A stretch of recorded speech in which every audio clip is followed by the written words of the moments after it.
Ugh.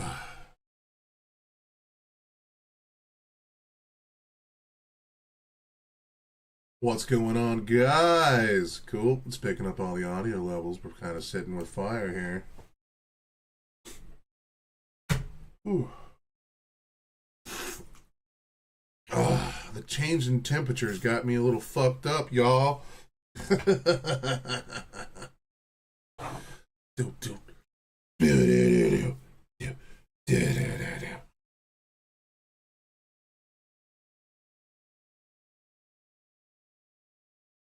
Anyway, so I guess while we're waiting for people to roll in, let's hide the viewer count. Let's move some stuff around here. All of these, well, most of these can go over here. Yes. Skinner Brothers can go in that folder too. Whoop, whoop, whoop, whoop, whoop, whoop, whoop, whoop, whoop, whoop, whoop, whoop. Is anyone on? No one's on. Well, Jedediah. Man, we got a lot of things we got to talk about today, get into. I have a few videos already pre-programmed, but before we get into all that, we're just going to do a quick little ARAM to wake the fuck up.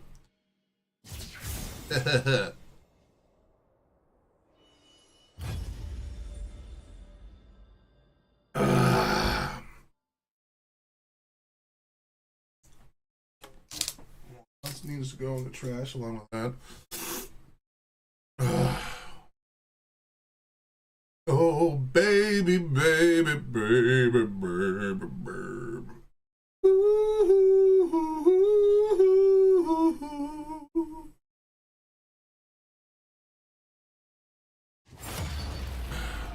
I think I need to, because one of my Bard figures broke, where he's supposed to be holding a meep.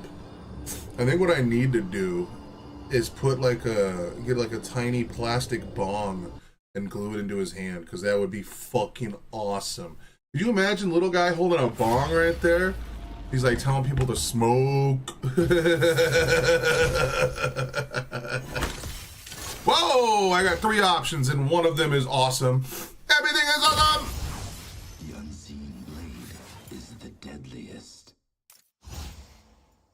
Well, obviously I think that Electrocute would give me stronger burst damage early on, which is probably pretty good for an assassin, and Dark Harvest would cover up a weakness by giving me burst damage later on, but by that point...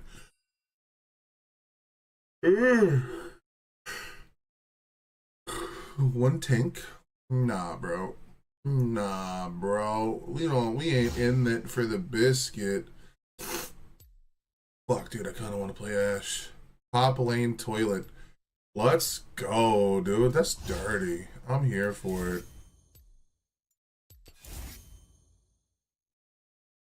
What's the other color of the chroma? I want to see. I want to see when a man loves a woman.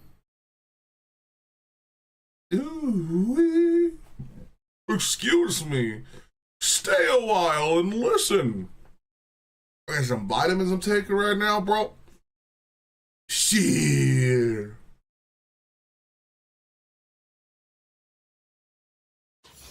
That guy's name is Sir Piddler. Dude, I don't know what it is about gamers, but we are disgusting creatures. Oh, yeah.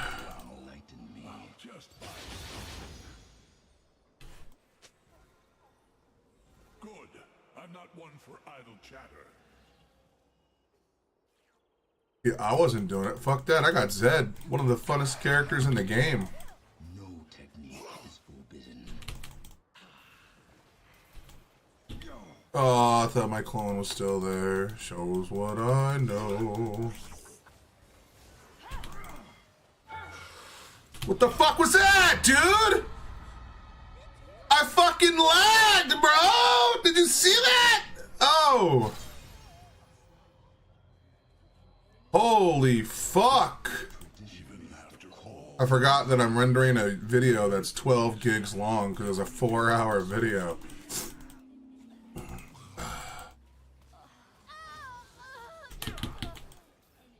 Oh my god, dude, I'm playing like ass right now.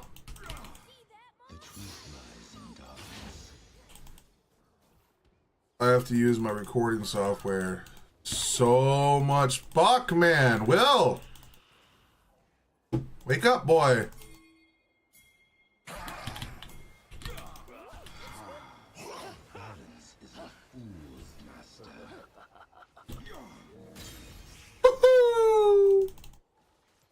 Somebody come get her. She's moving like a stripper.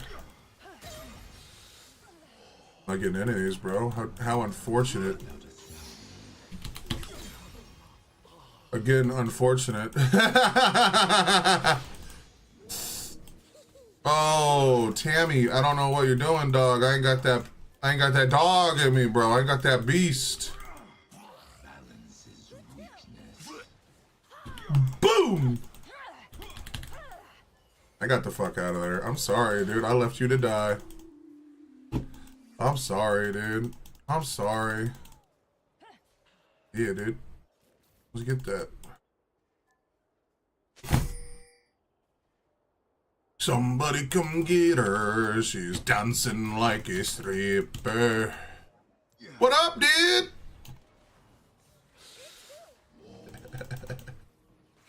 I don't know what the fuck you were firing at, dog, but it surely was not me. Then again, the same could be said about me. My god, bro, what are you doing over there? What are you doing over there? My god, that did no damage, man. Nice.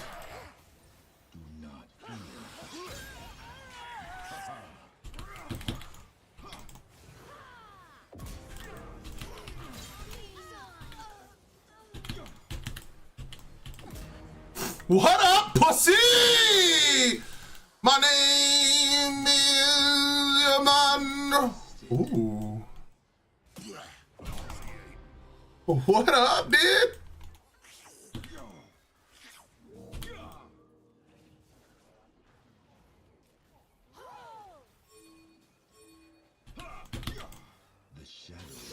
Oh, I thought they would have gone in because I was low.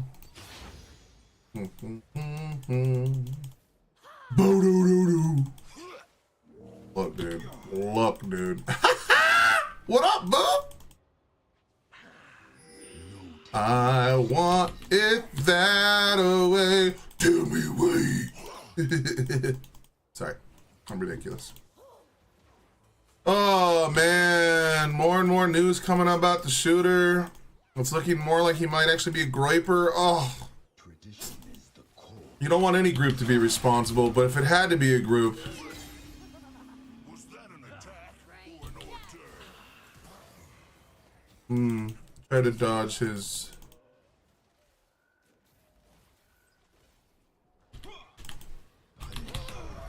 Oh, no!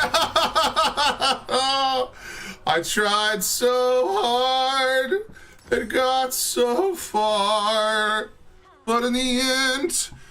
doesn't even matter. We'll do boots. No, I think we can actually just wait the 25 gold and be a goddamn man. Like, our ultimate's not even going to be off cooldown, so getting there in a rush isn't going to do us much good anyway. What are you going to defend without our shit?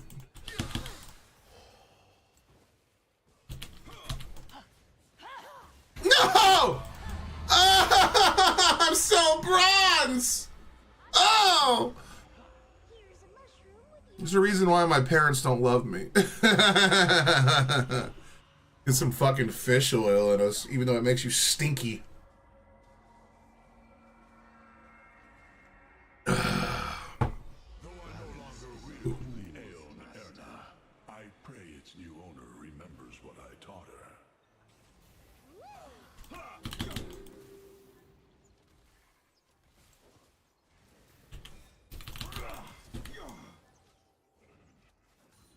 Without a sound. Scared the shit out of that boy. Fuck! I'm sorry, Ash. I'm sorry. Oh, poor homie.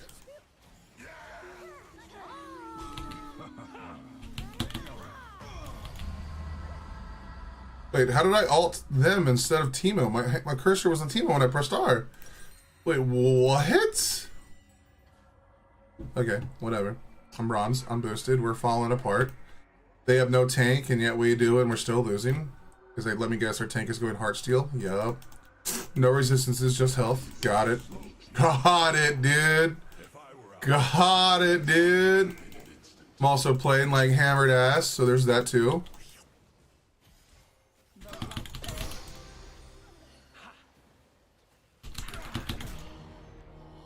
Ooh, no more whites on the football field. Oh no, I'm out of energy. Oh, I'm sorry, Bart. I had no energy. Ah! Whoa, is he going AP? Holy fuck, that hurt. I don't know what the fuck that was.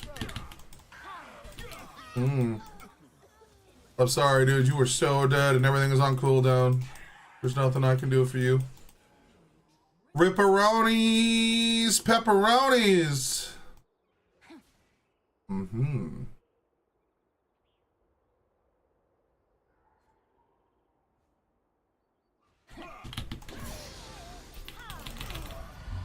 Worth it.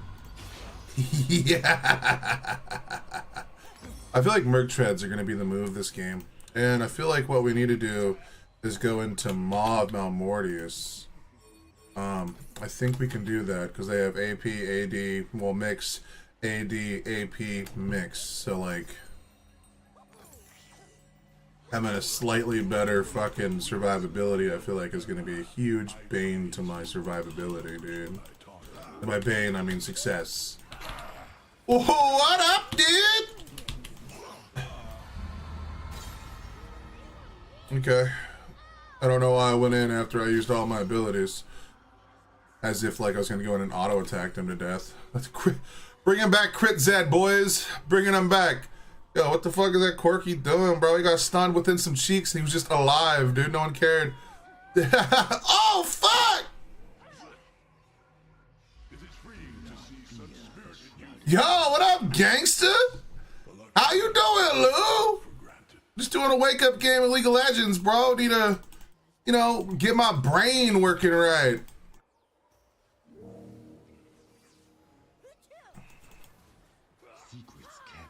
Don't hate me for my poor gameplay. I don't play this character. Nice.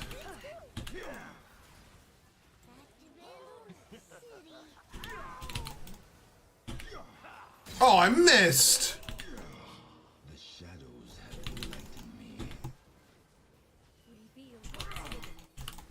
What's up, pussy? You think I'm scared of you? What's up, Riven? You already know she's gonna be a bitch. It's Riven. She can still 1v5. Technique is forbidden. Yeah, dude, don't know about that one, buddy. Oh! I kind of got myself confused right there. I don't know how people play Zed, dude. I don't know what I'm gonna do with you. God damn! I got a few things to watch. A little political, man. Well, a little, I mean very political. And then a few things to watch on the music side, bro, that I think aren't gonna get me in trouble, hopefully, maybe. One praise. Defending caution was my duty, one that I upheld to my last breath. But after the war... Oh my god. He was fucking stunned, Will. Jeez, excuse me. Nice. Yeah. Nice, dude. What a dipshit.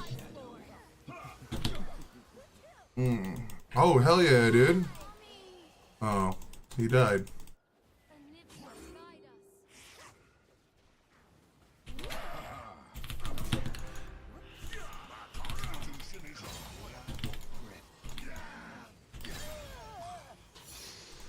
boop, boop, boop, boop, boop, boop, Stand together. Oh, we finally did it. Oh, shit. I'm so gonna die.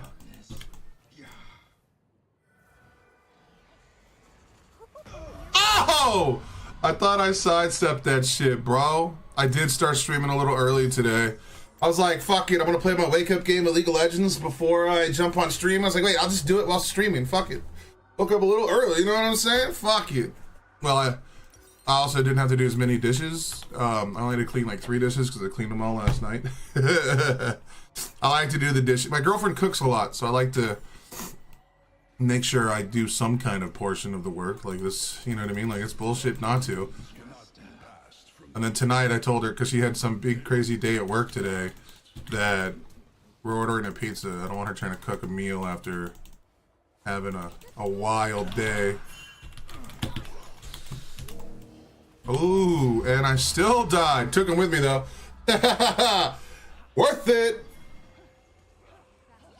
As long as my team doesn't get fucking ripped apart here. Why would you Riven?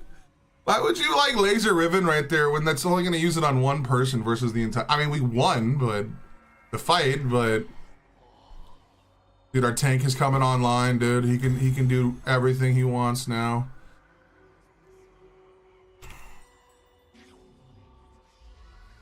It just takes time, dude. It just takes time, bro. As long as I don't do something really stupid.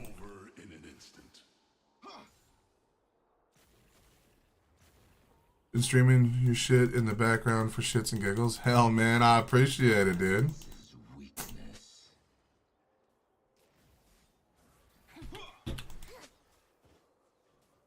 Whoa, man. That guy tried to tag me, man. I don't know if you know this. I'm not about it. I no longer want to be where I am. What I have done cannot be undone. Ooh. I'm coming for your booty, girl. For your booty, girl.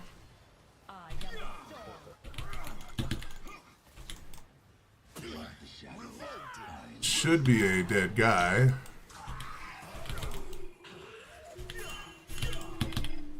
Dude, I have no energy. I don't know how she's healing so much. What does she have? Oh, Death's Dance. We did no damage. Holy fuck.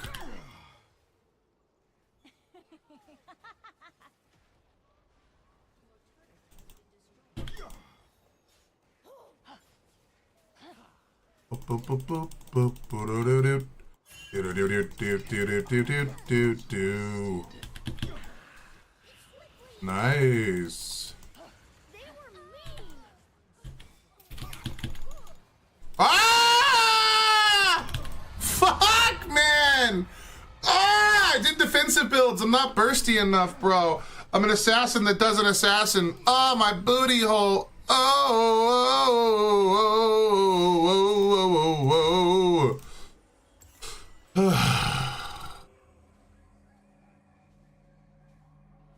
okay. I mean, we lost our inhib.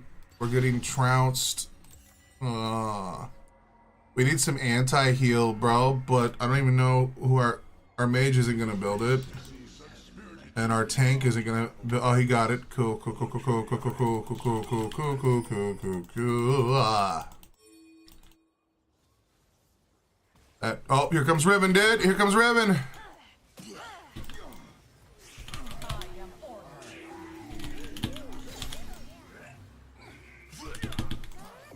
Nice! Oh shit. I got nothing up. I'm coming in! Oh! What's up, dog? What's up, dog? What's up? Ugh.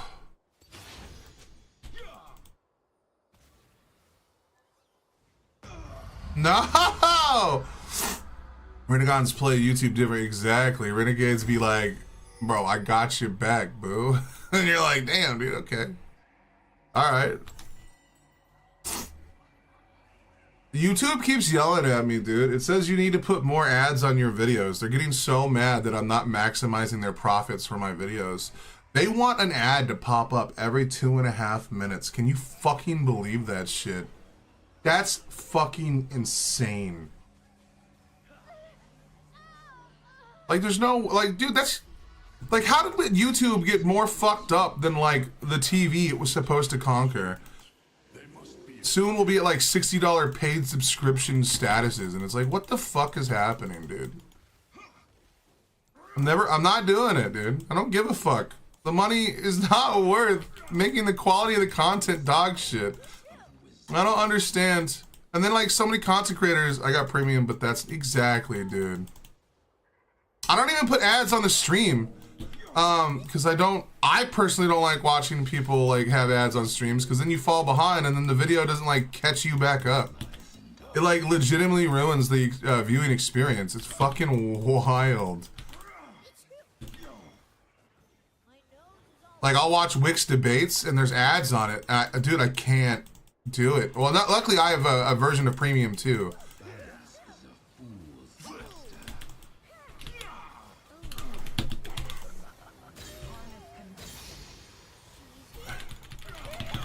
Oh my god, dude, I knew I shouldn't have got that close to Riven, dude. I knew that I shouldn't have been that close.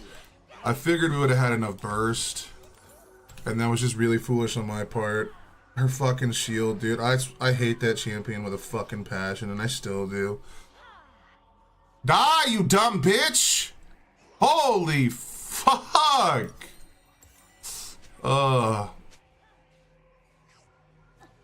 There it is. Hell yeah. We managed to not get completely eliminated. We're holding on. Ah! I'm coming, dude. I'll clear the wave, man. Okay.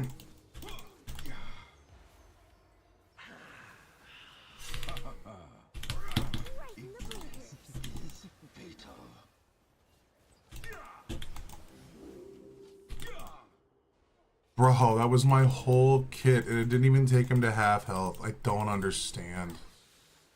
Ugh.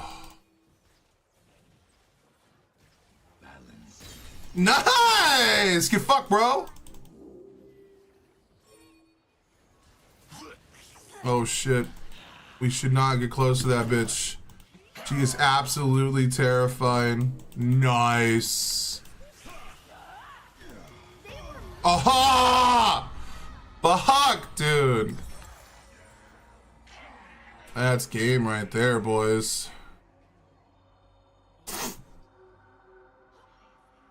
Dude, why is Teemo so fucking tanky?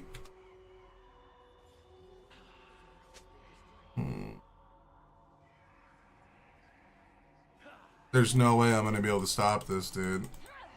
I'm the first one up. No, it's game. Holy Jesus.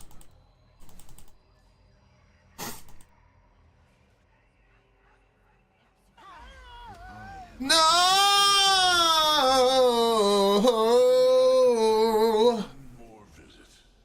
Alright, well, we tried. We put in an honest effort. You know what I'm saying? We tried. What's up, big busty witch of the north?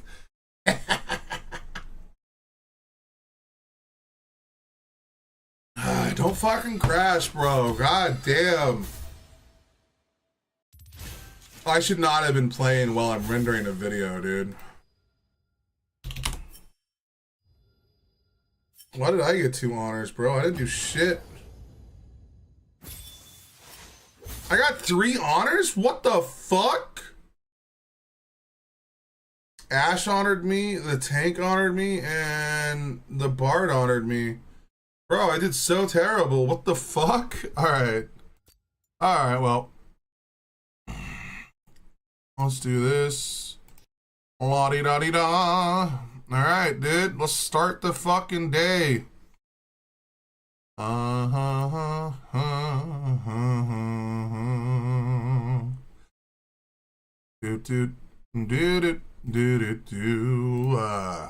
so I'm gonna do her actual cover to High Ren today because she's a cute chick and she played very softly in her Google Translate. So we're definitely going to want to see what she's rocking on when she's, not trying to be funny.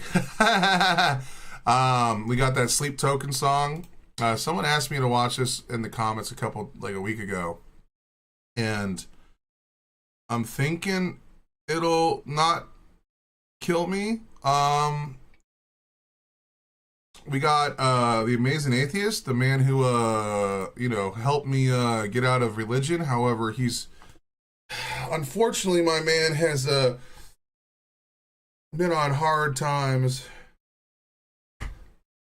Then we got an actual thing from Destiny, and then we have the Dark Gambit from League of Legends that we got to do, and then at the end of the day, we're gonna try and get the Junaid. I don't know how to say this guy's name, but a lot of people told me he's dope. Where he got a bunch of renegades in a song together, so that's pretty cool. We got a bunch of stuff we want to watch today, so we're gonna get into it. Alright. So let's see what Into the Fray's got to say, man. The Amazing Atheist used to be a huge part of my life. He was always pretty far left, but he was never as far left as I never joined him on that. Or much as Destiny and Bill Maher and Sam Harris are some of my thought leaders today. This is the guy that started it all, man. I started watching The Amazing Atheist during the Atheism Plus era, and I've been in his corner for so long. But then eventually, when the BLM riots happened, he was like really, he was doing like his normal thing. Like he used to have a show called The Wrong Advices that I really loved. Technically, this guy is the one that helped bring Milo to Yiannopoulos down. Him and Paul's Ego had something called the Drunken Peasants Podcast, where they unveiled some stuff with Milo, and he talked about how Milo was like pro children sleeping with old men because he was someone that an older pastor had slept with him when he was a young boy and stuff like that. Anyway, it gets very dirty, gets very messy. But I've been actually watching The Amazing Atheist for a long time. He's changed his name a few times, trying to rebrand because he did catch a lot of bad heat.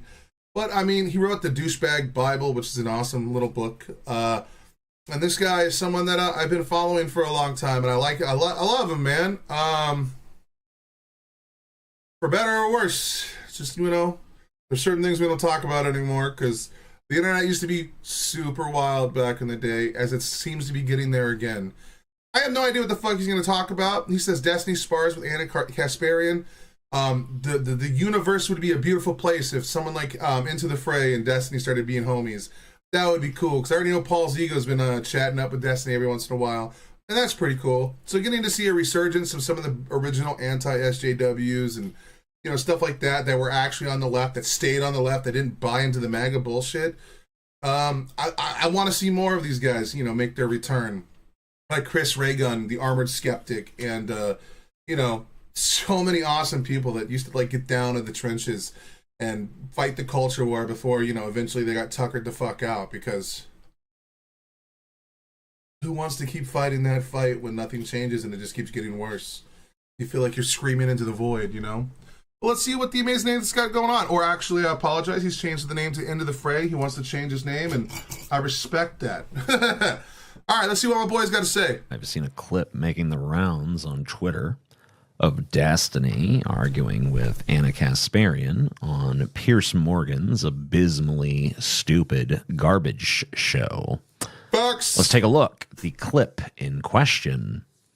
I don't understand you, Destiny. You have so much hatred in your heart, and at the same time, it's such a simple thing. If you're going to weaponize somebody's grief against the other party, well, then of course people have a right to fight back again.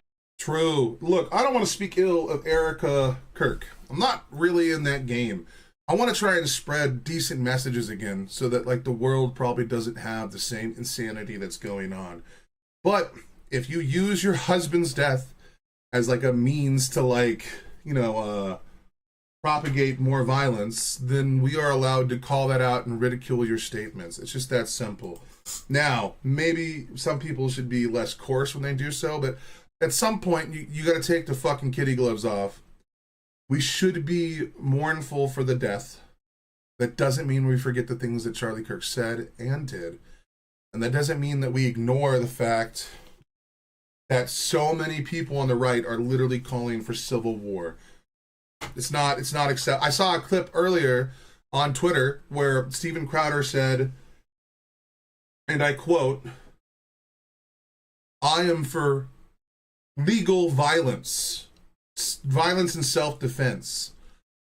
And all I can remember during that, after that, is, I swear to God, didn't Trump say something like, a person whom saves his country breaks no law?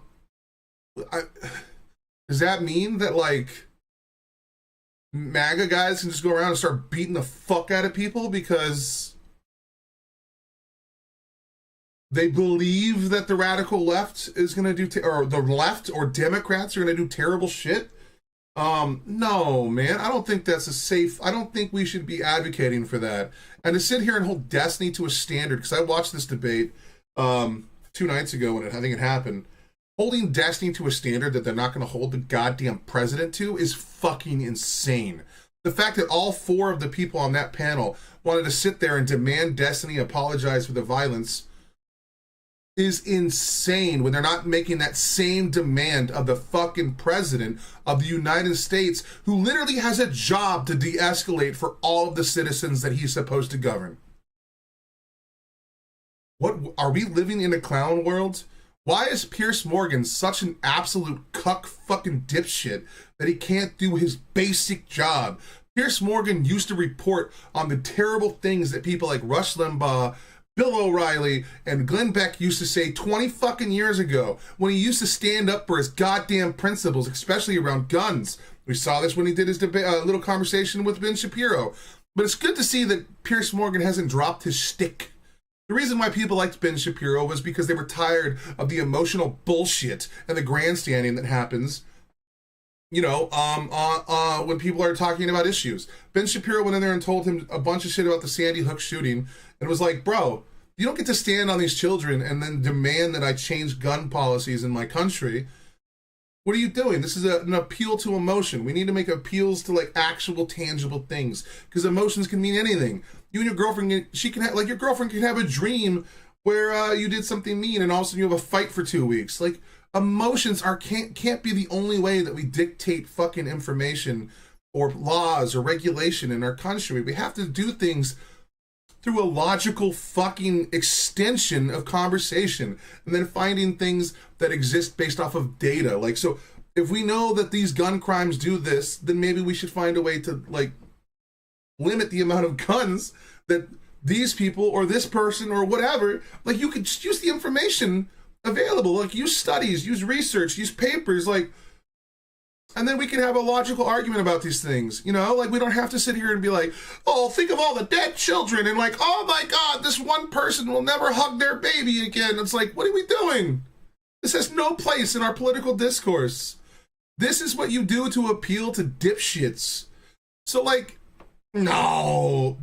Piers Morgan has done that on his show numerous times.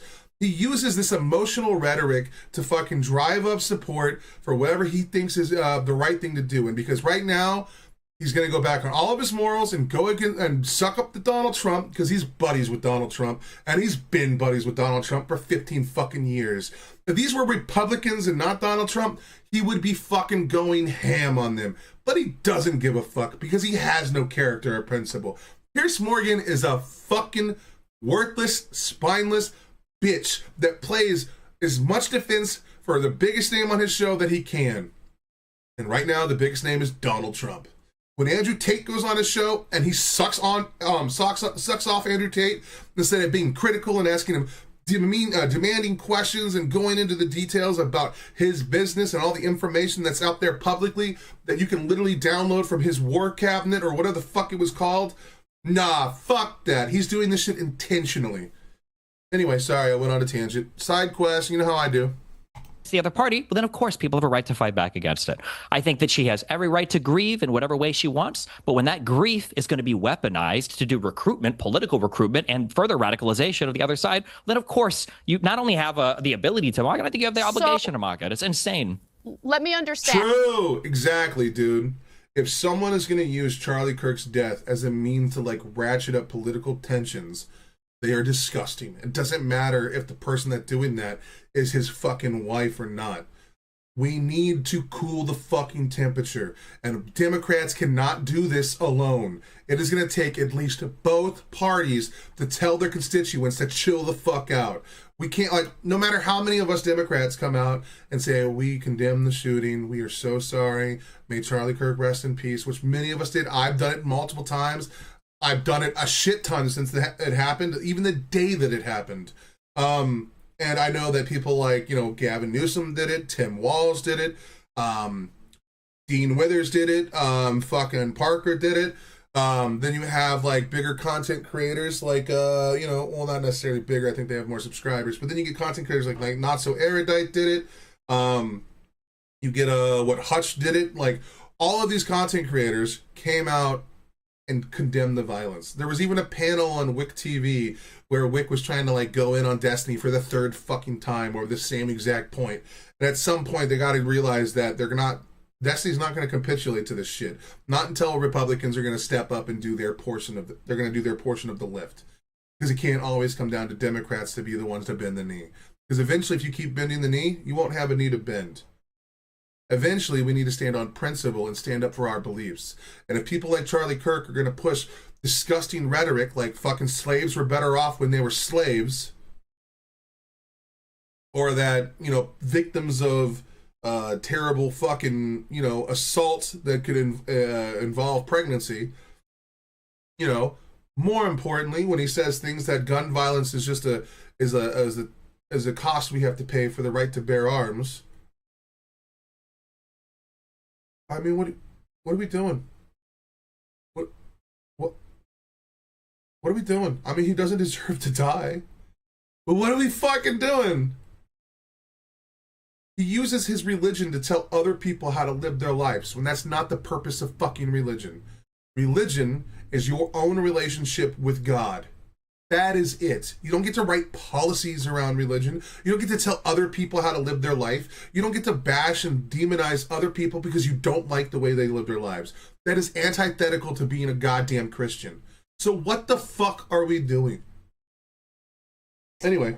And let me understand your argument. So since others are using her grief to politically recruit, you think that it's okay to mock her specifically? She is using her grief, bro. What the fuck are you talking about, Anna? What happened to your brain? I'm sorry that the trans movement was so mean to you that you gave up on all of your principles and morals and then you became a dick suck for the Republican Party. I know that you just want to get back on Tucker Carlson and agree with him because you hate Israel so fucking much. I'm sorry, dude, that you guys are so brain rotted that you thought that you guys think populism is the fucking way. You absolute troglodyte fuck. You've been the laughing stock of the left for like the last 20 fucking years. And the fact that you even gave up on your morals to then just capitulate to the right is fucking insane. You know, when you go on these shows with these Republicans, you're actually supposed to debate the differences. You're not just supposed to sit there and suck their cock in real time without actually going against the shit that they're talking about. Your job is to actually not sit there and agree with them the whole time, because all you're doing is using your platform then to push more people towards them, because that's what they do. They come in, they speak really nice about rhetoric, and they tell you beautiful little messages to make you feel good. And we're here for all Americans. We're here for freedom of speech. We're here for all these things that matter. And then when they get into office, they go against every one of those principles, and then you run defense with them because they're your friends now. You're not willing to be super critical of these people. And your differences with these people don't come up on these shows. I've watched numerous of debates. I saw the first time you went on Ben Shapiro. All you did was talk shit about the left. How are you supposed to be one of our soldiers if you're not willing to stand up for our principles in real time? What the fuck? Get the fuck out of here. This bitch and Chink Uygur need to get the fuck out of this goddamn market. They are useless to our side. All they want to talk about is the donor class or billionaires, and then at the same time suck the dicks of the people that are supported by those billionaires. Get the fuck out of here, you worthless fucking dipshit.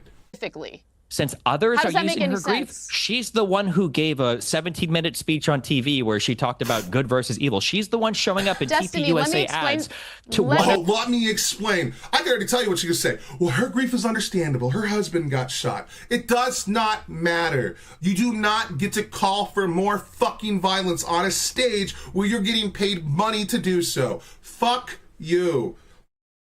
It doesn't matter how hurt she is. You don't get to call for violence against other Americans. Fuck that shit. Oh, I'm losing my mind. Let me 2 explain days something after. to you. If someone assassinated my husband, I would not be able to have the level Oh, let's give her a fucking say nice things about a woman calling for more violence. What's going on? I apologize for doing a little politics this morning. One, Anna's like spilling the tea here. She said if her husband got shot, she wouldn't be able to go out and say nice things about the side, despite the fact that we still don't know who did the shooting. We still don't know the motivations yet. At least we might now, but I haven't seen anything reported on it yet, but I haven't gone looking very hard. I'm just waiting until more and more information comes out. So, like, again, the content of a character is shown through the actual hardship that they're going through. A good person, a good Christian, would turn the other cheek. Got a few to watch. I believe Dan Parker needs to be extra vigilant. Yes, dude. Well, hell, even Destiny does, because he's on the Unfuck America tour, and he's out here. He's the only Democrat throwing up arms right now. He's not, you know what I mean? Like, he's the only one saying, I'm not bending. And he goes to college campuses just like Charlie Kirk does. There's a huge chance that Destiny is going to be one of the receivers of a bullet in the not so distant future. And all of these pieces of shit on this panel aren't going to give a shit. They're just not going to. They don't care. Hey! It's so crazy that renegades always know each other. It's so awesome at the same time. of composure she had during that speech, I would be out for blood. I understand. Yeah, because you have no fucking morals, and your fucking the ideology and beliefs that you believe in disappear when there's any level of fucking pushback. Like, I'm sorry, if you are a Christian and you think that killing an eye for an eye is the way to go, you are not being a very good Christian, okay? Christianity is about that, like, no person has the right to judge another person. Like, you need to, like, leave that up to the will of God, okay? It is up to God to like, hold people accountable for things. It is not up to a person in everyday life. A Christian, they're supposed to be about forgiveness. You're all small, but a badass bunch. Yeah, dude. We are reactor hosts.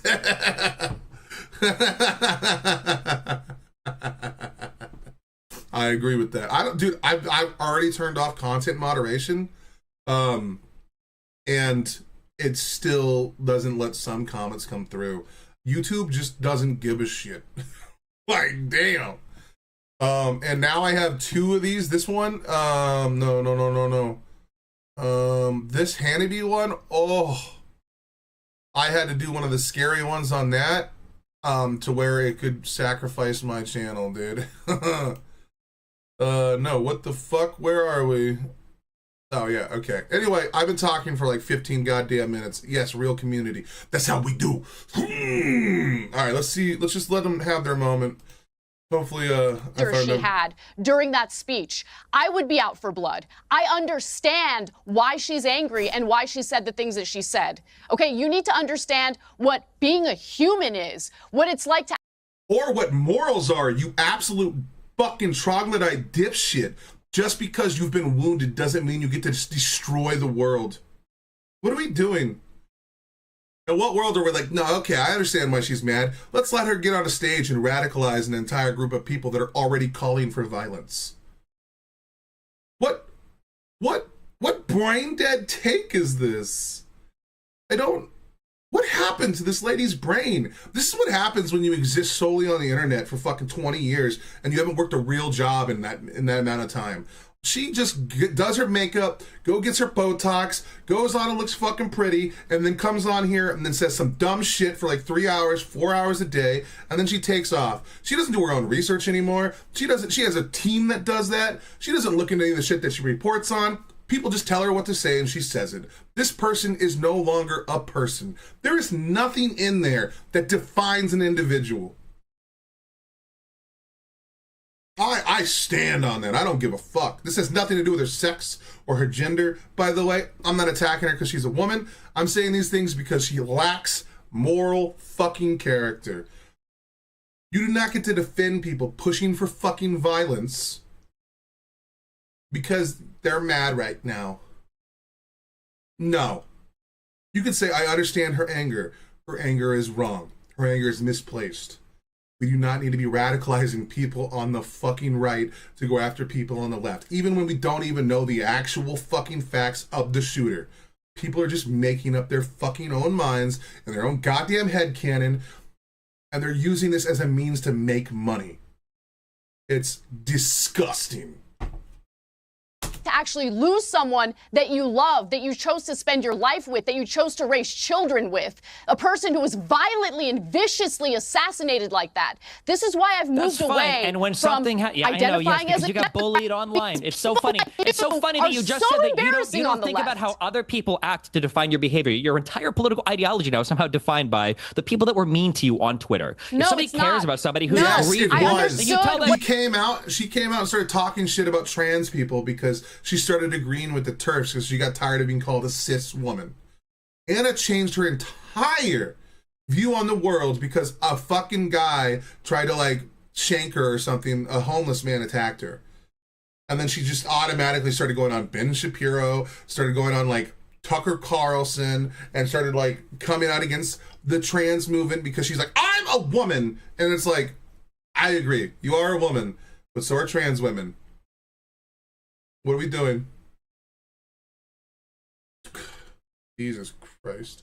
What person, the flaws you on tell the that left person, happen to hey, be. The maybe you weakness should in their step back for a arguments. couple of No, weeks. no, it's Maybe not you about take the some way time I to get grieve. treated. You don't I get say, treated hey, let's like throw a crap from camera in both front sides of of you the and have political you do aisle. mass recruitment for our political party while everyone over here is calling for civil war. It's unhinged. When you've got people like Matt Walsh and the Daily Wire, the we're president talking of the to a United States guy calling who for said civil he'd be war. okay with his own parents getting killed if they went to that Trump rally. He said, oh my God, dude, she's so disingenuous. What a fucking dipshit. Destiny's whole thing for the past year since the guy got shot, Donald Trump's assassination, is he says, if you ratchet up political tension and violence happens at your event, you've done it to yourself. He's not saying that people should go out and kill other people. He's not saying he condones the violence. He's just not going to condemn the violence until people on the right start doing it on their side. Until they start holding people accountable. Until people on the right start holding people like Nick Fuentes and Sam Hyde accountable that the same way that those on the left hold Hassan. Like, he's asking for an equal fucking playing ground where people on the right are no longer going to use a fucking any attack vector they can to attack the Democratic Party. We're seeing this on Fox News where they're like trying to say, when we say it's time to fight, they're using that as it's violent rhetoric, but then they'll use the defense of when Trump says, well, some of them, or he says, I know you guys are going to march to the Capitol. You're going to fight like hell or your country's going to be taken. None of these things meant that Donald Trump sent them there. But now they're saying, like, if a Democrat says, I'm going to fucking fight like hell, now it's all of a sudden, no, dude, this is bullshit. Like, there's such a level of hypocrisy on the right that I can't even fathom on how people are so brain dead that they can't fucking work their way through this. Excuse me. It's fucking insane. Rally where that assassination attempt and we're happened. talking to a There's woman no who went reasoning on and with did you, the whole Destiny. conservative media There's outlet no, with there's Tucker no Carlson reasoning and with Glenn you. Beck. I'll be honest with you, I tried to track down the entire episode, but it's literally just 5 people screaming over one another the entire time. Yep. It's impossible to get anything out of it. It's not a discussion. It's not even an argument. It's 5 chimps screaming. You'd get more meaningful discourse throwing a handful of pennies into a meat grinder. The reason Pierce released this clip to promote the episode is because it's basically the only part of the episode that's even remotely possible to listen to. And even in saying that, I feel I'm being far too generous. My opinion on these two: Anna Kasparian is a grifter fraud whose loyalties lie on the open wind. Destiny is a sociopathic debate lord dipshit who thinks that winning stupid internet arguments is the meaning of life. To be fair, my guy, you used to be that same guy, and I agree with that analysis. But I also agree that winning internet debates might actually make changes in people's minds. Just as your debate with the guy over the religion thing helped change my mind on religion. If we can inform people, or we can at least punch holes in people's logic, it may not change the person that you're debating, but over time, if we see people fail to defend their position, well, maybe we'll start questioning the validity of their arguments. And yeah, maybe it's not going to topple them. Maybe they'll stick around. But Destiny has literally ruined people's careers. JonTron was one of the most watched people on YouTube when they did their debate about, other ethnicities coming to this country. And while JonTron was, championing things like Sargon of Akkad's talking points, JonTron took a break after that. Now, granted, JonTron wasn't a debater, but, the information revealed in that debate showed a lot of stuff to a lot of people. And a lot of people pulled the fuck away. And for good reason, because when we debate things, we are forced to put our opinions on the table, and then we're supposed to be able to defend those opinions. The problem is more and more debates don't even go into that. Most of them just get stuck on definitions, and people won't even agree on that, because for some reason, the right has their own set of facts that they believe to be true. The right thinks that there was no electors plot, and if there was one, it's very similar to the one in Hawaii, when they are two separate things. Their level of analysis stop at, two different electors were sent for Hawaii. Okay, that's the same as Trump's 7 electors that he sent without the consent of the state or the electorate. Those are not the same thing. Hawaii was going through a recount, so they sent both just in case. That is a different thing than Donald Trump, who is not allowed to be involved in the election by the Constitution. So, it states clearly that, the states are responsible for their own elections. Look, the federal government is not allowed to get involved. I think the federal government is only allowed to set the day, and that is it, okay? So with Trump sending 7 of his own electorates without the consent of the state is not the same thing as Hawaii sending both just in case the recount finishes and there's a difference in the recount. One is a state being prepared in case something changes in real time and this could drastically affect the election. The other is a president who is the sitting president who is up for re-election demanding that his people in these states be counted over the ones that were elected by the states. These are not the same thing. The intent is different. The purpose is different. One, it goes against the Constitution. And another thing that's really important is that it still required Mike Pence to unilaterally throw out the election or those individual states' voted representatives and pick the ones that Donald Trump sent. People like William Barr and Mike Pence stood for the position of office they held and not for the reins of a dipshit dictator. At the end of the day, it doesn't matter what you think about Donald Trump. You can like him. But nulling and voiding 7 states of their actual fucking rights is what dictators do, not what a fucking person or a president of the United States does. No president has done it before, and no president should be allowed to do it since. There's a reason why they're trying to change the voting maps so that they can guarantee that during the midterms, they stay in power.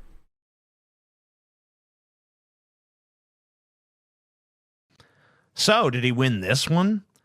Optically, he did not. But substantively, well, let's delve deeper. Let's take a look at the clip they're arguing about, where Charlie Kirk's widow speaks her message unto the peoples of the earth. The evildoers responsible for my husband's assassination have no idea what they have done. They killed Charlie because he preached a message of patriotism, faith, and of God's merciful love. Well, two of those are not so good, especially in a country that's not really supposed to have those at the center point of the country or our government. And patriotism doesn't mean anything good. Patriotism can be a bad thing. Like the Japanese people that attacked China, they were patriots. Okay? Like many crimes that have been committed by countries have been done so by patriots.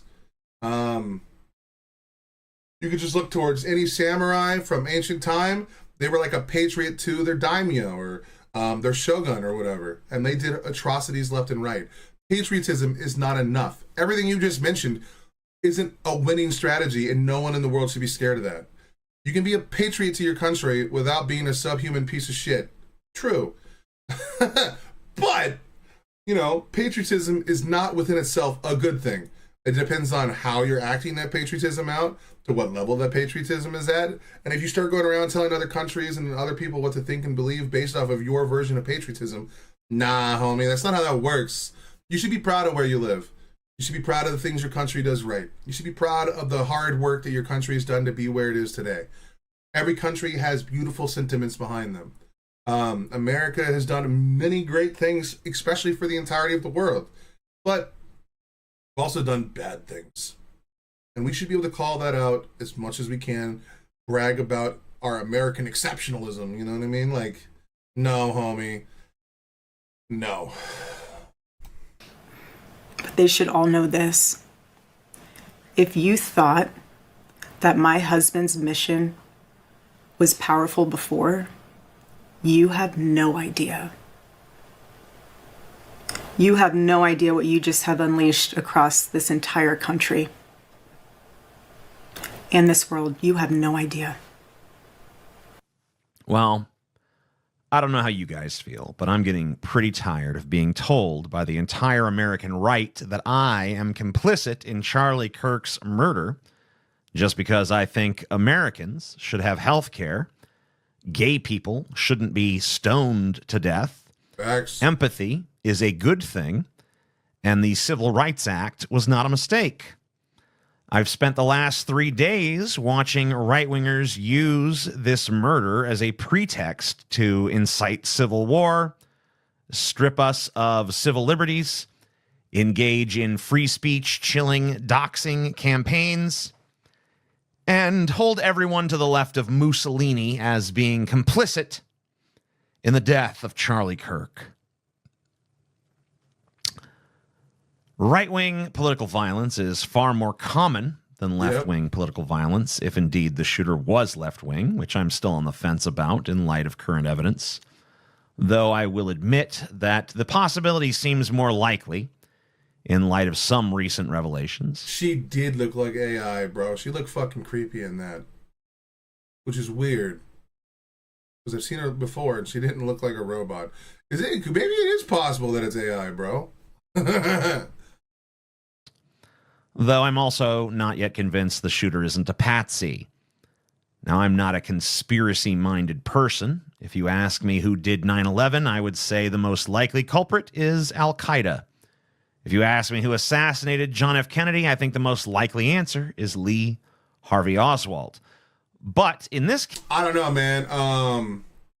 Gerrymandering is fucking stupid. Exactly. I'm impartial, or not impartial. I'm pretty fond of doing videos the way that Into the Fray here is doing, because this way you can like go in and like work on your audio levels, and you can make your voice, you know, pop, and like for some reason by having my face on the screen, I feel like ruins things.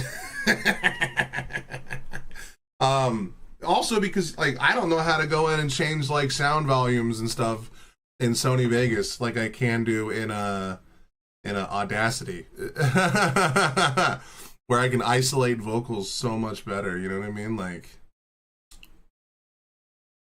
that's why the letters to myself I have a lot of fun with. case, I remain unconvinced of the official narrative, but I will wait for more evidence to come in before I rush to any rash judgments. Overall, politics is a pretty rare motive for murder. Political murders, especially against notable figures, are, of course, headline-grabbing and interesting to the bloodthirsty American people, but they're also extremely uncommon. The vast majority of murders have more banal motives: jealous lovers, family drama, money disputes, gang battles, and so on.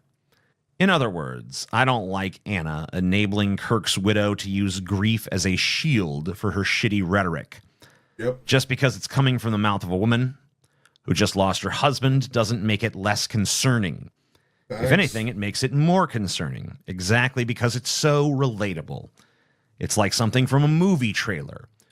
In a world of political turmoil, they killed her husband, and now she's out for revenge. It's very cinematic. Hi, everyone. Just watched the Moss E tribute to Hyron. Yeah, dude. That one was pretty gangster, dude. The little lady's pretty talented, dude. I actually have this one, her actual cover to Hyron to do today. And then I also have Waynade, I don't know how to say this guy's name, featuring the Renegades, and then a few other things. And a Sleep Token song that I plan on doing today. And then one more fucking political video. I got 2 political videos today. That's about it. It's very visceral. But there's just one problem. The people she's blaming for killing her husband had fuck all to do with it. Celebrating Charlie Kirk's death doesn't make you complicit in his murder. Facts. Saying he wasn't a good person does not make you complicit in his murder. Facts. Taking certain political stances definitely does not make you complicit in his murder. The only person responsible is the killer. Well, And his accomplices, if he had any. well, hold on, dude. I mean, we are all people that are... Come on, PJ. You're smart enough to know that we do hold some responsibility as people that create the environment for this to happen. Like, how many times have you said unhinged shit on the internet in the past? Maybe you've grown out of those eras, but we've called numerous things unhealthy. When we start demeaning those on the other side, it makes them more likely to become radicalized. When we treat people like shit, they're less likely to hear the words we say. We do play some role in this. But we all do. It's not just the left or the right. The right has been ratcheting up political tensions for like 20 years. They use incredibly divisive rhetoric. They use incredibly dangerous language. And they push really, really dangerous ideas, and they try to lead by fear. That's why when Donald Trump usually starts a speech, he's like, the world's going to hell. You know what I mean? It's not like that, hey man, America's a beautiful place, and I want to be president because I believe that I can make it even more beautiful. No one talks that way.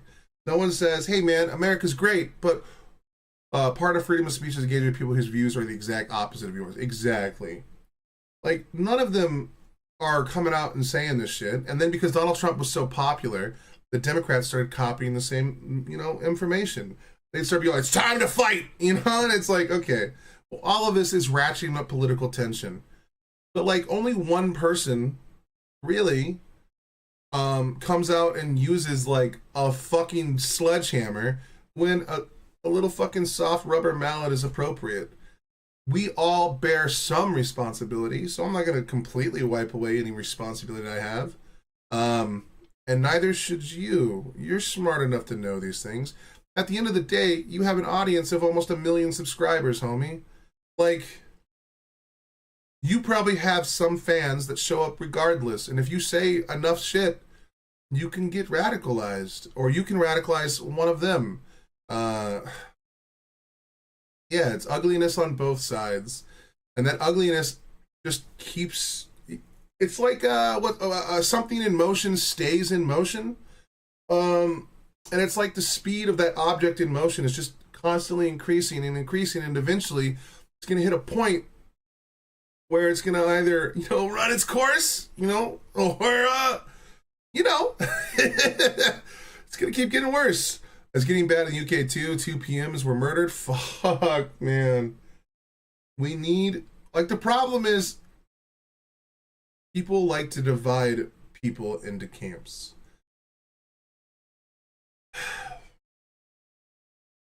I don't want to say what I'm about to say. And what I'm about to say is not a good thing to say. We need something to unify us. In the early 2000s, it was 9/11 for America. And America used that to unify with some of the other countries around the world.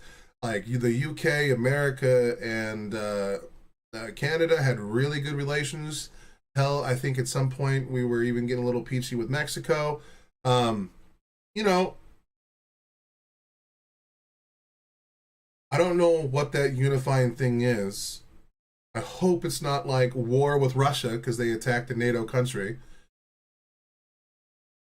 But fuck, we need something. We need some kind of unifying principle or a unifying event that brings everybody together. The problem is, in order to bring so many people together with so much divisiveness, it's probably going to have to be something pretty fucking ugly. At some point, I just hope the aliens show up and they act big and bad, and then all of the world join together to be like, nah, bro, we can't worry about our petty squabbles. We gotta fuck up the simians or some shit. You know what I mean? And then hopefully they're not so technologically advanced. They stomp our balls in the dirt. I don't know what the answer is, man. We need some kind of way to unify the right and the left to see the beauty that both those things can do together. There was a time, even when Jordan Peterson was on Pet David's talk, and he said that in an elegant and beautiful way. He said at one time, you need the right and the left, because sometimes it's better to move things in a new direction, and then sometimes it's better to conserve things the way they are. And the reason why we need political discourse is because we can have a conversation between which one of those is the perfect thing to do at this moment. Because nonstop progression is not necessarily good. Sometimes you need to pump the brakes a little bit. I don't think social media helps either. Everyone is in their own echo chambers. Exactly, dude. Exactly. This idea that the left as a collective is responsible is 100% Yeah, come off as manufactured. Yeah. bullshit.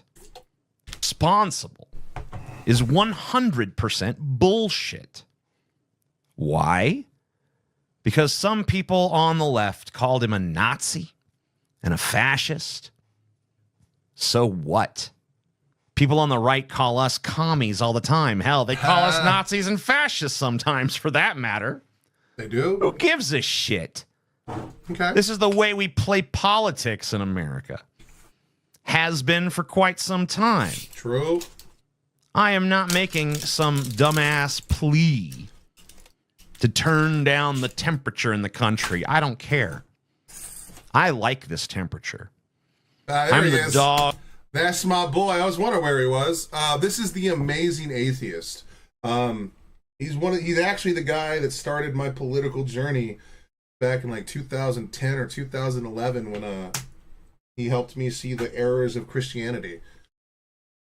The world is so weird these days. I wish I could just plug my ears. However, that's not reasonable in game. Yeah, because if you put your head in the sand, they'll just show up at your door and you won't even know why they're there.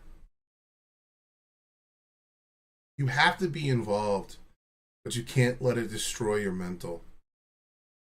That's why after these things, what you need to do, if you spend your time watching politics or any of those things, you need to interact again with society. You need to find people you can communicate with and talk about everyday problems. I'm a fellow atheist too, exactly. This guy was called, look, I will say the Amazing Atheist, he's about to say something here a little wild. He is a wild guy. He is on the far left on a lot of things. When the riots at BLM were happening, he was burn it all. You know what I mean? So like, he's pretty radical, and that's usually when I stopped watching. I was like, dude, I can't. I'm in my 30s now. Like, I don't want to see cities burn. I don't want to see loved ones die. I don't want to see people that have built up businesses have their business burnt down in the guise of political correctness or ending racism. Like, that's not the direction. I usually don't engage with anyone about politics anymore. That makes sense. I feel like you kind of have to some degree, just so you can see where people are at. But I feel like if you do that, it should just be like looking to understand. Like, I have most of my friends in real life in America are like really conservative, because I'm a blue collar guy. I worked in blue collar jobs, truck driving, technician, shops, mechanic, manager. I've closed my eyes and ears to the news for some years now after watching it pretty much all the time, like the past, because, yeah, like Les Scott, just, hey, I guess if they... Oh, no. I take part in live chat and political podcast Sunday morning. Come to my door, then I'll know something is happening. I'm usually sit back and like, yeah. It's probably a good thing. Like, I love politics. I love trying to figure out the way people's brains work. And then I always hit that, like, roadblock where things get really uncomfortable, where, I'm like, there's no way they're about to bring this up. And they bring it up, and I'm like, please be your own person. Like, I'm probably going to disagree with what The Amazing Atheist is about to say. I disagree with a lot of stuff that Destiny says, you know? But I like the way they think. I like the way they think through problems and the way their minds work and, like, the information they pull. I can't shut up. I know, dude, neither can I, bro. My poor friends that I play video games with, like, I swear to God, I've given them PTSD on politics.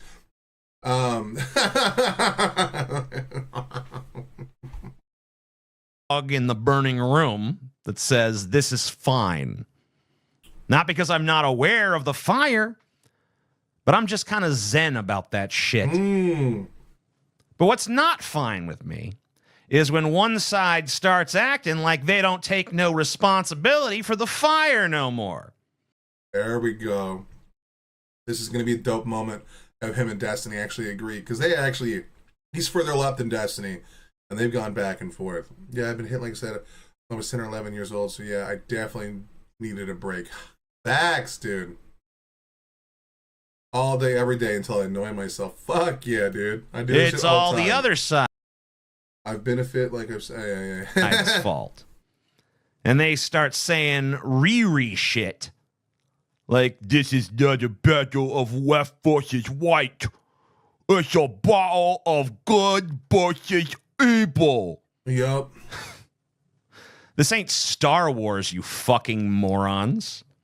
This ain't a Marvel movie. This is real life, and politics is messier than a ghetto gas station's shit-encrusted bathroom, baby. Facts. But we on the left do need to be aware of the position we're in right now. The normies, as in those who are normally politically aloof, are buying the right-wing narrative hook, line, and sinker. Yeah, they are. And it's for the same usual reasons. Then their narrative has less steps. It's easier for the average American dumb fuck schlep to understand. Doesn't require them to think critically, to weigh evidence, to entertain ambiguity. It's just a straight shot of emotional junk food.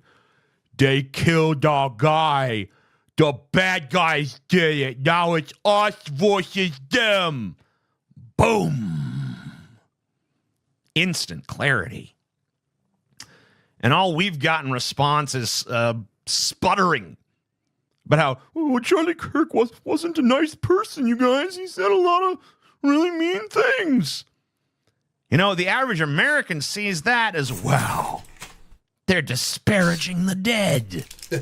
Which it is, to be fair.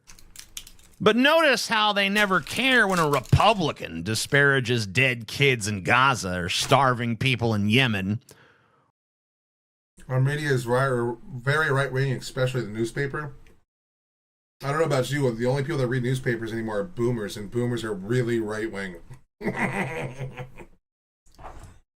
There are also the people in like single-handedly holding up the housing crisis by not moving into smaller homes that should, you know, like if we want to fix our housing issue, either we build more homes or we get boomers the fuck out of theirs. Like you'll have like a 4-bedroom house. Oh dang, the delay on this chat is not good, Eep. Dude, I've tried fixing it. The delay until I pay for this thing, it's just I can't. I have to pick standard delay. Had me up there laughing when he said the act. That yeah. My apology. I was not laughing at that, shaking my head. Yeah. Disparaging the dead, which it is, to be fair. But notice how they never care when a Republican disparages dead kids in Gaza or starving people in Yemen, or when this administration blows up a boat of Venezuelans and claims without evidence that they were drug smugglers. And by the way, even if they were drug smugglers, that shit is still heinous beyond belief. Because the average American doesn't give a fuck about anyone other than themselves. True! And they see enough of Charlie Kirk in themselves to actually care. He's enough like them that it doesn't seem abstract. So if you talk shit about... He's also got the right skin complexion, just put that out there. And he talks about how whites are like constantly under threat. Like, dude, I used to get treated like shit because of the color of my skin.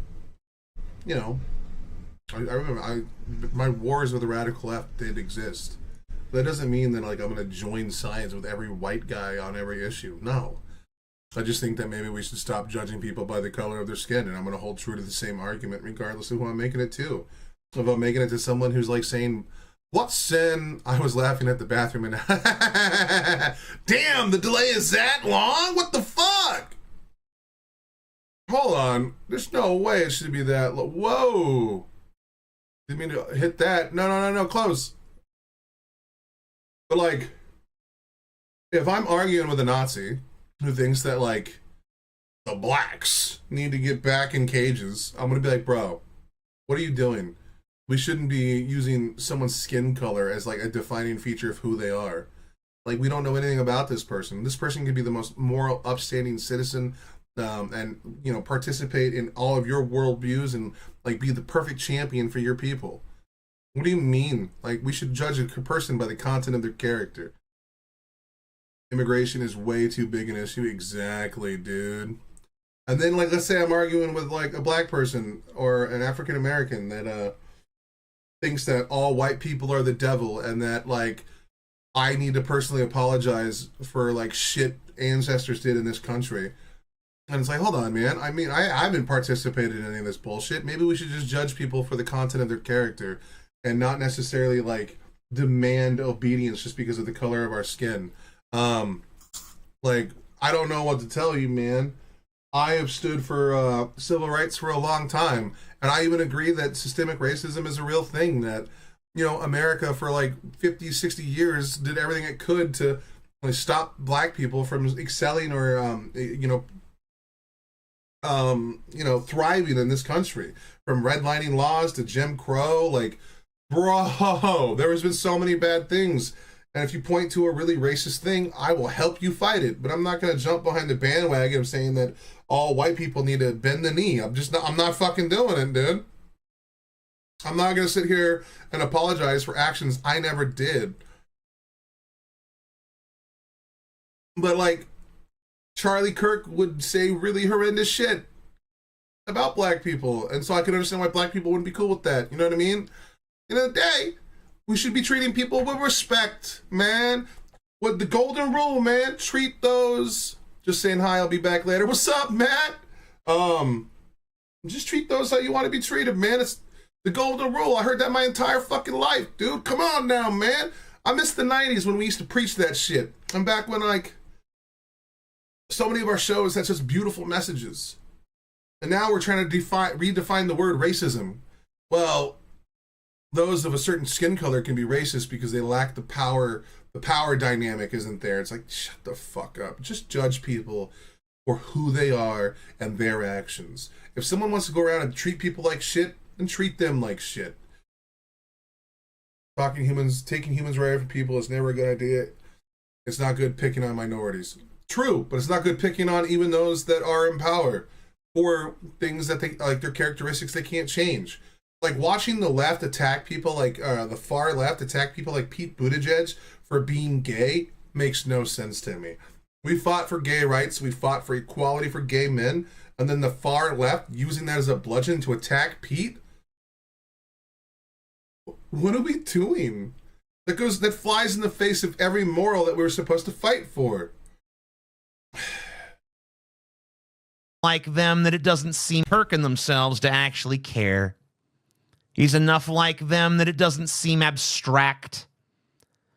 So if you talk shit about the guy, a lot of people are going to cry foul, even though they did. Are you going to be posting these political reactions individually?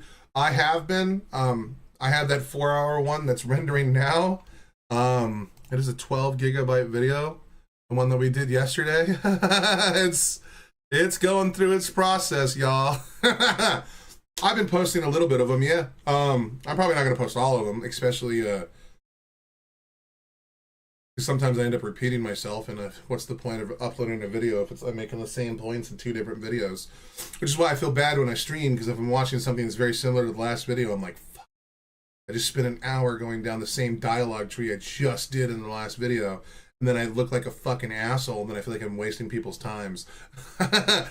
Fuck, man. Dance on the graves of murder victims here and abroad every day. So if you talk shit about the guy, a lot of people are going to cry foul, even though they dance on the graves of murder victims here and abroad every day. They used to somewhat care about school children getting shot, but they're numb to that at this point. Yeah, they are. That's old news. Because a school shooting happened the same day Charlie Kirk got shot, and you don't hear anyone talking about that. No one gives a fuck. I mean, didn't 12 kids get shot? No one cares. Charlie Kirk is way more important than these kids. Again, remember, Charlie Kirk straight up said gun violence is the price we have to pay for the Second Amendment. Ironically, that the Second Amendment is what took him out. I'm not going to make a joke about it, just saying it's ironic. Okay, I might make a joke. That's kind of funny. I'm sorry, that's fucked up. I'm a monster. But see, I admit it. Dark humor. Fuck it. Getting shot, but they're numb to that at this point. That's old news, because the American public also loves it some novelty. Mm-hmm. And school shootings, they're just not novel enough anymore to entertain these dumb fucks. Jesus. Plus, let's remember something else about the American people. As much as they love blood, and as much as they love novelty, they are also, contradictorily enough, addicted to stability. Yeah, any country with more guns than people's heading for trouble. Yeah, that makes sense. When political violence like this happens, they feel stability slipping away. They start worrying they won't be able to get their fucking Big Macs anymore. Also, what he was saying right as it happened is ironic. Yup. See, they are also, contradictorily enough, addicted to stability. When political violence like this happens, they feel stability slipping away. They start worrying they won't be able to get their fucking Big Macs anymore. But you know what? That is ultimately the thing that I think is going to save us here on the left. I think that's ultimately the reason we don't have much to sweat in this equation. Do bears have the right to bear arms? Yeah, that'd be cool if that the only people who could own guns were big bears. You know what I mean? Like the big gay guys in the gay community. That would be fucking hilarious. Okay, heading to lunch. Be back in a few hours. All right, man. Matt, see you soon. Be safe. Be safe. Because the more emboldened the right gets, the more you start hearing these fucking psychopaths calling for civil war, killing all the leftists. And all the normies who like stability are going to be like, well, you talk me into it, then you talk me out of it. Because you know what?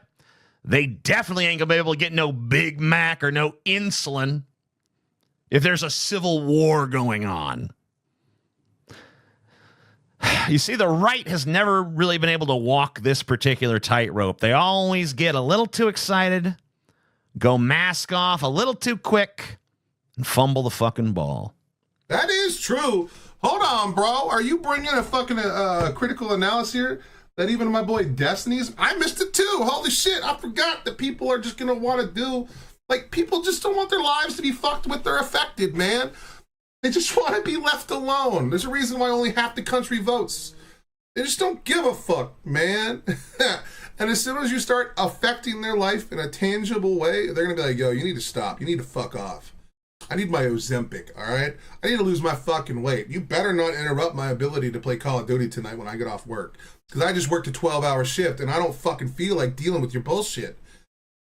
I see people fall apart when, like, a freezy machine is down, bro. Like, if you go to McDonald's and try to get a shake and they don't have it, bro, I see these bitches go like, I can't believe y'all machine it down. It's like, motherfucker, they gotta clean the thing, dude. You can't get access to everything 24/7. Chill. The world does not placate to you. But then also that same laziness, that same drive not to do shit, that same thing that I complain about in music all the time about people how they just eat up things like Taylor Swift or fucking Beyonce and all this other crap music that I can't fucking stand. It's the same thing that could save us in the end, bro, because people just don't want to fuck with it. Holy shit, man, this guy just gave me hope. Oh, I'm so sorry that I quit watching your content, bro. TJ, I want to cuddle you so much right now. You gave me hope that the normal fucking pedestrian bitches of this world that don't give a fuck about anything but themselves is probably the thing that's going to save the West. Well, America, not the West. Holy shit. Huh? Whew, I feel warm all over. Now, if all we could get is that the shooter was actually a Groyper and a Nick Fuentes fan, that could save so many issues. Like, thank you. And also, I'm starting to realize that I almost fell into a dangerous rabbit hole. Because apparently, the Groypers, I've seen this before, because I know Nick Fuentes is a huge Catboy, Femboy guy. Dude, Femboys were my poison. Yeah, just because Taylor Swift writes her own songs doesn't mean they're any good, yeah. I mean, they sound fine. They aren't threatening to old ladies. You know, they're the perfect level of noise to turn on the background and turn your brain off while you get high as shit and run from your problems. As a majority of mediocre fucking mainstream stuff is. And it exists for a reason. And now for the first time in my life, I'm going to be so thankful that those people exist. Those 68 million people that are subscribed to Taylor Swift that have no critical thought in their brain whatsoever. I'm so happy they exist. Because they're going to be the ones that are like, you know what? Nah, I got work tomorrow. Taylor Swift's new album drops in 4 months. I don't want a civil war. That's going to interfere with that. I want Stranger Things 5 to come out. You know what I mean? Like, myself, I want to see The Boys. You know what I mean? And that's like a pretty popular thing. I'm part of the problem. You know what I mean? Like, thank God. Thank God. People like to be caught in their own shallow, fucked up lives. Oh, thank you. Mask off a little too quick and fumble the fucking ball. And while I have no doubt that Charlie Kirk will be a heroic figure on the right for quite some time, the average American is not going to give two shits and a fuck about him in about, we'll say, a month. 2 to 6 weeks. 8 tops. Depending on when the next big story drops, you know? Trump fucked a pig. Colin Farrell fell off. How many ex-boyfriends does she have to write songs about? Yeah, dude. At some point, the problem has to be her if you have that many exes. Like, I've had like about 7 girlfriends in my life, and all of them have cheated on me. So I've come to the conclusion that I must be bad in bed. It's no longer their problem. Like, the first 2, okay, maybe they were just bad people, but by the 7th, nah, homie, maybe I just suck at pleasing the ladies. You know what I'm saying? Off the Empire State Building. Kanye West commits suicide. Beyonce rips Will Smith's nuts off. You know, whatever it is. The attention span of the populace of this country is shorter than my fucking dick, and that's pretty goddamn short. Yeah, dude, I miss him Well, that's so all much. for now. Let me know in the comments below what you think. Femboy Stormtrooper. Okay, that's what I'm about to say. Like, my addiction to femboys is through the roof. Is this the first time I've ever appreciated Destiny's existence? I should be subscribed to this guy, yeah. Thank you, King. You broke me from God years ago, and now you have given me peace. Much love. I reacted to this on stream. Do you mind if I post it?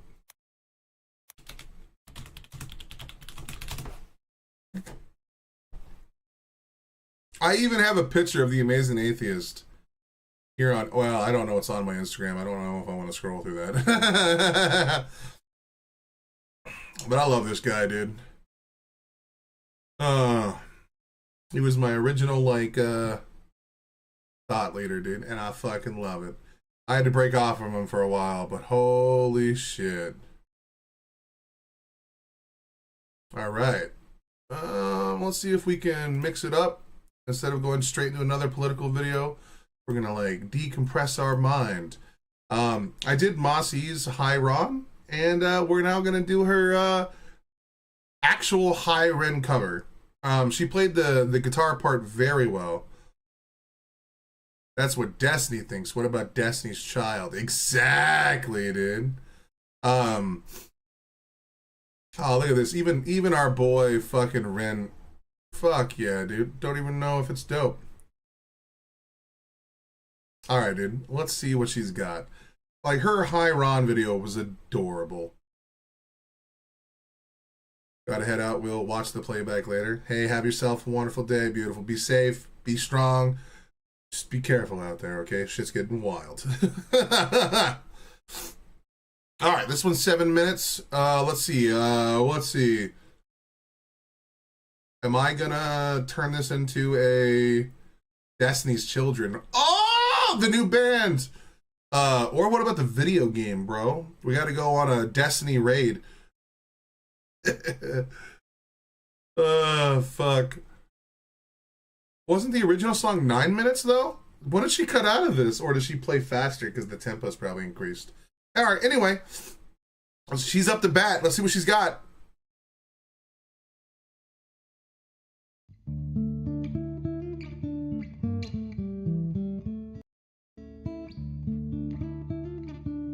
Oh, strange.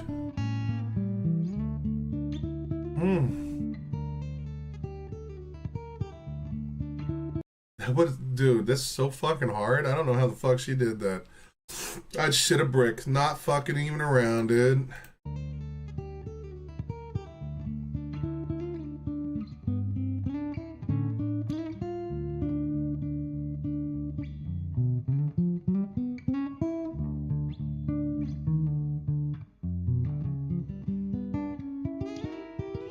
It wasn't bad, dude. It wasn't like the cleanest, but like, dude, it was damn close, dude. You know what I'm saying? She's blowing me out of the water if I ever picked up a guitar again. Let's go, young lady. I'm so proud of you. That's fucking awesome.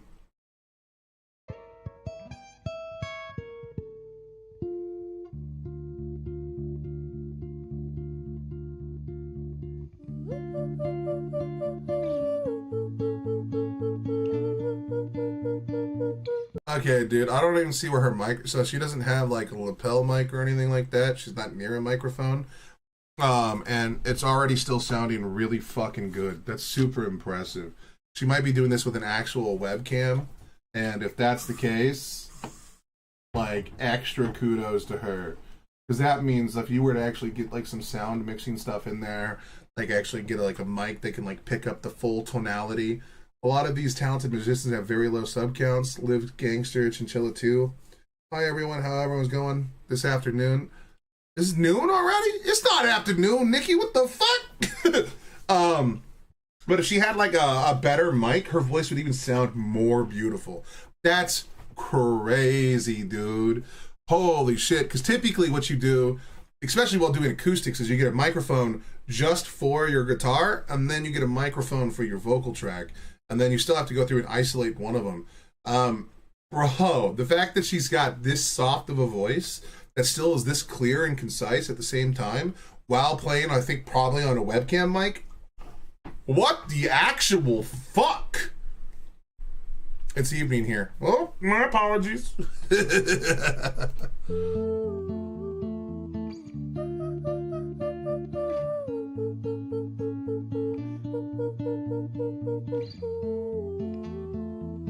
I don't even know how it's like picking that up, dude. Like she's doing it so soft.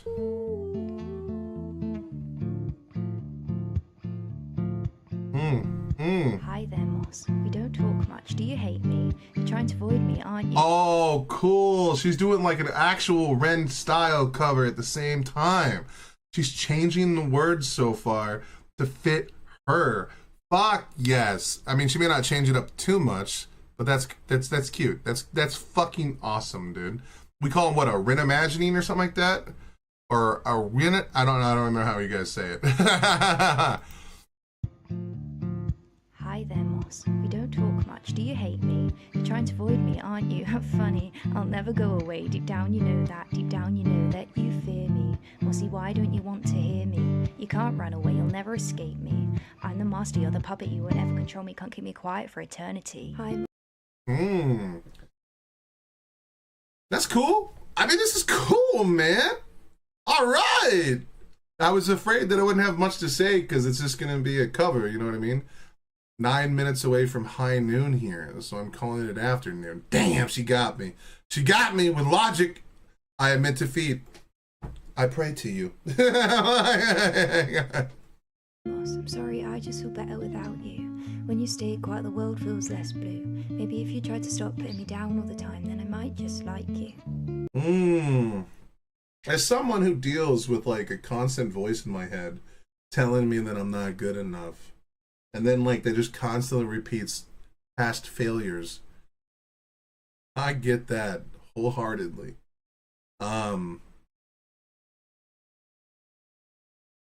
It's crazy when you think about how hard we are on ourselves.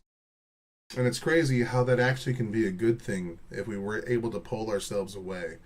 By being hard on ourselves, even though we might, shame there was no Mr. Biscuit on Monday night.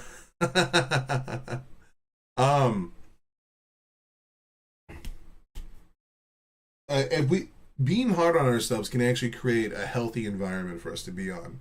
Because I guarantee you, those that are like full-blown narcissists, and maybe I'm wrong, maybe I'm wrong, maybe narcissists do have these problems, I don't know. But I believe that narcissists are people that are so drunk on their own Kool-Aid, they don't spend the time to critically analyze who they are as a person. So that voice can be a good thing. It's just, man, can it have a dramatic effect on your state of mind. Like, you could have a best day in the world and then have one single fuck up and it could just completely unravel, because then that voice will ring ear to ear and there's not much you can do to stop it. Especially if you train yourself to listen to it, because it can help keep you... What happened? I've not been much of anywhere the last few weeks. I don't know. When you train yourself to listen to that voice, it can get a little heavy sometimes. But there's a reason why on my YouTube content and all that other stuff that I do everything in my power. Narcissist mindsets spread like malaria did. Like, even when someone comes in and says some mean shit in the comments, which is very rare in the Renegade circle, I still value, where are you at in the stream, Nikki? My bad. I still value those comments because there's some level of truth into them. Even if they're just like horrendously mean. It's just the fate that, you know, there's value even in those that don't mean to be valuable. I don't know. Maybe I'm just a fucking simplistic fool. I don't know. But, you know, Bring it on, baby. Bring it on. all the time, then I might just like you. Is that really so hard to do? Stop telling me I'm shit I already knew. Stop reminding me of the crap I've done and begging you I don't want those terrible memories renewed. Mossy, I think you're going crazy. Don't tell me you want to try more therapy. Don't listen to them. They think they know you better than me, but they won't ever see half of what I've seen. Breathe in, breathe out. You think that really helps? Take a pill, wash it down. All right, you can relax now. Try some grounding. Heart still pounding. You really still believe? I'm alive. I didn't start at the beginning. I mean, there's some value to what the id is saying here, if she's going to follow the same concept. The dark elements of ourselves know us better than any of the positive ones. You know, who we are as people is not solely defined by our ego and our superego. Who we are as people can be defined by the wholeness of an individual. This is why when you have those dark thoughts, when you resist them, that shows character. But that doesn't mean you can't listen to them and learn from them. Like, as much as we hate something like our ego, it is also the thing that gives us meaning. It's also the thing that tells other people or tells ourselves that we will not bend the knee to those that speak of us in a way that we just will not accept. Your pride, no matter how dangerous it can be a good thing. Being proud of who you are is awesome. I have the same black freckled Angels hat that she's wearing. What? Oh, sorry. I guess you're What Happened Man about Mr. Biscuit. The versions of ourselves are still a part of who we are. And we can't ignore those things. This might work. Wow. No, love. For real this time, I'm doing better. I don't have to hide my arms with a sweater. Started sharing my music and I'm doing well with uni. I've moved on from those times, but won't forget her. Not gonna let you overtake my thoughts. I'll let you breathe. It's a bummer when people feel the need to harm their own body. I understand why they do it. You know, I've been in relationships with those that have done it. I've watched them go through those cycles, and I've seen the level of control that it can give them. But I've always seen it somewhat perplexing that typically those that participate in that behavior, who want that level of control, are also usually people that are addicted to some other form of substance as well. As if, like, when they want to lose control, they take drugs. And then when they want to regain control, they do it through pain. It's a dangerous world to follow because it does make you feel like you can dictate how you're going to feel whenever you want to. You can escape the world when it behooves you to do so. And then when you want to recenter the world around you, oh my god, I was just made aware that it was a freaking sick boy bracelet. I need one of them. And then when you want to recenter the world and make it about you, you can do so through pain. And pain is a universal thing that regardless of where you are in the world, we can all understand because everybody goes through pain, be it like physical pain, emotional pain. My best friend has self-harmed in the past. Exactly. It's a dangerous game. I would say that being in control or losing control isn't something that we should be in charge of. Even though it does give us some kind of feeling of empowerment, we're never in control. It might make us feel that way, but we're not. We are piloting a ship, okay? We are the consciousness that has the ability to speak and feel, but all we do is pilot the ship, and we try to adhere to, like, our own superego that sets the rules and parameters for our life. We're never truly in control of the ship. That's why we teach people in anger management to avoid triggers, because by avoiding a trigger, you can escape the situation before it becomes a situation, or a situation that you no longer have control of. because we react to stimulants and stimuli, and we react to information and lights and all of it. Like, you know what I mean? Like, our body releases, like chemicals in our own brain to push us in directions. Like, if we start getting afraid, we fall into like flight or fight and all this stuff. We even have cognitive dissonance that can pop into the brain and like put up barriers that we can't stop. That it just happens, and it takes a lot of work to like pick up when these things are happening, and you to modulate yourself in a way that if you cannot change something, you have to like move yourself out of the environment. We don't get to dictate every portion of who we are. There's a reason why when we talk about like crimes, we have things such as crimes of passion. Though they're very rare, we can understand that some people through like a traumatic event can then do something not good, It's also why we have things like therapy, so people can work their way through these issues in a safe environment. Because navigating these things you're alone can make you do crazy, unhinged shit. We don't have the same level of control. So that id can do a lot of things for us. It can let us peer into those things, because it can also see things that we're not aware of. It can delve into our subconscious in ways that we're not even aware that something hurt us until it's too late. And it could come out in pride, it can come out in your id, it can come out in so many different aspects of who you are. We are multifaceted creatures that can go through a whole scope of emotions within a 5-minute period. Sorry, another side quest. I apologize. With uni, I've moved on from those times, but won't forget her. Not gonna let you overtake my thoughts.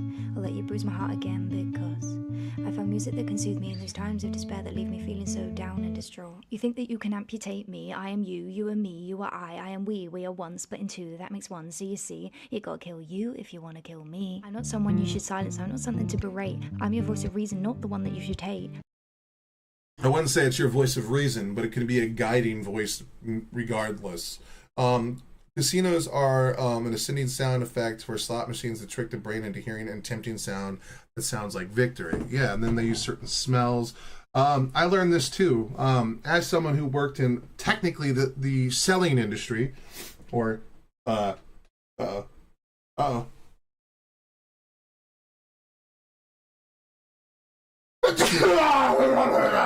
apologize about that. Excuse me. Especially those that I've worked in the selling industry, right? Like I sold parts, I sold repairs, I sold service.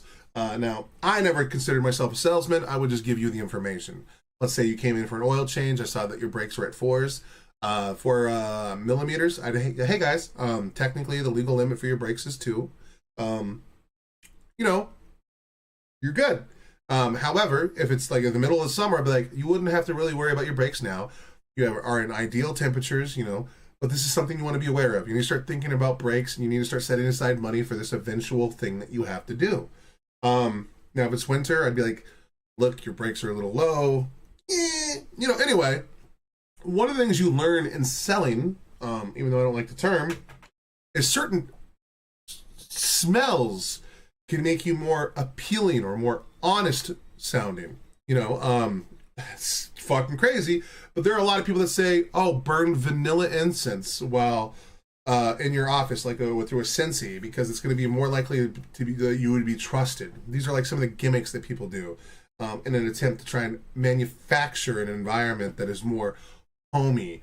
So for same sort of reason they don't have clocks, people lost, and then windows as well.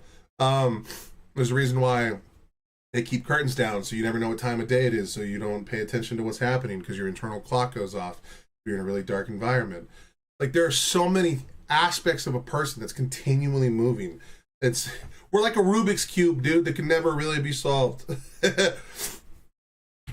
But yeah, even in like if you go into a shop and you see like a Scentsy burning and you smell vanilla, that guy is like probably a straight up wannabe salesman who's gonna just do whatever he can to get money out of you, because he's like literally going to like podcast about it. I know that because my DM tried to tell me, he's like, just burn some, go ahead and order a Cincy and we'll put vanilla in there. And I'm like, how about no? How about fuck you? How about we just tell them what they want to hear? Or not what they want to hear, but like what is necessary. Tell them what the costs are. Tell them what the options are, and let them make an informed decision. Like, you don't have to trick people into doing things. If you think I'm going to sit here and trick people into doing things in my business, I'm walking the fuck out, because I'm not doing that. And ultimately, that's why they forced me out, because I wouldn't play ball with their bullshit. I'm not trying to increase revenue by 5% by being dishonest. I don't give a fuck about that few extra dollars if it means that a customer feels like they were slighted or used or treated poorly. That's just not the way you're supposed to do business. No. Fuck that. And fuck those people. But anyway, if you guys ever want a lot of secrets about the automotive repair industry, brother, I got you. Me, you are I am we are one split in two. That makes one. So you see, you gotta kill you if you wanna kill me. I'm not someone you should silence, I'm not something to berate. I'm your voice of reason, not the one that you should hate. Where are your subscribers? Why does no one share? Where are your friends most? Nowhere. I don't really care about that. I'm happy in myself and that. I mean, we do care about that. Like, look. I made a few people mad in one of my Ren videos recently where I talked about how, like, I try not to dive too deep into the artist, because at the end of the day, when I watch music, I'm not watching the music because I like the artist. I'm watching the music because the music has some form of thematic resonance with my life. That's why even a song that is really beautifully played and really well done, don't care about it. You know, it's harder for me to latch on to a Chinchilla song, not because she's a bad performer, but because she's singing about female traumas and female issues, and I just don't understand them on the same level. Already knew that industry was shady. I never owned or learned to drive a car. Exactly, dude. It is very shady, and it's already got a bad stigma to it. Like, but when it comes to an artist, I don't really want to learn every aspect of an artist. I don't want to know why Zakk Wylde played that riff that particular way, or why he kneeled his head down in that song while playing In This River, because technically that song is for Dimebag Darrell. It doesn't change the importance of the song to me as a person. But it is cool to see the behind the scenes stuff and to see what's happening under the hood. And Ren is probably the first artist that I've learned so much about. I have artists that I've liked for years, since I was in high school, that I know nothing about them. So I don't know if I'm ever going to do like deep dives into the artist all the time. I think with Ren it's okay, because Ren has a really... excuse me, man. Ren has a really compelling story that is moving and fun and interesting. Well, I mean, it's dark and grim. I like to think of it as magic. Yeah, dude. Yep. Ren has like this, I hate taking my car in. I'm an older woman who comes in alone with a 2004 Pontiac Vibe. Basically, they want to tell me everything because it's an older car. Yeah, and then half the time they'll be like, Nikki, how many times do you get well, actually, according to your mileage, you need to get yourself a transmission flush, coolant flush, and you're going to want to do an engine decarbonization. And you're like, okay, well, how much is that? Like $732 you get the combo package. There are some self-confessed Ren experts out there who think everything should be done in a certain order. Yeah, dude. I mean, I get a little of that, you know. Like I just posted, some Japanese bands, some J-metal bands, and I love it that all these people are coming in with all the lore, and it's awesome, and it's cool. I'm not going to go do all that. I'm not going to go through... I'm not going to go through their entire catalog. Oh, come on, man. Oh, well, my stream, my memory, because I guess I can't render videos while I'm fucking recording, I guess. All right, well, so the recording for that video went out, but luckily the stream is still live, so I'll have to download it from YouTube when it's done. I'm happy in myself, and that's what counts. Life is better when you stop trying to please everyone else. Just let me do me. I'm finally breaking out my shell, and I'm tired of you holding me back. See, there's a reason why I started doing the letters to myself, was because I wanted to move away from doing content that I thought was going to go viral in the YouTube League of Legends community. I just stopped doing it. I had a video where I thought one of the jokes was so fucking good, I wouldn't dream of telling a reactor how to do their job. Oh, dude, so many, I mean, look, at the end of the day, all of us know, like, everyone knows what they want from a reactor or a YouTube video. We all know that intrinsically, right? Like, yeah, dude, if you want certain things from a reactor, that's cool. But at the end of the day, the reactor should be a person of their own caliber and are going to do the things that they think they want to do. Now, if you guys make like a lot of song suggestions, cool. If you're coming out and saying like I've said something improper, yeah, cool. Call that out, dude. Like with the Ginny and Screech thing, where I named some names that I should have named. Call that out. Beat the fuck out of it. It deserves to have the fuck beat out of it. But then when people are like, I don't like how frequently you pause, it's like, all right, then don't watch my content. I'm sorry. I pause a lot. I paused a lot in every video I've ever done. Like, this is what I do. You know, I'm listening to music so I can understand the music and how it affects me as a person. I'm not watching a song just so that someone else can see it, you know? I'm watching because I want to see their mastery of the music they're doing, what they want to put into the world, and how it matters to me as a person, and how it bounces around between the three versions of myself that exist. You know, sometimes one can stroke your id, one of them can stroke your ego, one of them can stroke your super ego. One of my friends is a reactor that had one of the fucking absurd comment, and the person said to them that they're not cultured enough to listen to this music. You need to go and travel more. Dude, I had that in one of my fucking Money Ties or one of the Money Games one. I posted a video and I said, hey, I have a worldview. And they were like, you don't have a worldview. It's like, okay. You have a propagandized view. And I'm like, you understand that that same logic could be applied to you, right? Like, every one of us have been propagandized into a belief that we have. What? I can't wait for when fans push a new reactor a certain way. Real renegades know that Ren song usually come in naturally as the reactor needs. I'm focused on the bigger picture, spreading the word about Ren. That's why I'll engage with most of the new Ren reactors. Exactly, dude. And that's what Ren wants. Ren wants people to engage with his content in all of their own odd, fucked up ways. And then, like, you get young ladies like this that are willing to come out here and throw her fucking her name on it, dude. This is awesome. This is what we need. We need more reactors that have their opinions put out there.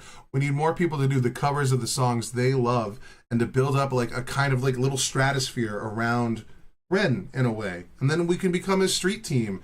You know, we can go out there. I've already gotten about 5 people to start listening to Ren. That's cool, man. Especially some of these people are willing to put money into the things they like. And that's cool. That means that money might directly feed into Ren. Fuck yeah, dude. I love that. Do this without you. I promise I won't crack. If things get hard again, I'll just listen to Ren on repeat. His music, it soothes me, it makes me feel free. Girl, you really sound so dumb. No one cares about your latest obsessions. Ren this, Ren that. Is that all you think about? Why can't you like something without getting so attached? I'm just trying to be straight with you. You should be grateful I show you the truth. You want to believe it's all fine? I mean, okay, she's spitting a little bit of bars right here. You do kind of want to like take it like I you know how many times I'm self-critical of myself for the fact that like I kind of simp so hard for people like Destiny or at one time Jordan Peterson or you know any of these people, because like at some point it's like, well, hold on, what's this obsession mean? Why is it there? What am I really doing?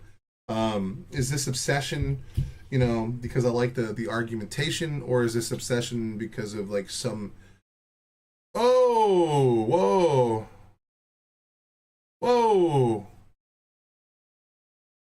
damn, dude, I'm running out of memory on this bitch. I gotta start deleting videos. Hold on, let me hold on, let's do this real quick. Holy Jesus, empty recycle bin, thank you. How am I running out of memory on this bitch, dude? What the fuck? I need to get like better okay, man, rendering stuff while doing stuff is not the way. But it's so close to being done. But my poor PC, as long as we're still alive, we're gonna keep doing it. Let's go. I understand, but it'll never be that way. Trust me, soon you'll hit the ground. Love is not like that. Girl, it's just like that. I'm inside you, you twat. No, it's not love, I swear. You're being so unfair. Let me explain it to you. Are you prepared? Moss sits down, has a stroke of genius. She makes her own version of higher and serious. Call it your own. Girl, that's delirious. I'm trying so hard. You're so oblivious. When will you write your own material? Maybe you just don't have the gift of making No way! regurgitate the words, recreate the melody. You're no musician, just a parody. Fuck you. I don't need you. I don't need to hear you. I'm doing Fuck all you. right. Love, I've got this. I'll keep on singing and I like that she calls her id love though. That's pretty gangster. Do you have Coldplay videos to delete? Fuck, dude. No, all because I record all my streams and the streams are like 6 hours long. Also, I'm just I'm doing too much with my computer. Like I don't usually have this many fucking. I'm trying to like be a little more professional here and have all my tabs open to jump into, but maybe I shouldn't be doing that. Like, bro, I only have, I think, like, was it 12 or like 16 gigs of RAM? Like, my poor computer, dude. I got it to play League of Legends and make content and stream. League of Legends usually doesn't require a hefty bitch. This world, you'll be proud, I promise. Alright, go on then. Is that really what you want for me to sit back and just watch you fall? I guess I'll leave. See you later in the darkness. The monsters, they are heartless. I know that you'll crawl back to me with fear in your eyes when you've seen the harsh reality and heard too many lies. Bro, the tabs are a little dangerous, okay? I don't fucking rock that many tabs. Also, like, this young lady's talking about something really cool. And I feel it on a different level than she does, but as someone who does, like, reactions, I feel like a thief. It's just that simple. I feel like I'm watching someone else's content and I'm just stealing their stuff and then I'm using it as some thin veil to talk about my bullshit. And it's why, even though I know that I have enough fair use, my videos are twice as long. I talk about so many different elements from the music, from how it might affect the culture, or me as a person, and I go into my own tangents and my own little side quests. So I know this stuff is fair use because the majority of the content is still mine. I'm still using these people, just like the way that she's talking about it. Like, she's using Rin's song to, like, put herself out there. I feel bad, especially now that I'm actually starting to make a little bit of money. People laugh at me because I only have my phone, so I use it like a full-blown computer. But, like, at the end of the day, I'm using other people's content. I'm not creating a thing of my own other than my own book, and I haven't really worked on that in, like, 3 weeks, 4 weeks. And the letters to myself, those are just me, but fuck, man, I understand you're the reason we're here, Will. I understand that. It's still, I just feel that way. Like, it doesn't matter how many beautiful messages I get. I feel, we've all seen no, 100%. But I'm just saying, it feels like theft. Like, it's just an uneasy feeling that I get when I do stuff. That's why when I send my claims about the videos I do, I always tell the artist, hey, even though I know what I'm doing is fair use, there's a few reactors that just say one sentence in them over and so call it a react. Yeah, that's bullshit. But I'll even, like, I just did one for Hanabi, or that Roy song we did like a week ago on stream. I was like, hey man, I know I'm in fair use. I'm doing enough of my own shit in this video. But if you want this video taken down and you don't want to be the backdrop to me running my mouth, just let me know. I'll remove it. Like, this is their content too. And they don't have to sign on to this shit. You know what I mean? Top of this world, you'll be proud, I promise. Alright, go on then. Is that really what you want for me to sit back and just watch you fall? I guess I'll leave. See you later in the darkness. The monsters, they are heartless. I know that you'll crawl back to me with fear in your eyes when you've seen the harsh reality and heard too many lies. Innocence is beautiful till the demons find that fault in you. Ignorance will end you without me there to protect you. Fuck you. Dude, she's saying fuck. I wish she would put a little more bravado in that fuck you, but I get it. She's trying to stay in that, like, timid, soft state. You know what I mean? Which is beautiful. And she's staying within the character. Just can't do it, bro. Fuck you, motherfucker! But anyway, there is a fear in content. There's a reason why I haven't loaded the Kate Nash video. It's sitting on my desktop. I know I said stuff in there that's going to anger people, and I'm afraid to upload it because my channel's so small that if I take such a big hit, it could derail so much stuff. And a majority of my videos these days seem like they get lower and lower views. That's only because I'm putting out so many at one time now, and people only have so much time in a day to watch so much content.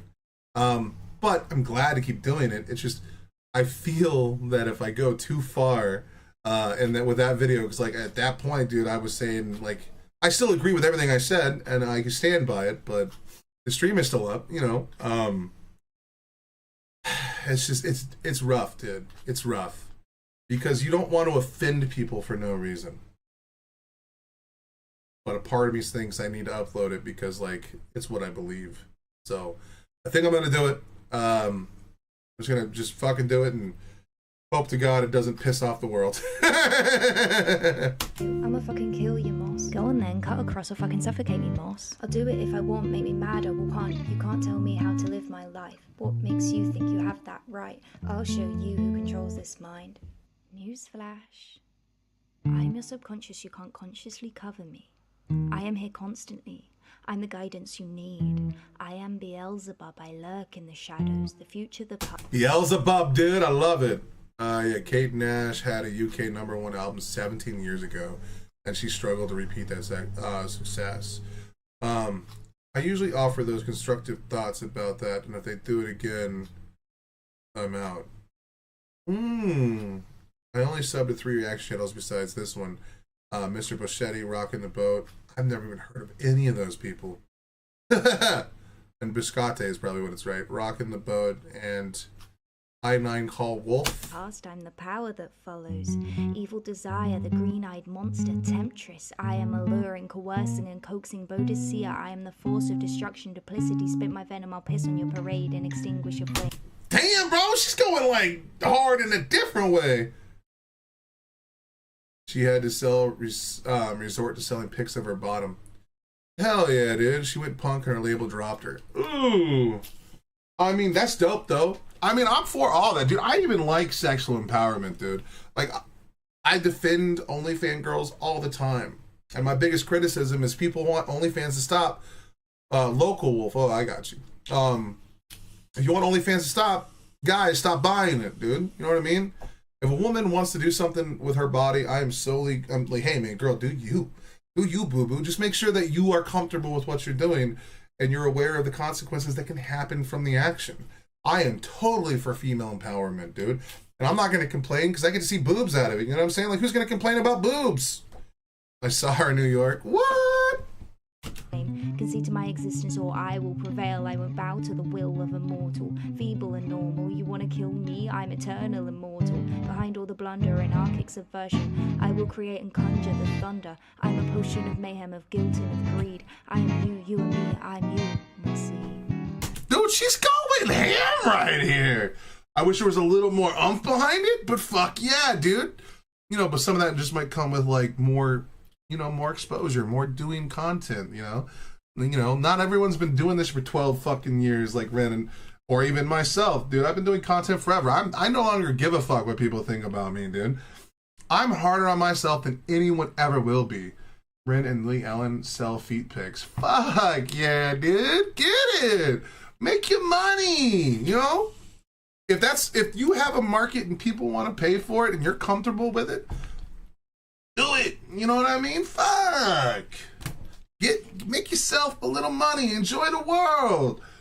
Like, fuck, dude. Just, you know, be aware of what might come of it. You know, you might gain some unhinged fans. You might get people that are, you know, like, I mean, there's nothing wrong with people, you know, really getting down with your message, right? Nothing wrong with people getting a little frisky with themselves to what you're putting in the world. But know that when you start selling that shit, people are going to use that as like a justification to like do unhinged shit to you. The amount of women that get unsolicited dick pics that do OnlyFans just because, well, you're already a whore is what they'll say. And it's like, excuse me, dude. A woman's body is a form of art. What the fuck are you talking about, bro? Like the people that fucking attack women that are just already being super kind, you know, doing beautiful things on the internet of their own choice. Like now, if someone's forcing you or like a dude has gotten you addicted to drugs, or, you know, like someone like dipshit like Andrew Tate is doing, fuck that.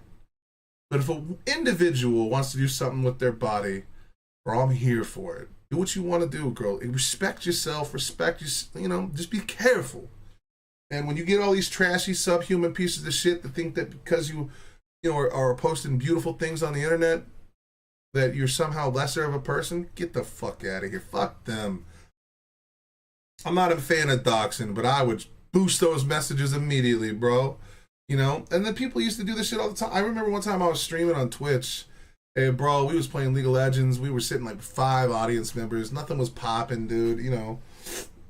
And then one guy joined and he was like, hey, man, can I shit on your mouth? And I'm like, sure, bro. But you got to buy a plane ticket. like, what are you going to do? I'm broke enough to consider it, but nobody wants to see old lady boobs for money. That's usually an accident when you see those. When is the exact opposite of Andrew? Exactly, dude. Exactly, dude.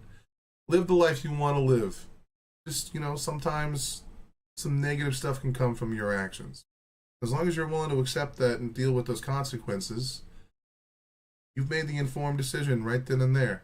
You know, and much love for you when you do it. And if someone comes at you south or fucked up, everyone should call it out regardless of your profession.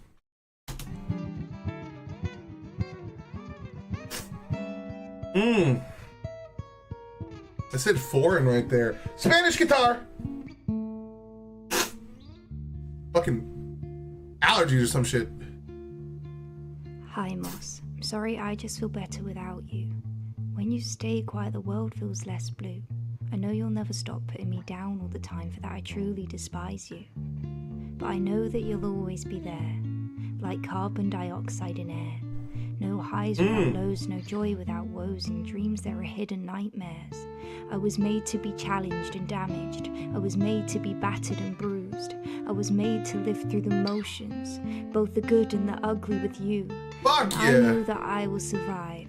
And you know from the look in my eyes, I am ready to face all the pain and dismay, all the suffering without a disguise. And I go by many names also. Godzilla! Some people know me as Jess. Some people know me as the girl who can't ever escape her own head.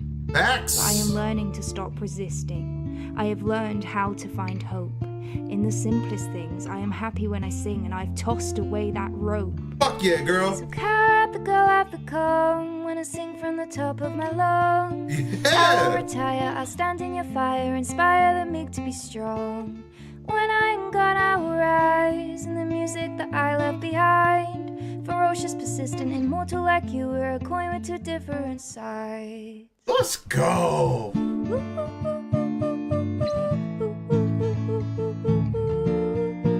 Let's go!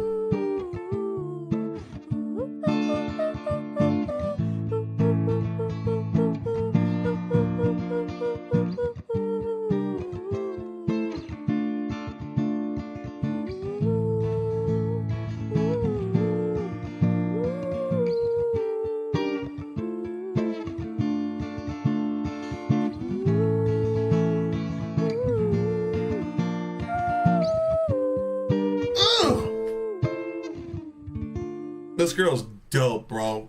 It's a fucking shame that she's got, like, it's a shame that me and her are almost caught up in subscriptions. Like, she's almost to 4,000, I'm almost to 3, and she's putting real art into the world, man. That's crazy. It's crazy to me, and now I know so many of you renegades actually go out of your way to, like, lift up other people. But it's crazy to me that Ren has like 2 million subscribers, and that so many people in his orbit that are so talented have so little.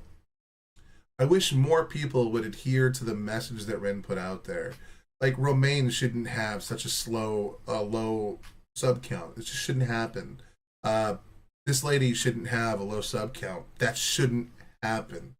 Like, it's supposed to lift all tides, but so many people just follow for Ren. I mean, even in one of my own videos, someone straight up told me, a person who's watched numerous of my reactions, who I've given much love to, yeah, Liv Sangster, also criminally low numbers. That's insane to me. Like, these people are talented, And that's another, like, that's why so often I just come out here and feel like a fraud, because how am I catching up to this young, beautiful lady who has a beautiful message for the world in her own way, who's also a renegade that even Ren is giving shout outs to? How is, like, I remember when Ren gave me that, I've watched more Ren reaction videos than Ren has put out videos. Exactly, dude. I remember when Ren gave me that shout out, I think I got like 400 subscribers. And dude, honestly, I was like, dude, when Ren gave me a shout out and then Token, I was like, holy shit. Hey Ren, do you think you could react to this song at some point? Mad Love, Singstar and Mossy, Keep on Walking, Live Singstar. Oh, that'll definitely be happening one day, dude. That'll definitely be happening. I guarantee it. I just got so much shit going. No, yeah. Send me the link in Discord, and I'll probably pick it up either tomorrow or tomorrow's Thursday or Friday. I'll definitely get it done, because Young Lady needs way more love, and so does Liv. Like, come on, dude.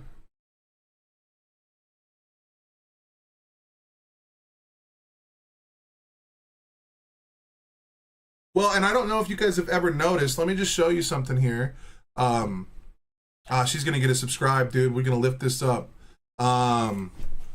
Hey, I just uploaded. She told me it was cool too. I asked her, at least in comments.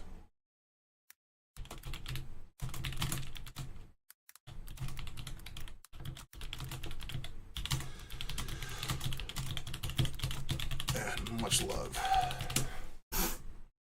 Oh, let me just show you something. Like, I don't know if anyone else has noticed this, and maybe it's just in my own brain. But like, when it comes to like doing some of like Ren's videos, I try my hardest when he's doing like the big push ones. Like, so this song with Chinchilla and Ren, I try to make it to where Chinchilla was the main vocal point of the thumbnail, and Ren was in the backdrop.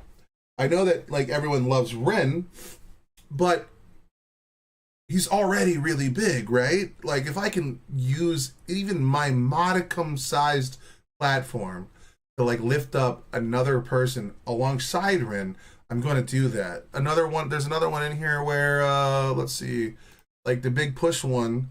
No, there was like a Power. Remember the Power one where I did the little chibi thing through AI and stuff? Because I saw she's done a few collabs with Victus too. See, that's fucking gangster. The Power one, I saw a lot of other content creators, because initially what I would do is I go to Google and I'd get the thumbnail or whatever, and it would show me like a lot of the reactors as well, and a lot of the reactors would cut Sam out of the video. Or Sam, you rock, Will, doing the Lord's work. Dude, you got to, bro. I remember when like I saw like so many reactors like keep Ren in the car seat, and they would like cut Sam out and put their self there, and I'm like, what the fuck are you doing? Sam is awesome too. He's a hardworking individual, and he was half of the video. His infection and his capability of being explosive and dynamic alongside Ren made the video even more powerful, and Power is still one of my favorite songs by Ren. Like, I don't get it, dude. I don't get why like these people are like, it's just me and Ren. That's why I put myself in the back seat, because I'm sitting behind these people watching their show, and Sam was as part of that as everyone else. There was like one on here where like I make sure when I do the big push videos that I put all the band members in, even if Ren is just a small member of the, like, sometimes Ren is the smallest thing that I'm putting in the frame. I can't remember where it was. Oh my god, dude, we've done so many reactions. I need to add Slaughterhouse to the correct playlist because it's not coming up. But there was one, yeah, like the big push, this one where I didn't get any money. Oh, they denied my copyright? You bastards. Anyway, I'll try it again. But I always try to get the whole band in when I do one of their stuff. Like right here in the big push, I shot the sheriff. Ren is the smallest little corner, and the rest of the band is in the shot. Ren lets everyone he works with shine like a back on staff. Exactly. Yeah, like you can't do that, bro. Like you can't just cut out. who's in the shot, dude? There's a reason why it was fire. Probably because it's a cover. Yeah. Oh, and I don't think it was. I don't know if Ren has like the same control over. Yeah, like in this one right here. Like, I'm never gonna cut out little Sam, bro. Sam was awesome, so I put myself in the background. I couldn't give my dude a beard. I tried so hard. But yeah, I don't understand why so many people are just like, let's just cut out half the talent in the video. And they center focus on Ren, even though Ren is really awesome. And Ren wants his people to succeed and thrive. Ren doesn't want to see these people. Oh, why is the monetization on this one off? Oh, that's right. I turned it off because I got a little nervous. Well, then. Let's see if we can do this appeal real quick. These appeals are scary, though. He always steps back to let everyone have it. Exactly, dude. And then the people that are reacting to this shit should also treat everything with the same level of respect. The big push is not just Ren. It's all of them. I don't live here anymore.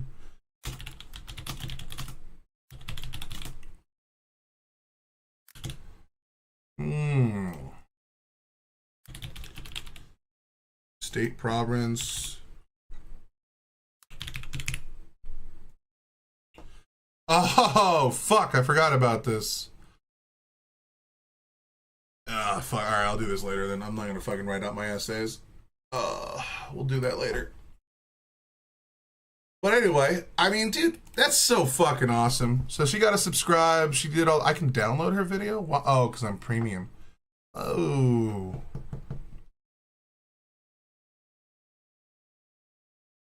All right, sleep token. No, we'll do that one later. But we'll close this. I'm gonna start closing some of these tabs. All right, we already watched this one, so we'll close this. All right, let's see. Do we want to dive into another political thing and just get this last political video out of the way? I think so. I love seeing all reactors get monetized. Exactly, dude. Exactly. I could have monetized pretty early into my Ren journey. I was so against it just because I knew it would put ads and I didn't know I could control the ads. Because now that I know I can control ads, I'm way more comfortable with monetization. Because I put an ad at the beginning, and if it's 30 minutes, I'll put an ad in the middle, and I'll put an ad at the end. So theoretically, if you don't want to watch ads, you get one ad technically in the beginning, and as long as I don't do too many side quests, you can opt out of the last ad. So you don't have to watch any of it. Oh god, we'll still go up on his screen, I bet, though. Oh, I see what you did. Yeah, my apologies. Alright, let's just get into it, man. Let's see what our boy Destiny's got to say. The synagogue, it is very likely to be either a white supremacist or a radical Muslim. If it is a shooting of a Republican politician, it is very likely to be a trans Antifa Marxist shooter. That is just not true. We don't. Thank God Bill Maher is being like. I love this man so fucking much. I just want to give him cuddles. I just want to. I know he's not into it, but come on, man. I just want to wrap my arms around him. If I hear you watch an ad for 30, it helps the reactors. I usually just let the ad play all the way through, but yeah, dude, yeah. But I also have like the courtesy of tabbing out and doing something else when it's going on. And I don't know, since I mute the ad, maybe it does nothing. You know what I mean? Maybe they don't count it as like an ad watched because I muted. So maybe I'm doing absolutely nothing. They make you watch like the first ad now. Yeah. And YouTube does so many ads.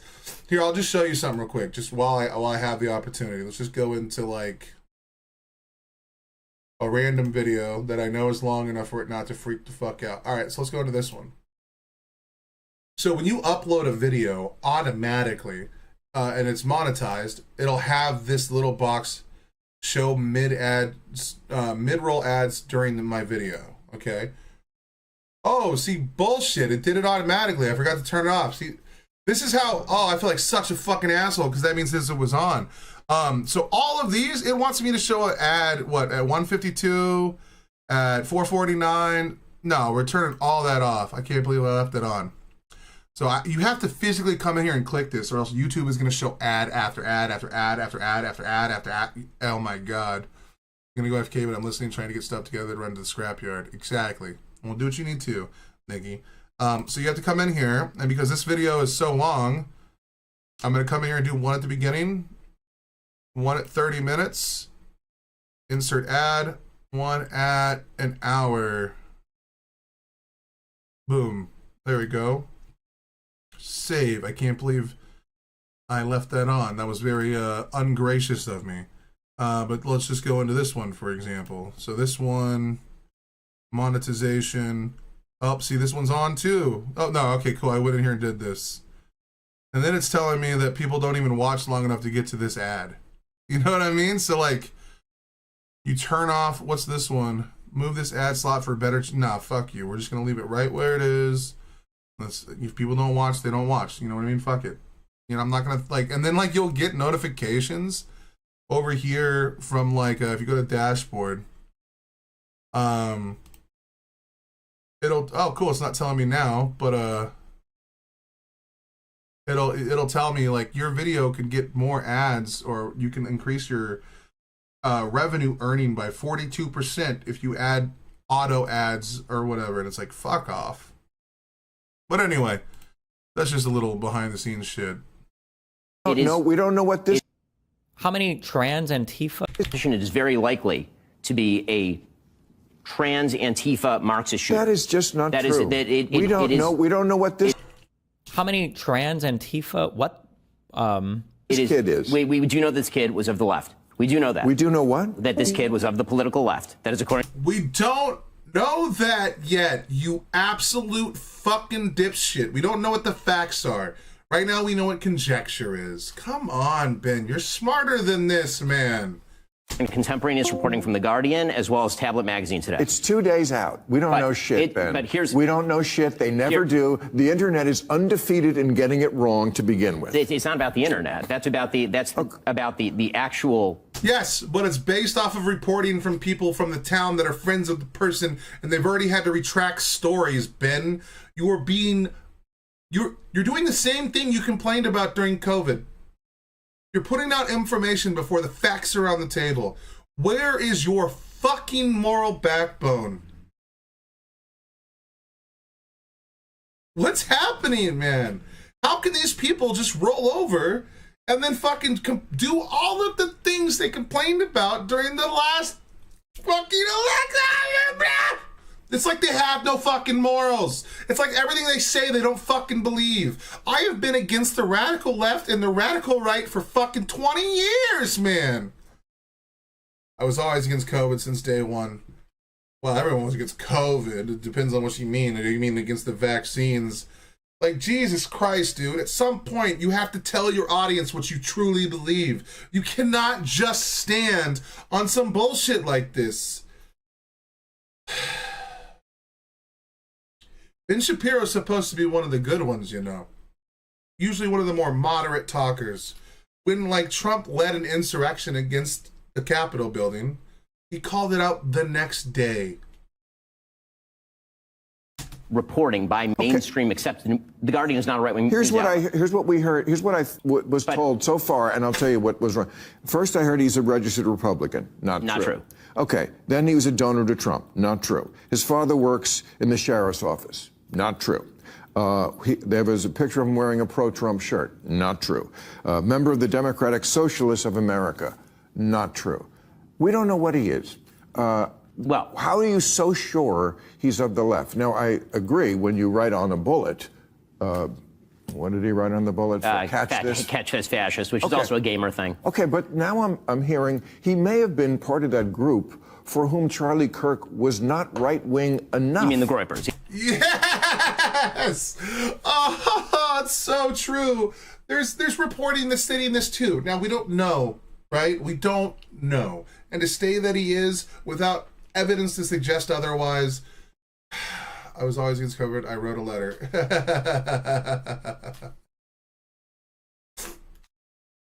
Bang, Clara. Yes, I mean, so that would. That so, you're sure he's. Ooh, this is a rough one for Ben because Ben also fucking hates Groypers, and Groypers fucking hate Ben Shapiro because he's Jewish and Israeli. Or not, I'm so sorry. Oh my God, I just pulled a racism. He's not Israeli, but he's Jewish and he supports Israel. That's what I meant to say. I'm sorry, Ben, my brave American. Not that. But I still think he'd rather pin it on the left than Groyper people. I'm not sure that he's not that. A minute ago you were sure what he was. Hold on. 1 minute he's sure that it's on the left, and then there's other reporting saying that he's on the far right. And of course, hi. Then he says some dumb shit like, well, I'm not sure about that one, but you're sure about the other when it's the exact same level of reporting? Fuck you. Come on, man. How is Ben Shapiro taking such an optic L right now when he's the fuck your feelings guy? I care about facts. What a fucking hack. For people. I'm not sure that he's not that. A minute ago you were sure what he was. Hold on. No, hold on. Okay, because I've been... You were. True. The article claiming Tyler Robinson was a leftist was retracted. Oh, this cool. is, and again, it's hard because even a lot of you guys aren't part of this like internet culture stuff. When people say certain things, they assume certain things, but it might not be the case at all. So like even reading the quotes from this, I was like, okay, we'll wait for more to come out.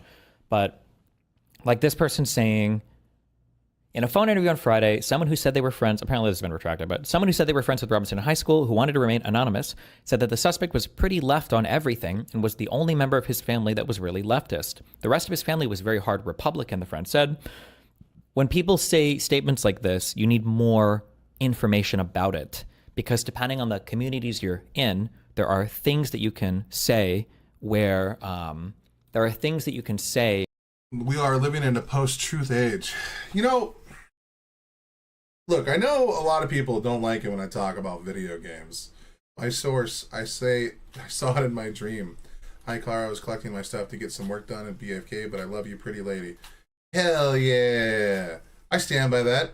Clara is a beautiful lady, and we should let her know as often as possible. And she's a kind soul as well. She puts up with my rants and my bullshit, despite our differences. Sup, bro? What's going on, Ricardo? I do like the 420, just saying. I got some of these, I got some cactus juice, dude, triple layered fucking resin infused fucking keef crusted fucking joint. Trust me, bro. Exactly, dude. The trust me, bro people. I forgot what I was going to say. I forgot what I was going to say.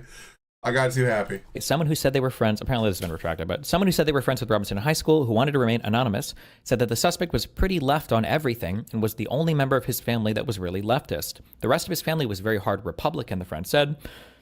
When people say statements like this, you need more information about it because depending on the communities you're in, there are things that you can say where it comes off as leftist, depending on the community, but it's not at all. So, for instance, we do have a lot more sames. Yes, we do. Yes, we do. Hell, I'd even say our differences are still pretty much sames up until, like, you get deep enough into the weeds. You know what I mean? Or our motivation for those differences are probably slightly different. You know what I mean? We do have a lot more sames. Honestly, dude, you know, I used to think I was pretty extreme in a lot of areas, but then I meet some extreme people and I'm like, oh, kind of like a timid bitch. If his parents were like neocons, like traditional conservative types, especially if they weren't bought into the Trump stuff, and then this kid was growing up on like the populist right, he would be, for instance, like incredibly anti-hawkish, anti-foreign intervention, which to some people can come off in the older world as like a dovish, like Democrat view. Not saying that's necessarily what happened. I don't know why I hedge like this all the time. Retards that don't want to hear me speak don't want to hear it anyway. But like, it would have been interesting for this to state more what were like actual concrete political beliefs or what. Yeah, they should ground out things in examples. Listening seems to be a lost art. Holy fuck, is that true? Like, cause right now, if you were to like to take a look at the political spectrum, I have a hard time differentiating people on the far left and the far right. It's really hard for me. Now, the only thing that I can usually I can use to like point out where they are is where their attack vector is. if someone is attacking big business, well, odds are they're going to be on the left, the far left, like in these circles. And if someone is attacking the government, odds are they're going to be on the far right. Uh-oh, I'm slipping into the squirrel mode of my magic gummies. Get it, girl, get it. But they still believe a lot of the same things. Like if you were to take the furthest left person in the political spectrum, especially in our media, they would defend fascist policies. They would defend locking up liberals as much as the far right would. Like they defend the same talking points. They both believe that the ADL or whatever the fucking Jewish organization is controls our entire media. They believe that they control our politicians. They believe they control every aspect of our lives. They believe that they control every think tank and it's like, okay, I can't tell the neo-Nazis from the Marxist-Leninists anymore. I can't do it, other than what the center point of what they're talking about is. One is government, the other one is, big business or the donor class. Like they just say the same shit, but like have a different vector of attack. AIPAC, that's the one. The ADL is the fucking the thing in Germany, isn't it? That kind of feels like a lot of people are saying it might be neo-Nazi or Nazi, whatever. AIPAC, that's the one. Yep. Dude, the fucking Nick Fuentes and the Gropers and the Sam Hyde and the people that are against immigration in this country, they think AIPAC runs the government. They think Candace Owen thinks that AIPAC runs the government, okay? These people are disgusting. And then you get people like Hassan, and then you get people on this far left bullshit. They think that AIPAC runs our government. They think that every decision that's made is a benefit to Israel, regardless of any other fucking information. Nothing else can come out to suggest otherwise. These people believe the same thing. They just come at it from a different perspective. Tesla 0 to 1939 and 3 facts.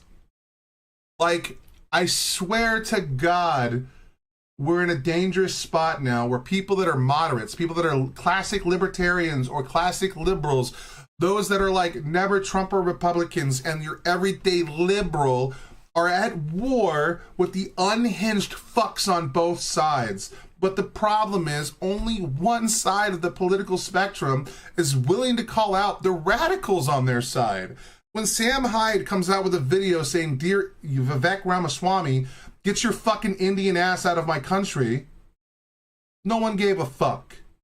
In fact, ultimately, Vivek stepped down from his role at Doge so that Elon Musk could be there. And then in 5 to fucking 2-3 weeks, Sam Hyde made a video talking shit about Elon Musk. And then you get dipshit normies like Asmongold that are so fucking stupid, they don't know how to fucking tell a fact from fiction, just like Hassan's dipshit ass that can't tell when a JDAM falls, whether or not it's from a fucking video game, and he's using it as justification to say that we need to kill Israelis.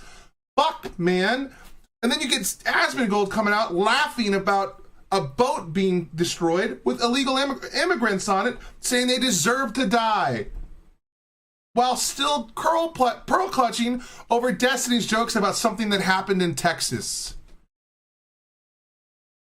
Sam Hyde is a parody? No, he's not. Sam Hyde believes the bullshit that he's saying. And even if he is a parody, the parody he's putting into the world is dangerous.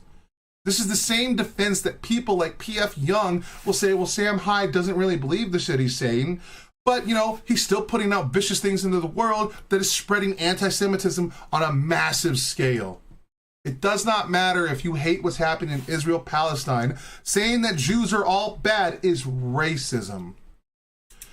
Asman folded fast when he had his rant about being a superior culture. Yeah, that's because he got banned. But then after that, he became the largest political streamer in the world, and now he just says more unhinged shit ever. I have a video reacting to Asmongold literally calling for violence in this country, calling the left valid military targets.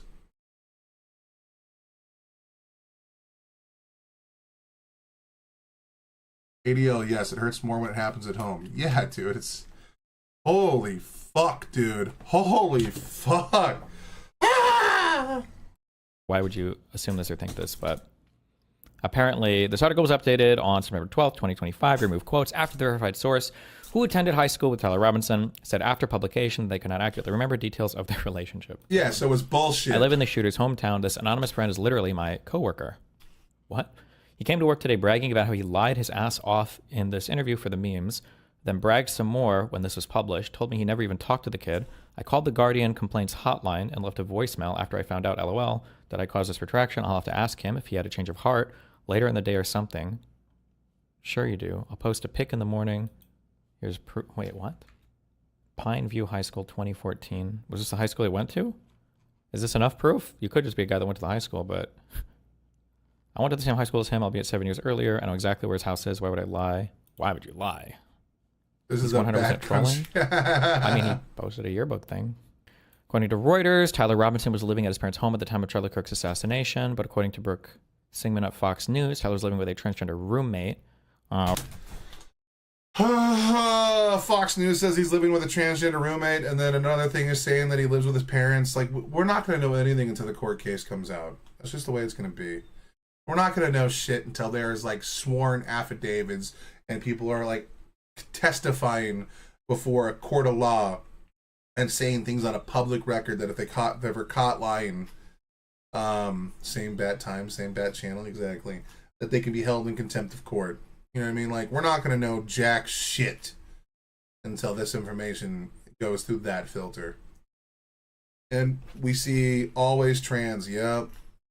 That's always trans. A roommate or girlfriend. See, that there's no point.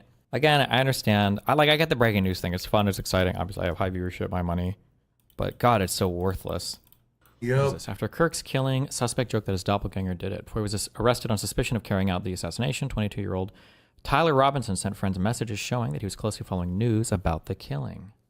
The day after Charlie Kirk was killed, an acquaintance of Tyler Robinson's posed a question to him in a group chat. The FBI just released 2 grainy surveillance images of a skinny young man in a cap and sunglasses walking in a stairwell on the Utah Valley University campus, and had asked for the public's help in identifying the suspect. Tagging Mr. Robinson's username on Discord, a messaging platform, the acquaintance attached the images and wrote, "Where you at?" with a skull emoji. Oh, God. Suggesting that Mr. Robinson, 22, looked like the man being sought. Mr. Robinson replied within a minute. His doppelganger, he wrote, was trying to get me in trouble. Tyler killed Charlie, another user wrote, apparently in jest. That was on Thursday afternoon around 1 p.m. local time. It was not until later that night, nearly 34 hours after the shooting, that Mr. Robinson was arrested on suspicion of carrying out the assassination of Mr. Kirk. The Discord messages were the clearest glimpse yet of the suspect's demeanor in the hours after the killing. Trans people are they were shared with the New York Times by someone who knew become Mr. Robinson in high school spaces. and has kept up with him in the group chat. Not the group chat, which includes about 20 people. That means it was a Discord server. But said he had not seen Mr. Robinson in person for several years. He spoke on the condition that his name not be used, fearing harassment for being an acquaintance of the suspect. Does the Times have like internet savvy people going through this Discord? I feel like you could find the ideology so fast if you just knew what you were actually reading or looking for. After Mr. Robinson joked that the gunman was his look-alike, another user suggested that the group could turn Mr. Robinson in and get the $100K reward that the FBI was offering. Only if I get a cut, he responded. Whatever you do, don't go to McDonald's anytime soon. Kind of crazy how they're just like memeing after killing somebody. Jesus. Mr. Robinson agreed and offered a supposed joke of his own writing. Better also get rid of this manifesto and exact copy rifle I have lying around. When another user suggested that the killing of Mr. Kirk would lead President Trump to send the National Guard to Utah, the suspect replied, "In a red state? Nah, clearly the shooter was from California." Before the exact phrasing of the engravings was publicly known, the suspect sent messages that suggested he was closely following the news. I heard the ammo had something about trans stuff on it, but they aren't releasing photos or exact quotes, he wrote. He added, and also the claim wasn't backed by the official FBI, just some dude in the briefing room. Recognized his son as the person of interest, and when asked, he fessed up to it. Sources say Tyler actually threatened suicide, saying he'd rather kill himself, which led the dad to call up his minister, who happened to be a U.S. Marshal. Robinson later surrendered and was booked into jail. The jail, 250 miles from the crime scene. That's right. I am against arresting people, but I wouldn't be against raising punishment for extreme cases. It depends on what you mean by punishments there, buddy. Like, if it's the death penalty, I'm not backing that play, dog. I'm sorry. I don't think that the government should kill people just because something bad happens. I think that we should try to always reform people, and which is what the initial idea of prison is. We send you to prison, we strip away most of your rights, slap you on the wrist, give you a time frame for you to pay your penance for the crime that you've committed, and then when you get out of prison, you're done. Like, they shouldn't be arrested for talking. Well, yeah, I agree. Or being trans. Yeah. But people aren't usually arrested for being trans or talking. Like, especially in America, we're supposed to have freedom of speech. Well, we're supposed to until, like, Donald Trump does what Donald Trump does. Like, if you say I'm pro-Palestinian or pro-Palestine or pro-Gaza or whatever, you get deported from our country, which is fucking insane. Like, the Palestinian people aren't even killing Americans, dude. They're not over here fucking doing terrorist attack on our lands. Like, Hamas isn't, like, throwing raids on our buildings. Like, just because Israel's our ally doesn't mean we can't be critical of the things that Israel's fighting. Until miscarriages of justice don't happen, the death penalty is always wrong. Exactly, dude. Exactly. The guy made it all the way home. So how'd he do it? New video shows Robinson leaving his sniper's nest and jumping off the roof. After that, he dumped his gun in the woods and hopped in a gray Dodge Challenger and drove 4 hours. A gray Dodge Challenger? Bro, hold on. I had a gray Dodge Challenger. Hold on. Me and the shooter have something in common. I agree we shouldn't fund Israel. Well, I'm not going to say that either. I think that we have a vested interest in the in Israel being Israel. You know, they do have a democracy. They do have like 2 million Palestinians living in their country inside their own border, Israel proper. Like, we need to, like, find a way to get Netanyahu out of there and make them simmer the fuck down and come to goddamn talking, like, be able to talk with the Palestinians and broker a peace deal. And we need the Palestine to have their own fucking state where we no longer have, you know, like, actual massive borders and checkpoints for Palestinians that have to pass through to go to fucking work. We need to drop the blockade. But Israel's not going to do any of these things until they know Hamas is completely dealt with.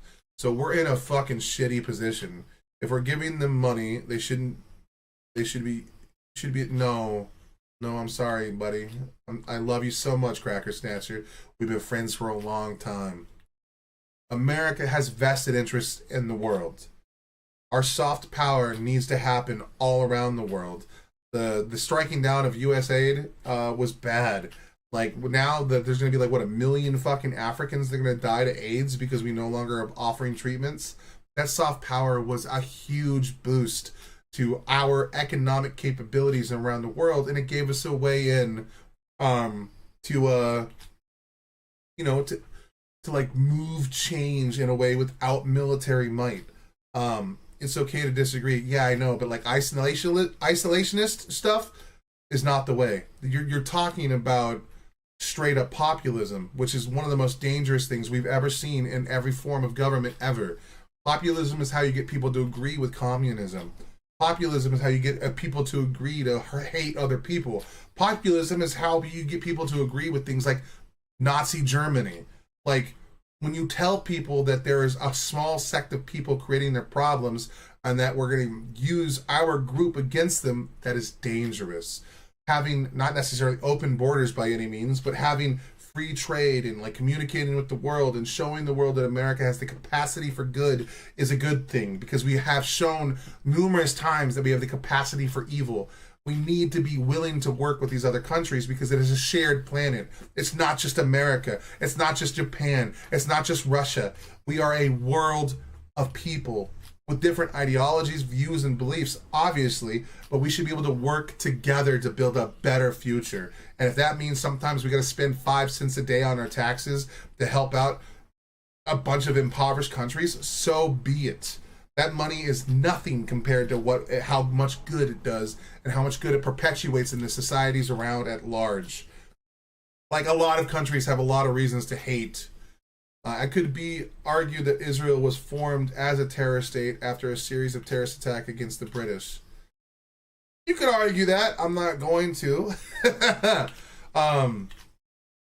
I think that Israel serves a tremendous purpose to the American sovereignty, and the American mission and democracy and open trade. It's crazy. It's in our own interest. Stopping pandemics in countries where they start is cheap. There's a yes. Like, if pandemics start spreading around the world, by the time it becomes like a raging sickness, it will hurt Americans. Soft power is underrated. Exactly. We need soft power. And all of these things were unilaterally voted on by our Congress, by our elected officials. And they just came in and said, nah, dog, fuck that. PR value got worldwide for investments, and the aid was cheap. Ultimately, I would want peace, but this is a whole underground world. There's always going to be crime, Cracker Snatcher. As long as we have things such as freedom, crime will persist. As long as we give people the option to do things, they will find the easiest means to do something. Like, it's the reason why a lot of people that suffer in the black community turn to crime to begin with. It was hard for them to find a job. It was hard for them to, like, have employers take them seriously. And because they were in such impoverished areas, their schools weren't as well developed because the schools are paid for by the taxes of the community that they're in. And the community they're in has been redlined into being a poorer community. They're never going to have the financial necessity or the financial reach to, like, uplift these students. Like, some of these people that are going to school without fucking AC, and we know that people that are uncomfortable have a harder time focusing on things. There's already studies and stuff that show this. So some of these people have a hard time finding a job, and what they do is they turn to crime, or they turn to drugs, or they turn to gangs, and it creates a cycle. What are we doing? And, like, I would be okay with the idea that, like, hey, if we don't spend this money abroad, maybe we'll spend the money here. But you never hear Republicans doing that. They'll say, we're not going to spend the money abroad. We better not send any money to Ukraine. As the great philosopher Ren once said, one man's terrorist is another man's freedom fighter. Exactly, dude.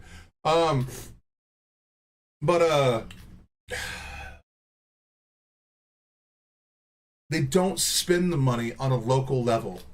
When I was in jail, they had no learning books available. Well, yeah, but that's because our prisons are, like, you know, poorly run. We need to optimize that. But we can do two things at once. You know what I mean? Like, we can help stop AIDS in another country, and then also, like, do prison reform in America. The world is the general loved and respected America. Ask any random kid on the planet, and Americans were the good guys. That's changing, and that was worth billions of dollars in terms to you guys. Exactly. Yeah, they do not reform. Yeah, we need reforms, but we can do two things at one time. The problem is the Republicans will be like, we need to stop sending money to Ukraine, and then you're like, okay, well, what are we going to use that money on here? We're going to rebuild our roads? And they're like, well, no, we're going to give tax cuts to the rich. Well, what? Why? Then why are we stopping sending money to Ukraine? Well, because we don't want that money to go to Ukraine. If the point is to, like, do the spending here, why are none of them advocating for that? Why are all of them saying we got to stop the spending? And then Trump is like, let's go throw a $25 million military parade for no fucking reason. That made us the laughingstock of the world because it was so fucking poorly done. It starts to fall flat when all the other stuff isn't working with it. Like, I could understand the populist argument if, like, things were moving in that direction. Like, if they were willing to, like, okay, we're going to stop spending money here, but we're going to spend money in our schools and improve our quality of life. But they don't do that. They always vote against these things. Their whole thing is, we're not going to spend money, we're not going to spend money, we're not going to spend money. Unless it means cutting people from Medicare, and then they're going to cut them and then use that money to, like, go to the rich. It's like, fuck, man. What's the point of not spending the money if we're not going to fucking use that money somewhere else? So it all comes down to bullshit. It's all lies. It's all bullshit. It just makes them look like the party of people that don't want to spend money. But at the end of the day, they just passed that big, beautiful bill. They give massive tax cuts to the rich, and then they don't try to use that money that we're not spending somewhere else to do anything else other than fucking sit on it. It just goes nowhere. It's all bullshit. Home. The governor of Utah, Spencer Cox, says the family did the right thing by turning their son in. Robinson's believed to have acted alone, but he left a hefty trail of evidence. Investigators found messages that he sent to his roommate. These photos consisted of various messages stating a need to retrieve a rifle from a drop point, leaving the rifle in a bush, messages related to visually watching the area where a rifle was left. Sorry, Cracky, you know I love you, all right? So if it goes to the pockets, why would we not want it to go to the kids in Africa that could use it? Or the gender studies in like the Middle East where women are forced to wear gowns over their entire body and are told that their bodies are like the property of men. I'll never understand this world. Like, what's the fucking end game? No clue. I don't know. Liz Truss tried to give tax cuts to the rich. She lasted 49 years. Jesus Christ. And a mess. People keep saying Obama was the one who divided the country. Is there any truth to that claim? Bullshit. I don't remember him ever being divisive. This is delusion from the right. But you need to listen. You need to listen to their media. When you were listening to like Rush Limbaugh on the day, every single day you were hearing about these people were commies. They were socialists. They were trying to destroy. I'm just saying if we give money, we should make money from it like Mr. Beast does. We do, though. By giving money to these impoverished areas, it gives us access to their markets as well, because we're going to have Americans on the ground floor there. This is an opportunity for us to build up businesses there and immigrate. Well, not necessarily immigrate there, but use their natural resources, because they can trade something they have an abundance in for access to our medications and other things that can help modern lives. Now, we shouldn't do those things for money, but we receive money from these things. And we have entire PR departments that like are worth millions of dollars that would love to have the PR that like US Aid used to give. It was a powerful force for good. There's a reason why it was created to begin with. But the problem is all the people now are so fucking dense in their own mind that they just see money going out. Meanwhile, these are the same people that'll complain about the prices of everyday living, but like they're ordering DoorDash 3 days of the week, or they're eating out 3 to 4 days of the week, or they're spending their money on Starbucks, or buying a video game for $100 for what? The same people that are asking for this level of like conservatism of our government would never practice that in their own life.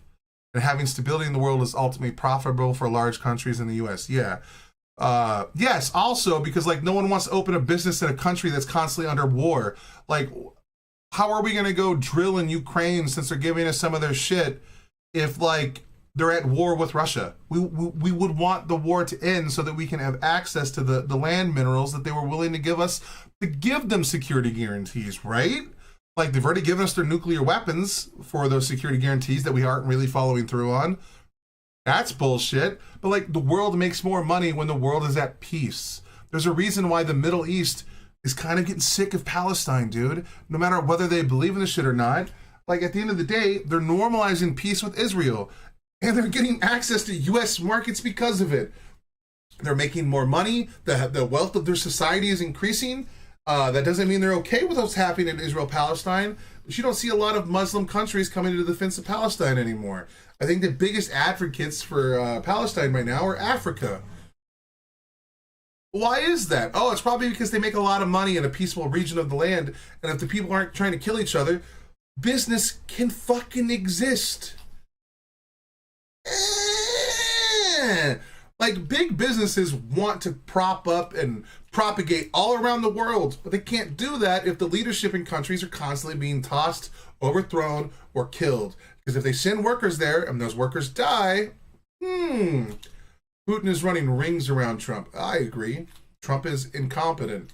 The country every single day you got this fed to you from all forms of conservative media. So that's why you get the feeling that Obama was like crazy divisive or whatever. Keep in mind that those same horrible healthcare pushes, the same horrible healthcare changes that Obama made, that Trump came into office to try to repeal and replace, are the ones that now Trump defends and says those were his idea. Yep. It's because they're popular. The left has been raising and ratcheting political tension for years. Not the left, I'm sorry, the right. The right has tried to use immigration as a bludgeon. As a weapon, the U.S. is already on top or near the top when things are going well. When things go really bad in the world, things become unstable and it hurts the USA. 100%. I mean, Africa's making power plays. Yeah. The right has been using people like Rush Limbaugh, may he rest in peace. Charlie Kirk, may he rest in peace. They used Glenn Beck, they used Tucker Carlson, Bill O'Reilly, and they've used immigration consistently since I was a child as a weapon. Fox News' entire motif for years has been fear. They try to propagate fear. And the more you're afraid, the easier you are to control. The more you're afraid, all you have to do is point a finger and say that's the person that's to blame. And then the mob will go kill that person. Africa is a whole bunch of separatist countries. I think it was South Africa that was the one that did the filing for the ICJ to say that what Israel's doing is a genocide. And if I believe correctly, the ICJ said they were going to look into it. They said that it has met the bar to like Abraham Turek is the most famous man in Africa at the moment. That one I don't know. I don't know who the fuck that is. I don't really give a fuck that much. Those guys are domestic terror. Yeah. Look, I know that the ICJ said that there was enough evidence. It wasn't to say that it was in Africa. It was actually a pretty low bar, but I know that they said that it was enough to investigate the crime of genocide. Now, I don't know if the ICJ has come out and said it outright, but I know that one of the members of the ICJ, when they came out, said that it wasn't on a thing. You would have to watch like the debate between like Norm Finkelstein and Destiny, or because like, they're the only ones really having it at the time. But yeah, dude, like I think one of the African groups was like appealing to the UN, and the UN said that there was enough of the evidence to suggest that they should look into it, and that's where the last I think it ended. And then I think a couple months later they put out an arrest warrant for Netanyahu to appear before, but they also did the same thing for the leaders of Hamas. But at the end of the day, no one's really going to listen to Piranha Boy is the most famous person in Africa. Why is Africa got so many things going on? The pre-existing condition stuff, he's not going to get rid of that because they're popular now. So It's referring to having left the rifle wrapped in a towel. We now know more about the engravings on the shell casings. Listen. Inscriptions on a fired casing read, "Notices bulges, capital OWO, what's this question mark?" Notices bulge. What is this? Ooh. Hey man, that's hilarious. And that's kind of popular in the Groper movement because they're like really into femboys. The UN has called it a genocide too, but Israel will take absolutely no notice as usual. I don't think the ICJ has actually clarified it as a genocide yet. I could totally be wrong. I kind of stopped following like 3-4 months ago because instead of worrying about what's happening in Israel-Palestine, I got more worried about what's happening in my own country because an insane fascist became president. I had to start worrying things a little bit closer to home. But at the time of the ICJ case, because I know they said it takes a little bit of time to come out, they weren't comfortable calling it an actual genocide at the time. Now, that doesn't mean that it isn't one, according to them, but they just weren't comfortable making that clarification at the time. Now, however, other things could come out. Maybe UN officials might have said it, but I don't think it's been ruled as a genocide by the ICJ yet. Now, I could totally be wrong, and I'm willing to eat crow if I am, and, I'm not really too concerned about calling it a genocide anymore because, well, Trump is in office and, he's the one backing it now. So, like, if it's a genocide, he's the one that looks terrible. Anyway. Inscriptions on the 3 unfired casings read, "Hey fascist, !" Catch, ! Up arrow symbol, right arrow, and symbol and 3 down arrow symbols. A second unfired casing read, "Oh Bella Ciao, Bella Ciao, Bella Ciao, Ciao Ciao," and I'm not gonna lie, I don't know much about Bella Ciao, so I'm just gonna not say much there. third unfired casing read, "If you read this, you are gay, LMAO." Bella Ciao's and if you read this, you are gay. Why are they not showing that one on the screen? Oh, probably because like a trans person probably wouldn't use that vernacular while shooting somebody. All of these read as like a Groyper guy. I'm more inclined to believe a Nick Fuentes or a Sam Hyde-esque person shot Trump based off of that one aspect of information alone. anti-Nazi song from Italy. 3 down arrows Is Bella Ciao really an anti-Nazi song from Italy? I'm not going to trust Fox News. They want to be gay reading it. They don't want to be gay reading it. Yeah, but like, what? Bro, if it's like the left doesn't use gay as an insult typically unless they're the far left. Where like, you know, they're attacking Pete Buttigieg and his husband and his son for some fucking reason. Because Hassan and the fucking Vanguard and his ilk are disgusting creatures that LARP as compassionate progressives until it's time to, you know, ratchet in the political fucking hit jobs. And then they're like, whoa, this gay man. I'm surprised they don't throw the F slur around just because fuck it, you know what I mean? Or like the fact that they'll talk about how racism bad, but they'll Abraham Tory is from the Burkina Faso, that one's landlocked West Africa country with a total population of 23 million people. Jesus, bruh. Taylor Swift has more people subscribed to her YouTube than live in that part of Africa. That's fucking wild. An anti-fascist symbol that's now associated with Antifa, and it's also a video game code for calling in a big bomb. Hey, fascist, catch, while he's calling Charlie a fascist and telling him to catch. Anti-Nazi? Didn't Italians, did they have their own fascists? I'm trying to remember if that was the case or not, but maybe not. A bullet. I know nothing. And the bulges, OWO, is sexual role-playing slang used by furry fanatics. It's not just furry fanatics. What the fuck? They don't want, altogether, there are enough Africans to match the globe. I don't know about that. I think aren't the 2 most populated countries in the world, China and India? But Africa is not a country. It's not? Well, Africa is a continent, right? So what do we call... Are there multiple countries in Africa? Bro, the shit you learn... like, you don't learn any of this shit in America. Not like, dude. Trump is a big fan of coffee. Especially the Maxwell. Sipping tea. So who is this guy, this Robinson guy? He comes from a normal household, raised Mormon, parents are Republican. Ooh, I like that mask slip right there. Comes from a normal household. Would he say the same thing about like a Democrat home? Are they not normal? Are they not normal Americans that just disagree on like fiscal responsibility and like our state place on the world stage? Nah. No, he wouldn't say that. Robinson guy. He comes from a normal household, raised Mormon, parents are Republican. His father's in construction, and they live in a 6-bedroom home in Utah. God damn, how rich is that motherfucker?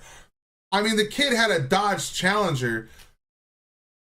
I hate the middle class so fucking much, man. They have a 6-bedroom home. His son has a Dodge Challenger. I don't know about you. I just tried to buy a Dodge Challenger, and for 3 years, I spent about $30,000 to $35,000.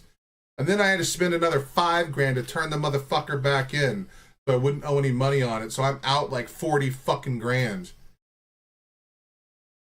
Financially, I'll never recover from that. What the fuck, man? Especially when I make like $200 a month off YouTube.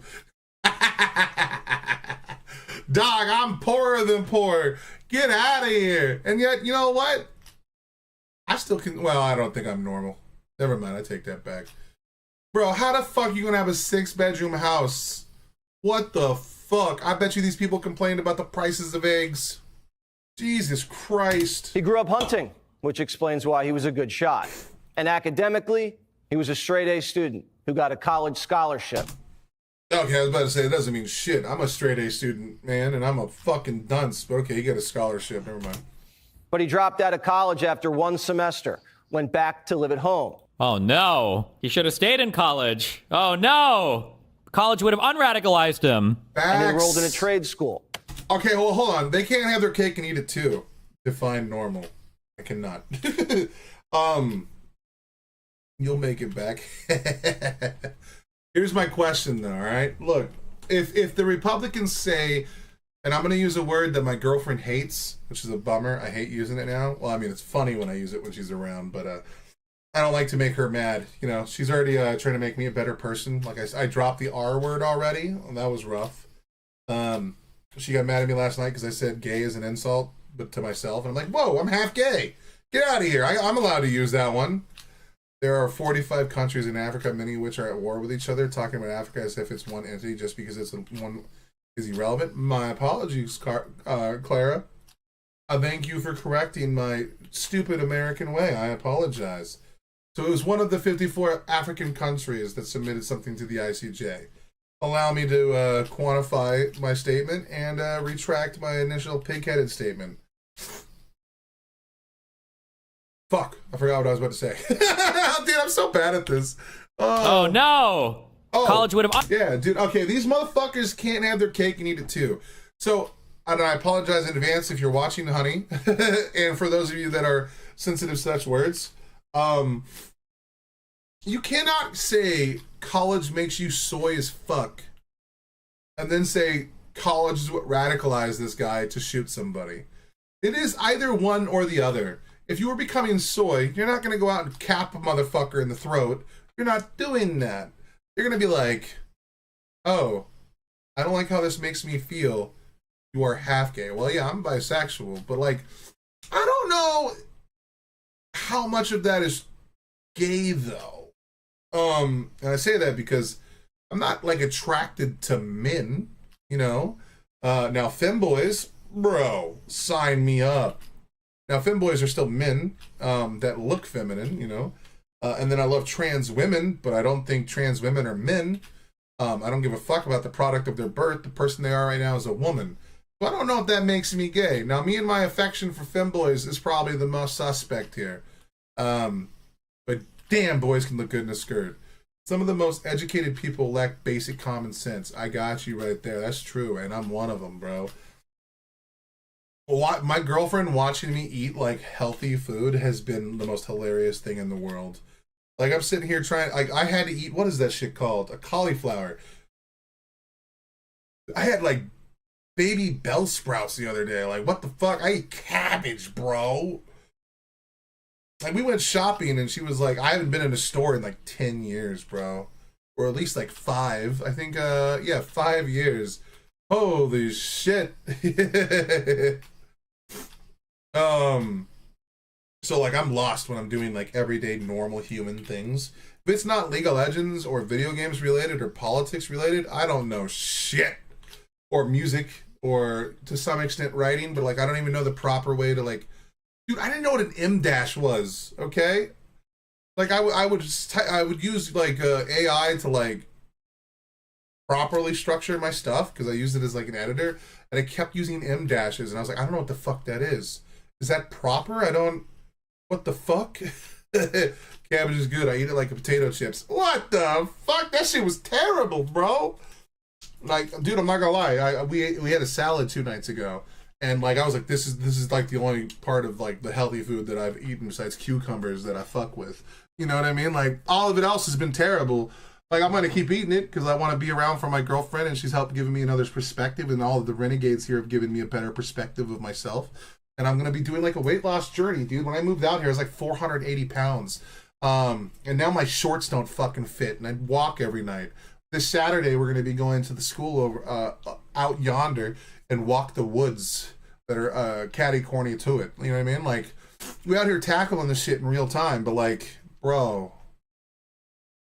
God damn. Anyway, sorry, I got onto my own bullshit. Home, Oh no, he should have stayed in college. Oh no, college would have unradicalized him. And enrolled in a trade school, looking to become an electrician. All of this sounds MAGA to me, bro. Blue collar guy working as an electrician. Like Uncle Ray. Exactly. Uncle Ray told me. I would love to have a conversation with Uncle Ray because I know he's pretty far on the right. Well, I wouldn't say far on the right, but I know he's placed firmly on the right. And I would love just to have a conversation because me and him probably disagree on so much. But at the end of the day, I bet you, because I love him and, he hasn't really responded to any of my messages. So, like, but at the same time, I think that, like, Ray was the catalyst. Exactly, dude. Yeah, his little pep talk, man. No matter what Ray is or what he says, I love him, And I would love to have a conversation with him. Make America great again. And even if it was like it's not non-political, you know what I mean? Like, we just vibe, bro. Talk about music. Like, honestly, Uncle Ray not only did that, he's very busy. I know. I understand that he's very busy. There's nothing wrong with an M dash. It's used throughout classical literature. It's just AI overuses it, so it's sus. Well, yeah, but like when because I'll read it, like put a chapter through it, and then it'll add an M dash, and I'm like, shouldn't a comma be there? Why is there an M?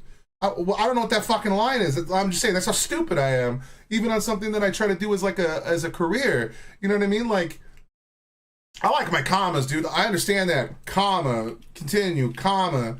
But when I feed it through like AI, they're like, we're gonna throw M dashes everywhere, and I'm like, okay. If no one's told me it's incorrect, so I'll leave them in. But okay, like, thanks, dude. But yeah, Uncle Ray's got a lot going on. I know that he showed up in like Slim Shady's thing and stuff like that. But Uncle Ray not only helped give me a reason to want to start taking care of my health, because like seeing someone like him, shout out my channel. I know that he didn't do that out of the kindness of his heart. I think someone paid him to do it, but it was still cool that he was willing to do that and go over my shit. Ray's done more to sort permanent than any other reactor, so I'm not bothered. Exactly, dude. Not bothered by his politics either. Hell, dude, he could come out as a Nazi. I'd still love his ass. You know what I mean?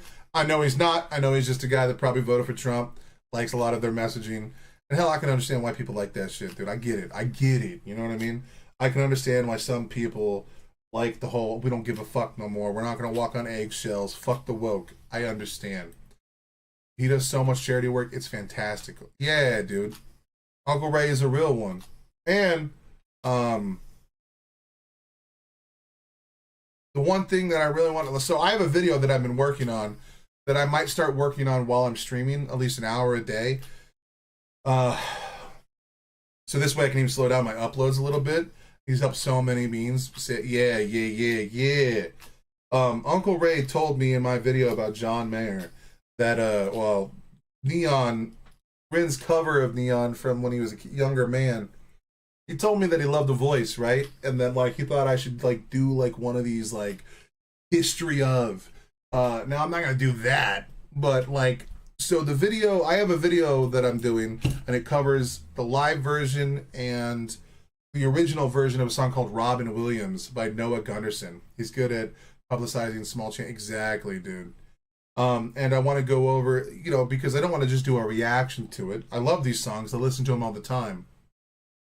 And I want to do an actual thoughtful video outside of just me doing a reaction, where I'm going over the lyrics and what they mean, essentially doing like a video essay talking about the strengths and greatness of this song because of Uncle Ray and the things that he said. I was like, you know what, dude? Maybe this could be the version of the content I release that I can be the most proud of. That I can be like, yep, he's doing the thing. Oh no, am I going on another side quest? Anyway, let's just say this, okay? I'm doing a video that's going to take me like a month and a half to edit, and then I'm going to put it out there. Instead of doing every Sunday a letter to my a song stuck in my head, a song stuck in my head is going to be a video essay about why the song is great, going over the lyrics, the instrumentation, all of it, in like, it's called Robin Williams by Noah Gunderson. There's a live version and there's a studio version that are both amazing. And I want to go over that song because it goes over like a, not just Robin Williams. I meant Ray. Sorry, no, I got you. But I want to do that shit, you know. And because Uncle Ray said that's something I should do, I'm gonna do it. And then I'm gonna go to his channel. I'm gonna pay him money to react to it because I'm doing it because he told me to. You know what I mean? And like I think that would be really fun and really interesting. So, you know, I don't know what his cost is. I'll figure it out. I'll go to his thing. I'll figure that shit out. But when that video comes out, I'm going to see if, like, you know, it lives up to the standard that he thought it could be.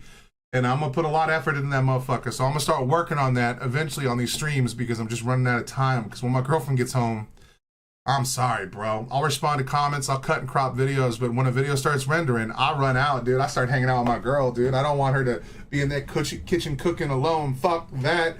This ain't no fucking, like, some bullshit where she's like, nah, none of that, dude. You know what I mean? But anyway, yeah, that's the goal. That's the plan. And I fucking love that song. So it's going to be really fun to do. A family member said he wasn't political until recently when something snapped. The family member referenced a recent incident in which Robinson came to dinner prior to September 10th. And in that conversation with another family member, Robinson mentioned Charlie Kirk was coming to UVU. They talked about why they didn't like him and the viewpoints that he had. Why, who didn't like them? The family or the kid? Incident in which Robinson came to dinner prior to September 10th. And in that conversation with another family member, Robinson mentioned Charlie Kirk was coming to UVU. They talked about why they didn't like him and the viewpoints that he had. The family member also stated Kirk was full of hate. God, I hate Kash Patel. Just putting that out there. A man who wrote a children's book to radicalize minors to call Donald Trump king. They? Does he mean him? Is he just using the singular they? Maybe I don't know. Maybe they're just the family's tyrant. And spreading hate. One of Robinson's friends spoke to The Guardian and said he was... Wait, can somebody link me that full press conference? ...really leftist. Pretty left on everything, quote unquote. They said he became... Yeah, but that entire story has been retracted. What the fuck? ...became an extremist, started ranting and raving. Robinson apparently spent too much time online. His shell casings had internet slang, and he dressed up as memes for Halloween. All of this is pointing to the Groyper movement.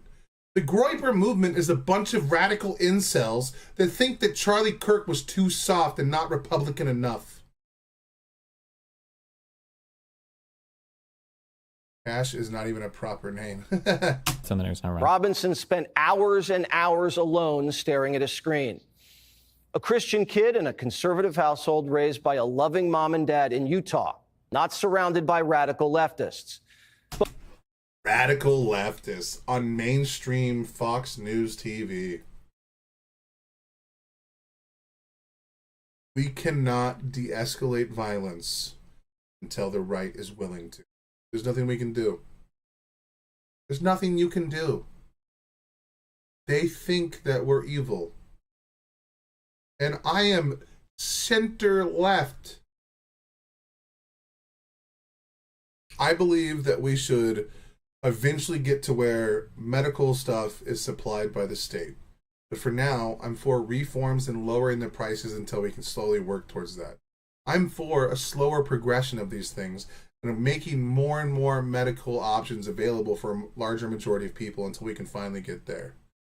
I'm for strong safety nets for those that lose their jobs, or those that have inabilities to do their jobs, or work as part of our society. And some of that is a selfish conservative view that I have, that if someone is not able to keep up in the workplace, okay, let's give them enough money to where they don't need to enter it, and they can get out of the way and let those that can do. That's a fucked up way of looking at it, but I'm just looking at it from the view of a manager. I want an employee that can put out a good amount of output, you know what I mean? But then you also have the humanity aspect of it. Well, the humanity aspect of it's clearly on the left. We don't want people to suffer in America. Whether or not they're out in the fucking trenches working every day or not. People should be able to afford everything they need to have a successful life. Does that mean they need to have the newest iPhone and the brand new Xbox 360 or whatever fucking Xbox comes out next? you know, maybe that might be something they have to work towards saving. We have that here with National Health Service. It's not perfect, but it works with the majority no matter what you're in. Exactly, dude. And I know that, like, a Republican would come and be like, well, technically, the doctors can't turn you away. This is true. They can't. But then you get riddled with fucking debt. Trust me, I know. I owed like $2,000 to the government. GOP Christian says no help for the poor or hungry. Let's give it to the richest among us. Exactly, dude. I wouldn't mind the Republican view on a lot of these things if they at least took care of the communities that they were supposed to be defending. Like, if you are a Christian, you should want to lift up the poor. Like, Jesus' entire thing was about destroying the government, or not the government, but like the idea of religion and helping those that truly needed help. And another thing that's really important is that if laws are only for those that don't have money, then they cannot be fair in practice. That's a true statement. Like, if your inability to afford good fucking lawyers are the thing that makes it to where you're more likely to go to jail, and people that can afford good lawyers get out scot-free for their crimes because they could cough up extra money for a good lawyer, that means the system is broken. I don't think lawyers should make the money that they do. I think that there shouldn't be a private entity of lawyers. I think that all lawyers were like civil servants for the government. It'd be nice if they actually believe Jesus' message. I know, dude. They call themselves Christians and they LARP as like these holy people. Yeah, dude, those on the right are very selective in quoting the Bible. Look, man, those of us on the left adjacent, center, far left, mid left, fucking Democrats, socialists, it doesn't matter. Robert Kraft beat a case when the police had him on video. That's fucking crazy. Or they'll be like, this person offers too much to our society to send them to jail, so where they're going to give them a lighter sentence or give them like some soft ass prison thing or send them to like a federal prison that's basically, you know, like a fucking vacation home. That's bullshit. If you commit a crime, you should be held accountable for that crime. The amount of good you put in the world should not offset the crime whatsoever. Like, Trump, when he's found guilty of a crime, should be held accountable, man. That's what justice is supposed to be blind, okay? We're not supposed to worry about the impact of imprisoning this person is going to have on our economy. Whether or not these people like employ thousands of people or not is irrelevant from what it means to be justice, man. Okay, anyway. But gets radicalized into fighting fascists online. Do you think Donald Trump is a fascist? Yes, I do. Oh my God, no. Are they gonna really run the gambit of like people saying someone's fascist as using the same rhetoric that Donald Trump uses all the time? Like, if we see a spade and we call a thing a spade, and now we're going to be told by saying, like, telling the truth, that now, like, we're participating in violence. Holy fuck, the spin. You know, Bill O'Reilly used to call his show the No Spin Zone. This is a fucking spin, my guy. Is Trump actually Christian at all, or is he just pandering to the strong Catholic lobby? Yeah. Trump doesn't know shit about the Bible. Trump doesn't give a fuck. Trump doesn't lift people up from poverty. He doesn't care about his neighbor. If he did, he'd condemn the violence and ask it for it to be cooled down, because he knows that now Democrats might start getting blasted by insane nut jobs that have guns. Fascism isn't just coming, it's already here. It is. One issue you have to get into here, and nobody will address this, I guess. Fuck them, because everybody's a coward, including the fucking mainstream left-leaning losers. And I brought this up on my debate last night. We need to have a discussion on the factual claims on both sides, okay? If a person comes into your house and they're a rapist, and somebody says, hey, that guy's a rapist, and then another guy comes into the house who's not a rapist, and someone says, hey, that's a rapist, you can't say, bro, you can't just call, when you call this guy and this guy. Well, many people have asked specific questions to him about the Bible, and he just goes, oh, I love all the stories in the... Yeah, dude, he doesn't... He can't quote shit from the Bible. He doesn't... I don't think he knows how to read, dude. People have to explain EOs to him. Christians are so easy to manipulate and it's almost tempting. Yeah, dude. And they believe that they have figured it out because the Divine Father has told them so. But then when you ask them, okay, so why are there... Okay, what's the difference between Muslims and Christians? What's the difference? There isn't one, really. They believe in roughly the same God. They believe in a lot of the same principles. There's a minor delineation between these two things, okay? And yet both of them think the other one is wrong and they are right. How do we reconcile that when it's roughly the same religion? We can't. Because neither of them are right, bro. None of them have the evidence to make the moral claim or the claim that they are fact-based. Like when Robert Redford died, he couldn't name a single film he was in. This guy a rapist, it's bad. You can't do that. It's like, well, hold on. It might be accurate in one of these cases. Now, that doesn't necessarily mean anybody should go kill anybody. It doesn't necessarily excuse any political violence. But I'm just saying that we should be able to evaluate the factualness of both of these claims, no? Now, of course, Fox News wouldn't agree, obviously, that Trump is an authoritarian, even though he obviously and clearly is, and they clearly and obviously support it. But what kicking the out of fascism looks like. Donald Trump is a fascist. Trump is a fascist dictator. As a fascist dictator. Fascist chaos. Fascist. This is also deeply unserious because, one, Trump has literally called Kamala fascist multiple times, and Biden. And two, they use communist all the time when they talk about the left. They've been doing it for 2 decades, okay? Regime. Look, are they a threat to democracy? Yes. Are they going to take our rights away? Yes. Are they going to put people's lives in danger? Yes. These are all things that the Republicans constantly say about the Democrats, of course. So this is all unserious, right? Are they going to endanger the planet by not dealing with climate change? Yes. So how did America confront fascism in World War II? We went to war. The message is, these men are dangerous fascists. Be a hero. Take them out. American politics today is between these far-left fascists led by Harris and her group. We have a fascist person running who's incompetent. She's a Marxist, communist, fascist, socialist. She's not actually a socialist. She's gone past that. Somebody's got to explain this woman. There's a radical left Marxist, communist, fascist. All of them. And today, Democrat senators have declared war again.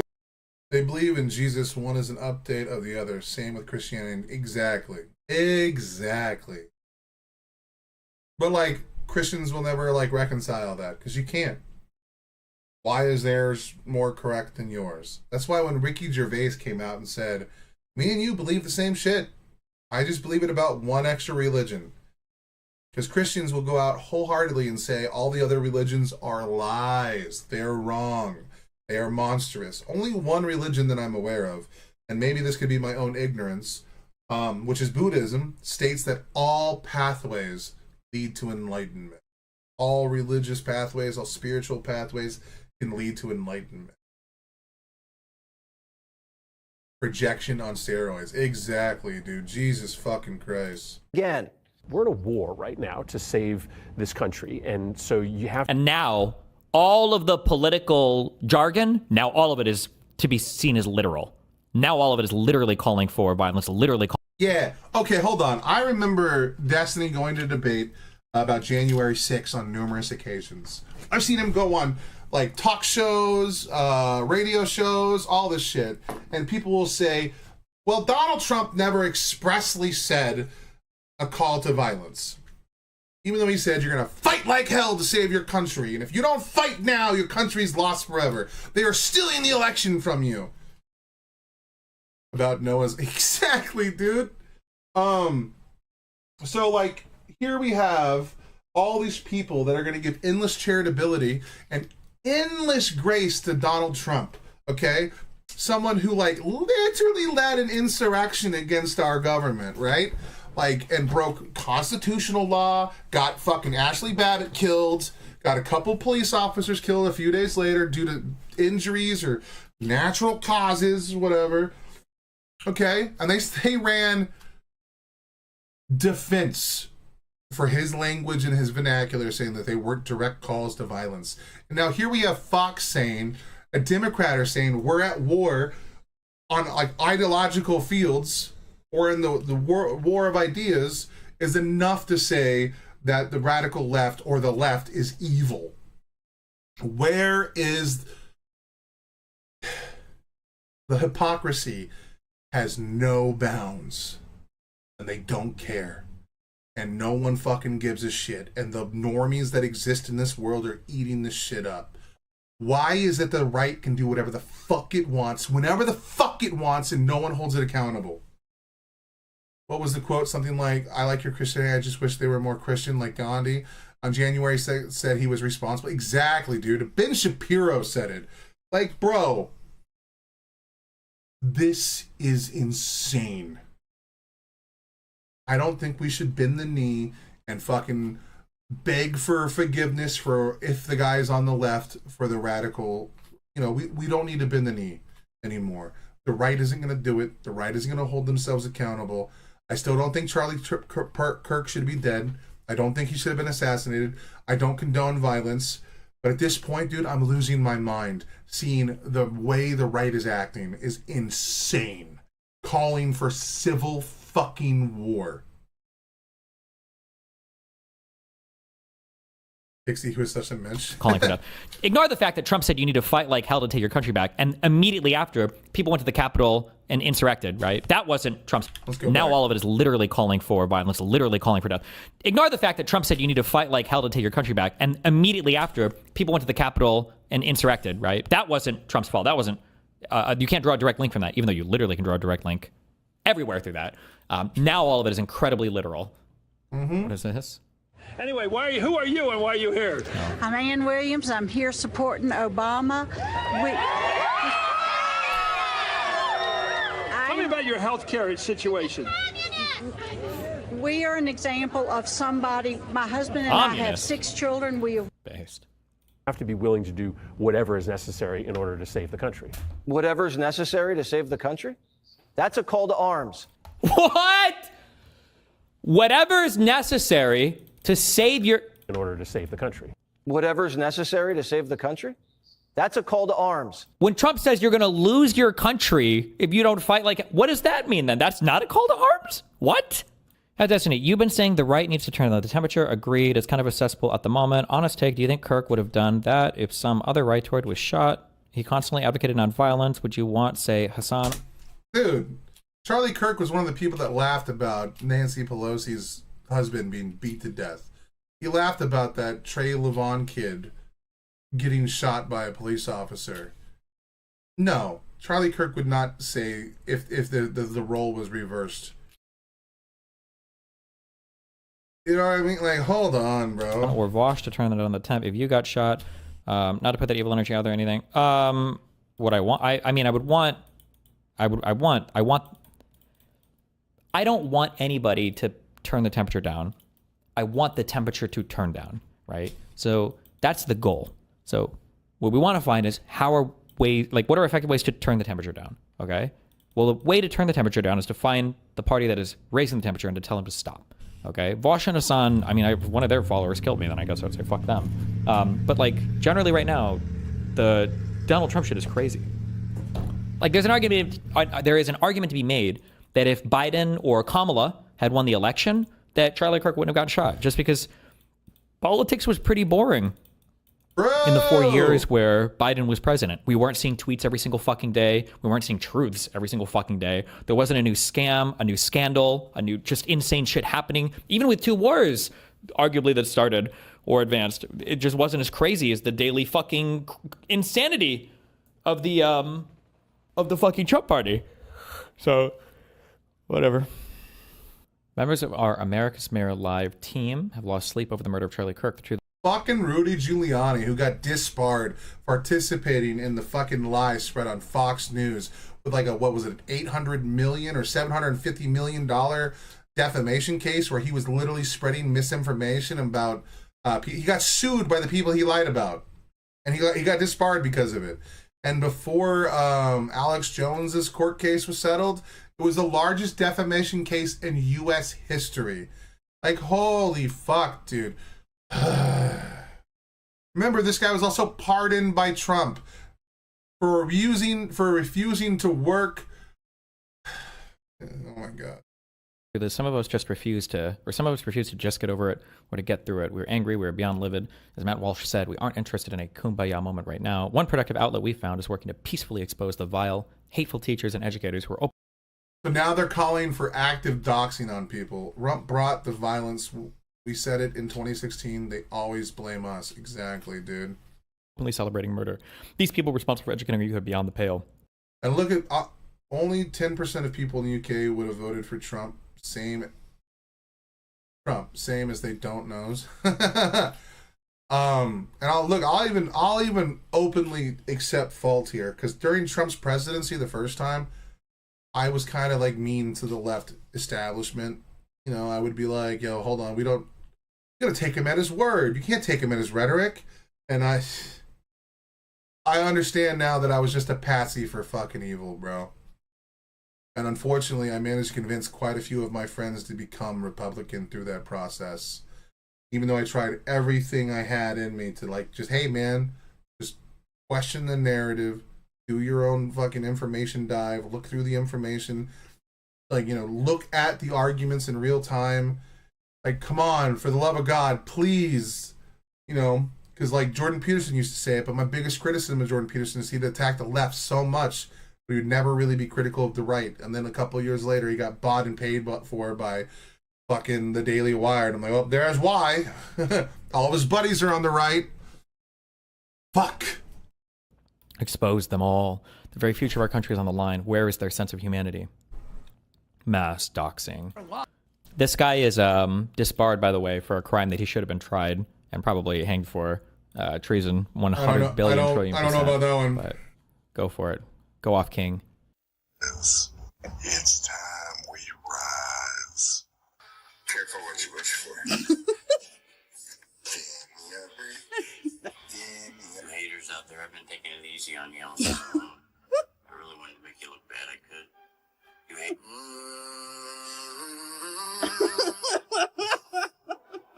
Come on.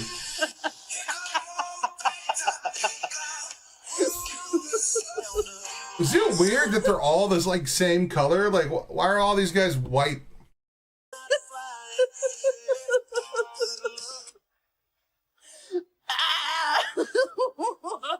Is this real or is this like a pre-made video? Oh my God. There's no way, dude.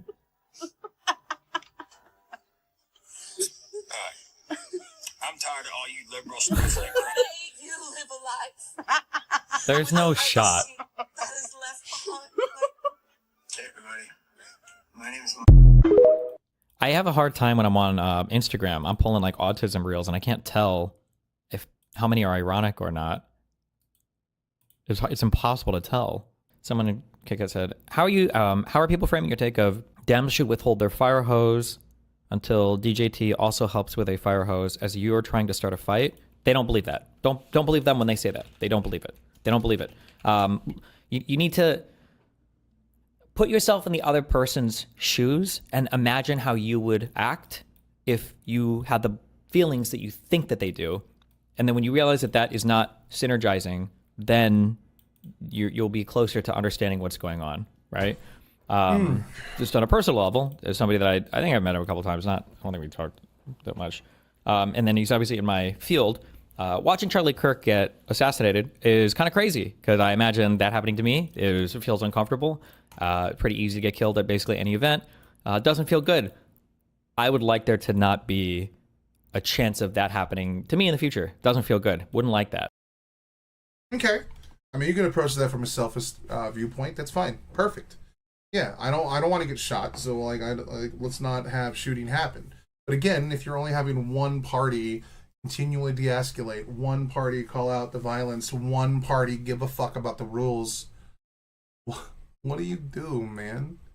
You can't be the only one. Like, if two people want, it doesn't take two people to tango, okay? Ukraine is proof of that. Ukraine didn't want to be invaded. Ukraine didn't want war. They wanted to be left the fuck alone. They wanted their borders. They wanted their control. You know what I mean? They wanted their own state. They wanted to exist. That's what they fought for in their own Hero Maidan, or whatever the fuck it's called. Like, Ukraine didn't ask Russia to invade it. Russia just chose that shit. One person can escalate violence by themselves. It doesn't take two people to, like, ratchet up the temperature to where people want to throw hands. We see this all, like, bullies do this. Like, what, the kid, because a kid is dorky looking, that the bully has the right to do whatever? No, you don't go tell the fucking kid that's fucking being bullied to, like, chill the fuck out. Like, bro, at some point, the right has to take responsibility for the shit that they say and do. Like, we used to know this. Like, if I go into someone's life and let's say I kick in someone's door, I have a feeling that I'm going to get shot in the chest. Okay? And that feeling is good. That feeling stops me from doing things that I shouldn't do. Not because, you know, I want to kick in someone's door, but the threat of violence is real. If I cross certain thresholds or certain lines with people, there can be real life consequences for what the fuck I'm doing. You know, if I go down a black street and I start screaming the N-word, there's a big chance I'm going to get my ass beat. And for good reason. Like, what the fuck, dude? Like, the problem is, Russia is the enemy. I just wish Trump would understand that. Exactly, dude. Exactly. Like, we know this intrinsically. Hell, Jordan Peterson talked about this. The reason why men try to be much more copacetic around one another is because they know if they go too far, violence is on the table.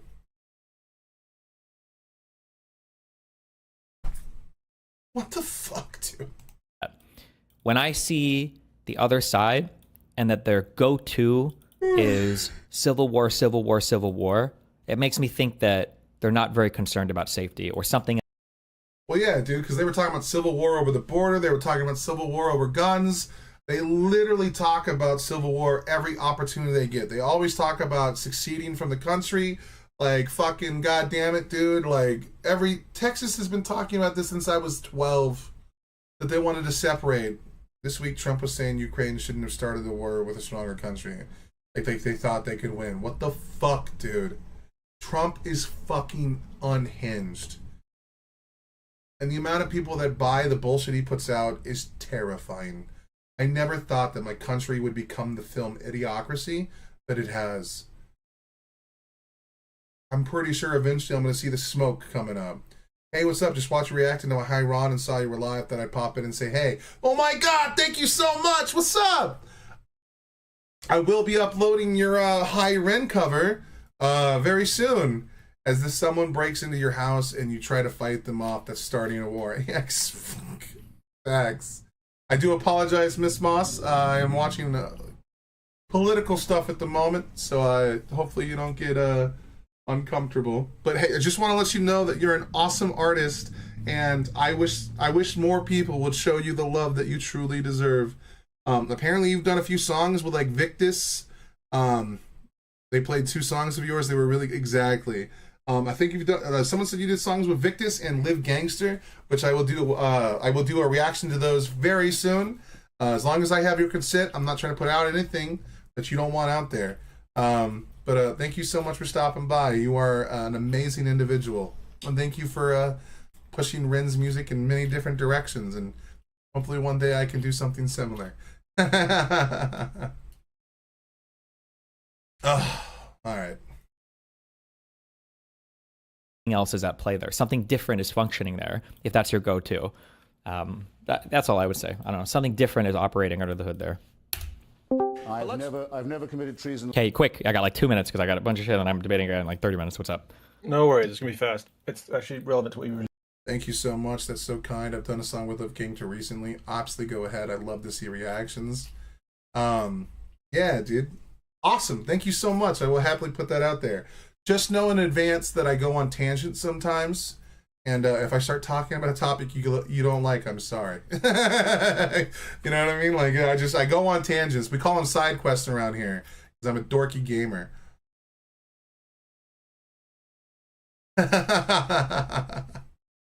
Was talking about.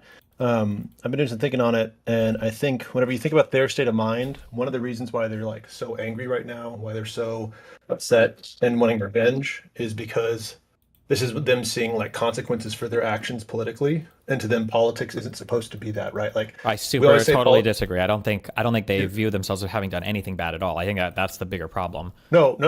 Consequences not as in consequences of them doing something bad. Consequences is just like there being actual tangible response to their politics. They're used to saying, we're going to do whatever we want politically and nothing comes back on us, right? We can close the border. We can I do all agree these with things. that 1 trillion%. Yes. Yeah. Right. And so what's happening is we're seeing them say, no, guys, you don't understand. Politics is supposed to be a game. This isn't supposed to matter. You shouldn't kill us because this doesn't matter, guys. But then these are the same people who walk around with the phrases, the Second Amendment exists to protect us from tyranny so we can fight back, or the blood of democracy, or the tree of liberty needs to be watered with the blood of, the patriot or whatever. Like all the, it's like, And it's, but whenever they say that, that's not political to them. They're not speaking political. They're not making a political statement when they say that. They don't view those as political statements. Not really. No. Like Tectone was saying, like white lives matter. That weird I saw tweet that he did, right? Mm-hmm. Yeah. If he seriously confronted me, he'd be like, that's not a political statement. He wouldn't view that as a political statement, right? Mm-hmm. Because he's talking about what he believes actually impacts his life, and to him, politics doesn't impact his life. And so the one of the reasons. Holy fuck, dude! How come I didn't think of that? That now they're just starting to notice the things that they practice and preach and things they say actually have a tangible effect on the world. And they're seeing that in real time for the first time, probably. Whoa. Yeah, because Tectone and Asmongold aren't really political people. And then when you ask them to, like, talk about their politics, they just meme their way out of it because they don't give a fuck about anything. This to them is just a job or just some way to make money or gain retweets or follows or likes on the internet.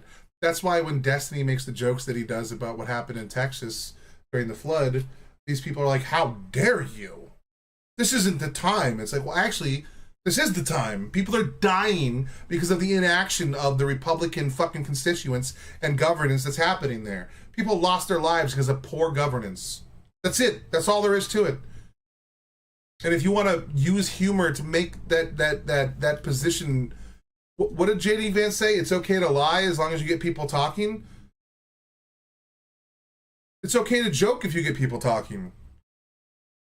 But they don't actually think politics matter. They think it's all a game. They all think it's just bullshit. They think it's lies, man.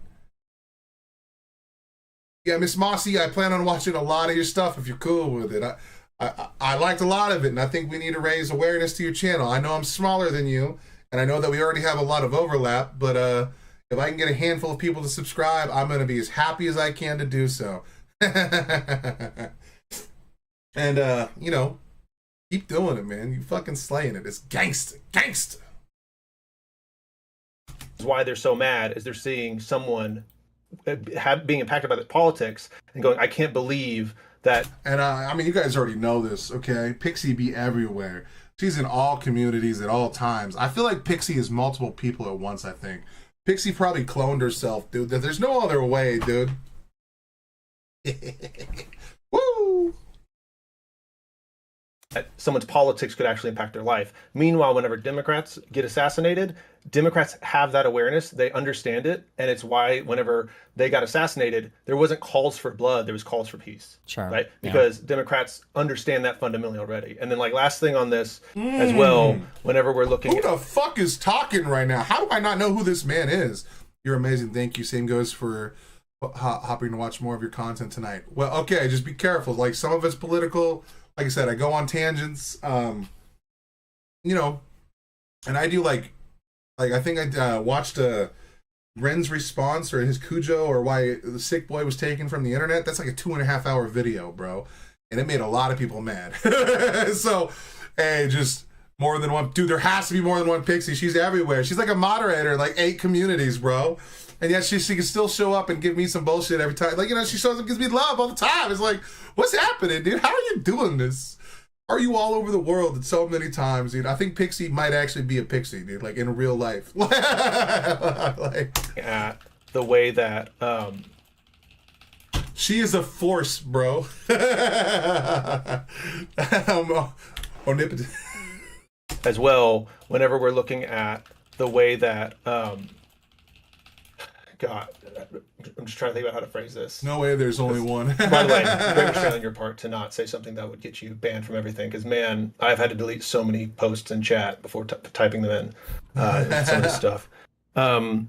Whenever Republicans are out there saying like there's only the violence is coming from the left, it's because they're always trying to connect it to something political, and they're always saying like, look, the politics of the left are doing this, but they're always very careful that their violence that they express and that they have is done through some kind of veneer. Well, it's either random or it's just the government is doing it. Sure. Right. I mean, look at this person right now, right? It's supposedly, I don't know how true this is yet, but it's coming out apparently that this person had a trans girlfriend.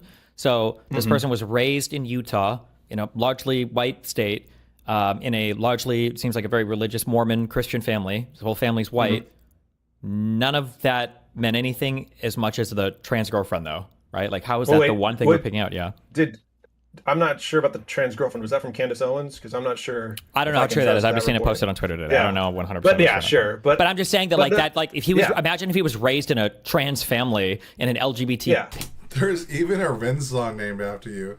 Just a Pixie doing Pixie things. Exactly. Paradise, but dude. he had like a white Christian boyfriend, right? Like nobody would be blaming the white. Yeah. So this is why I'm also telling people, like, stop doing this thing. Like Wick kept doing this. Like, don't you understand? You're proving their argument. No, they will find anything or anybody because they're not making a real argument. They're just trying to find anything they can to pin anything on anything. And at the very worst, if they run out of stuff, you don't win. They just don't have the fight. They'll just walk away from it and stop talking about it. Yeah. Right. Yeah, they'll invent an argument whenever it suits them. Like, they just invent shit. They pull it out of their ass. There is no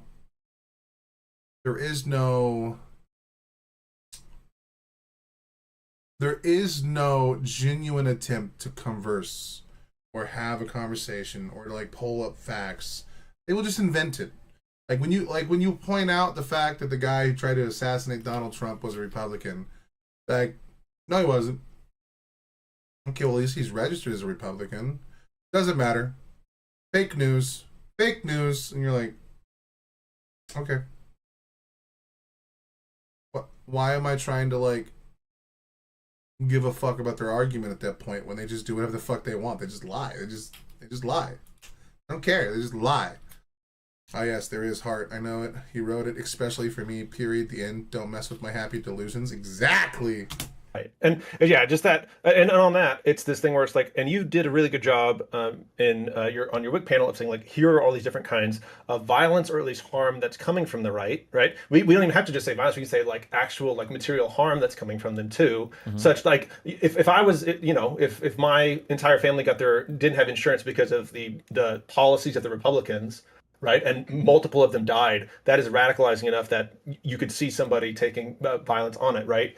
And it's this thing where it's like a lot of the times Republicans say, well, you can't use, if you're harmed by our policy, you can't actually call that violence. You can't call that harm such that it would radicalize someone. That's not fair. You're not allowed to do that. And it's like, because again, politics is a game. You're supposed to be playing this like a game. You're not supposed to take this into the real world where we have to suffer real consequences. Did you first come across him as a student on a campus? Is that how you knew him?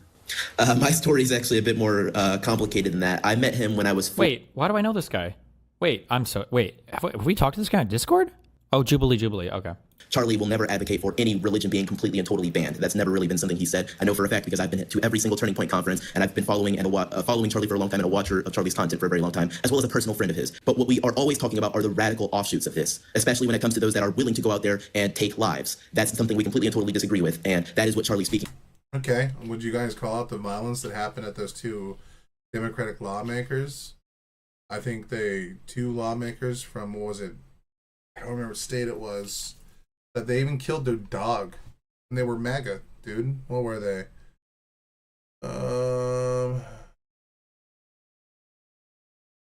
Oh, I guess it's not in this video. I thought it was the first comment. That's crazy. Each and every time. It's not that he, for instance, we want to take this to a different issue, the transgenderism issue. He's not saying, for instance, some people try to call him a Nazi or say that, he's going to call for transgender people to be rounded up and put into camps. That is not a thing that Charlie would ever call for. He will get... Okay, but then why is he defending the fact that trans people aren't allowed in the military? Like, what are we doing?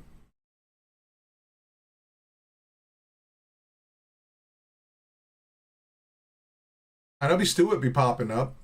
I know Stewart was like one of the first people, I think, one of the first people to watch My High Rent, I think, or he was up there. You know what I mean?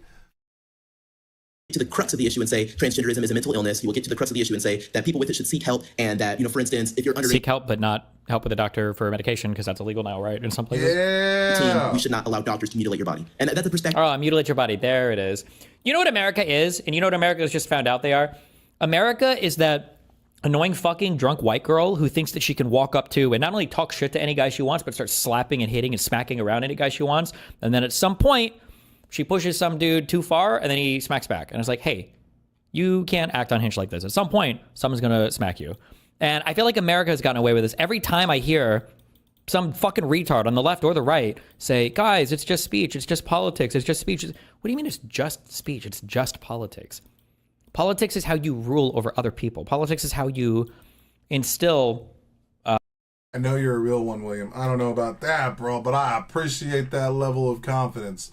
I don't know, man. I'm a man of a lot of self-doubt, buddy. But I hear you guys' messages all the time, and you guys make warm the soul. I can say that much. And years of like self-hatred is going to take a while to unpack. But I'm way more comfortable and way more happy these days. You guys have helped give me a whole new perspective. Yeah, exactly. Yep. Yeah, it's always weird when I go like watch like a Ren adjacent content and I see like the same names pop up in my comments, and I'm like, this is wild. Such a small world, bro.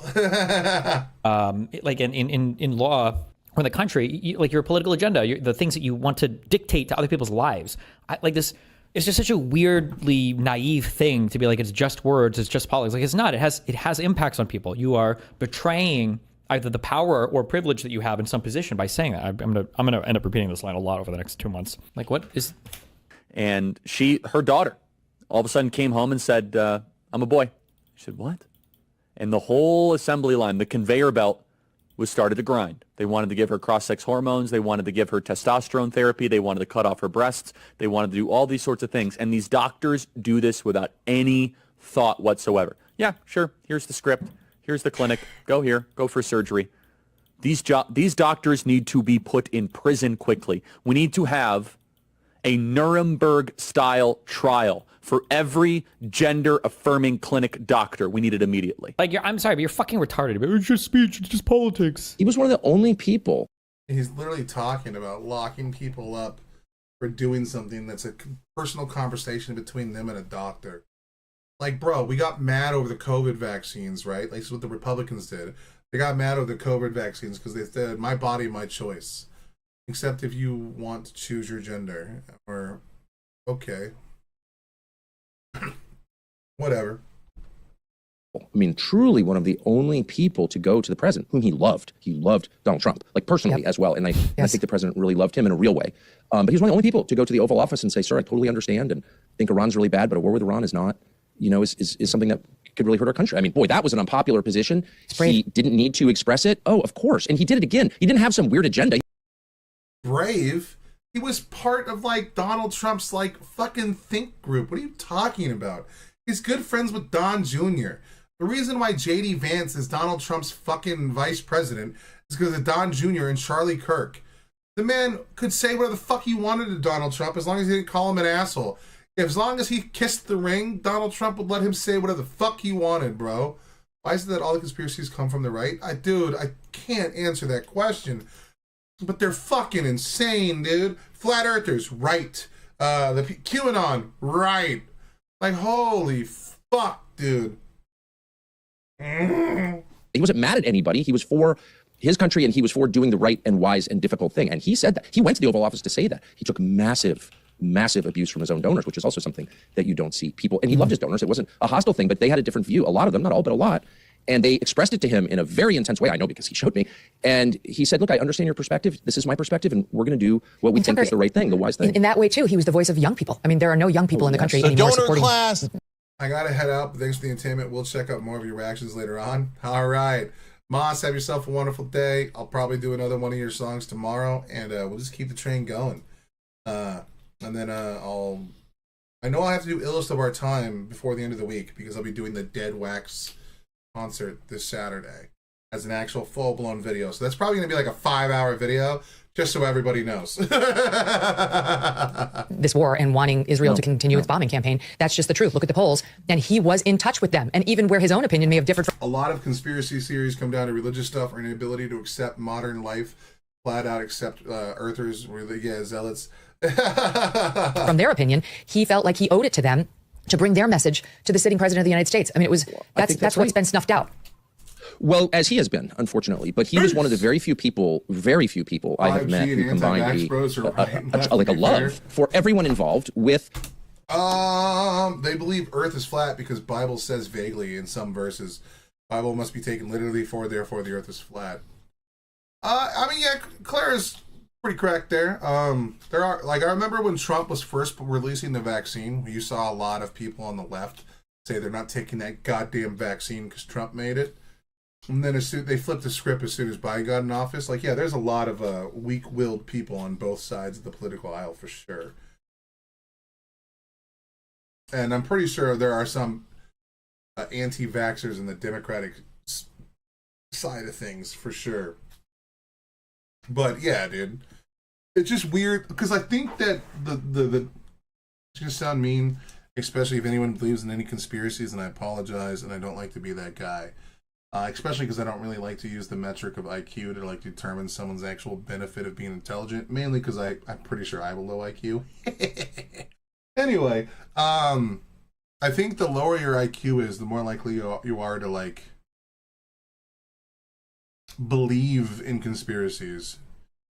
You got the hippie truthers who tend to be left. Exactly. Yeah, that makes sense. But people that believe in conspiracy theories are typically people with lower IQs, less education, and they like to think everything is connected. This is like my biggest problem with like the political stratosphere, right? Or the political environment or the political zeitgeist, whatever you want to call it. Because so many of them think down one issue. Young Turks always comes down to the donor class. You know what I mean? Everything Hassan does is, you can't criticize Hassan because he's pro-Palestine. Everything filters through that one optical lens. Everybody does it, dude. It's just, yeah, but you can't get people to buy into that, Stuart, which is part of the, yeah. It's more important how we treat people rather than what they believe in. Exactly. But you can't say that anymore because for some reason, people that are on the right think that they are the only ones that hold on to morality. And they like to sit there and attack the left, saying that the left likes to like morally grandstand. And to be fair, the left has been pretty good at that, you know. Sir, but how often people treat each other is a function of what they believe. Exactly. That's true too. Like I said, I know some Christians that'll take the shirt off their back for a starving man and bring him in and feed them and all that shit. You know, them good people. But also, like, so me and my girlfriend started watching Stranger Things, right? She really likes this show, and I never gave a fuck about it because I don't usually watch TV. And I had an issue in the very first episode. Like, my favorite guy got shot in the dome, you know what I'm saying? Because he was being kind and helping a girl that was, like, lost and scared and fed her, and then he called Child Protective Services. And then, like, all that does is show, like, subtly that being a good guy has no benefit. And we see this in media all the time. The good guy is the one that gets blasted, you know what I mean? And then, like, in the very next episode, the cute redheaded girl with the glasses that is adorable like got eaten alive while she was being abandoned by her friends. Like what the fuck, man? More people identify as having no faith here in the UK. The US is much more religious. Fuck yeah, it is, dude.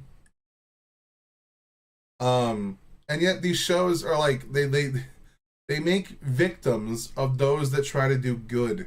And we have so many films and movies that do the same thing. And it's like, what are we doing? Are we trying to tell people to stay in their own isolated bubble and not be kind to one another? Like, why can't the people that die be the people that were subhuman assholes that might have ultimately deserved it? Nope, sorry. It's just easy. It's harder to write that, so we're not going to add that into the story. Like, fuck, bro. Come on. Now, it's okay for good people to have hard times or die. It does happen, you know what I mean? But, like, it's like some layer of propaganda to some extent. Like, had that guy not been a good person, he'd be alive today. Fuck, what kind of message are we sending to people? What are we doing? Like, all these messages matter, even if it's just like a sub-character background thing. What are we doing? Unless that's the point, unless you're trying to say being a good person can get you killed, but then why are we going to be like, oh no, why are people not good anymore? Oh, I can't figure out why. Fuck, man. All in the effort to be realistic. Bro, these things are not meant to be realistic. They're escapes from reality, escape from politics, escape from the mundane.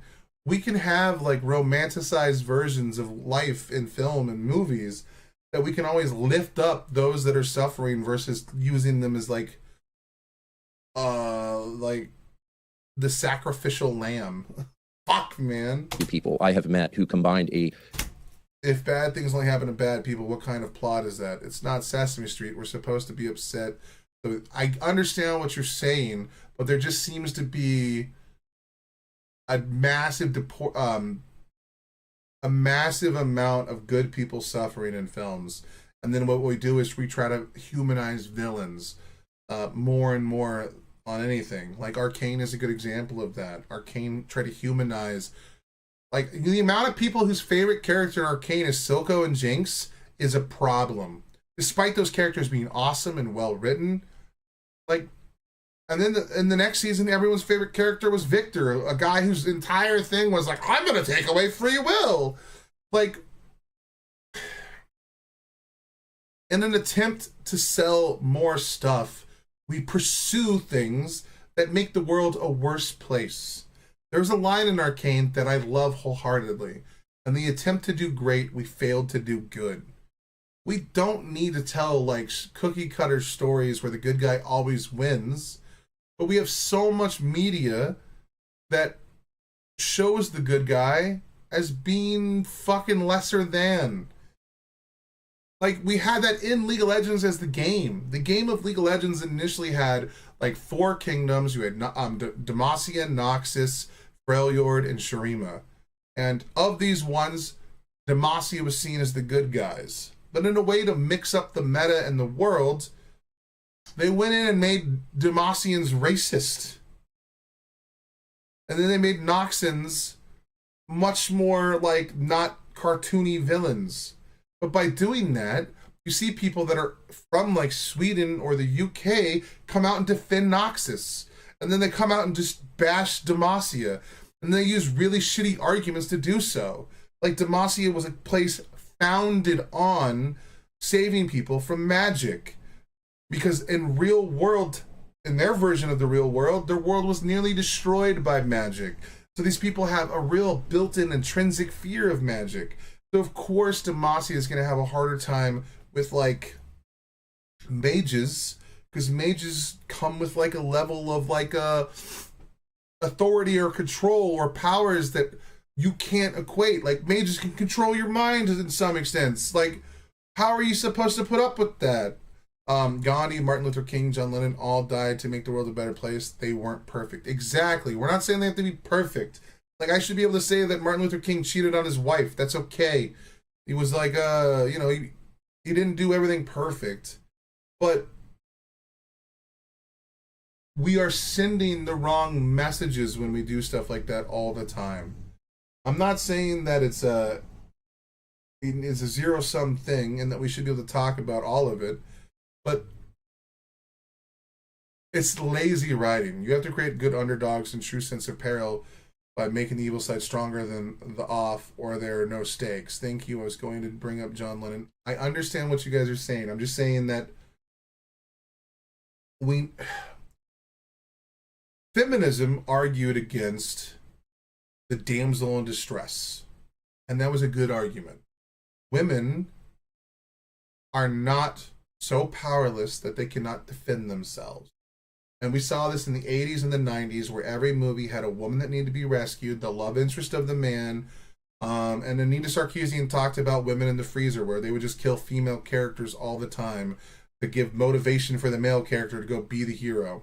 Plus also recognizing the heroes of the past will prevent deification of current heroes. To some extent, yeah.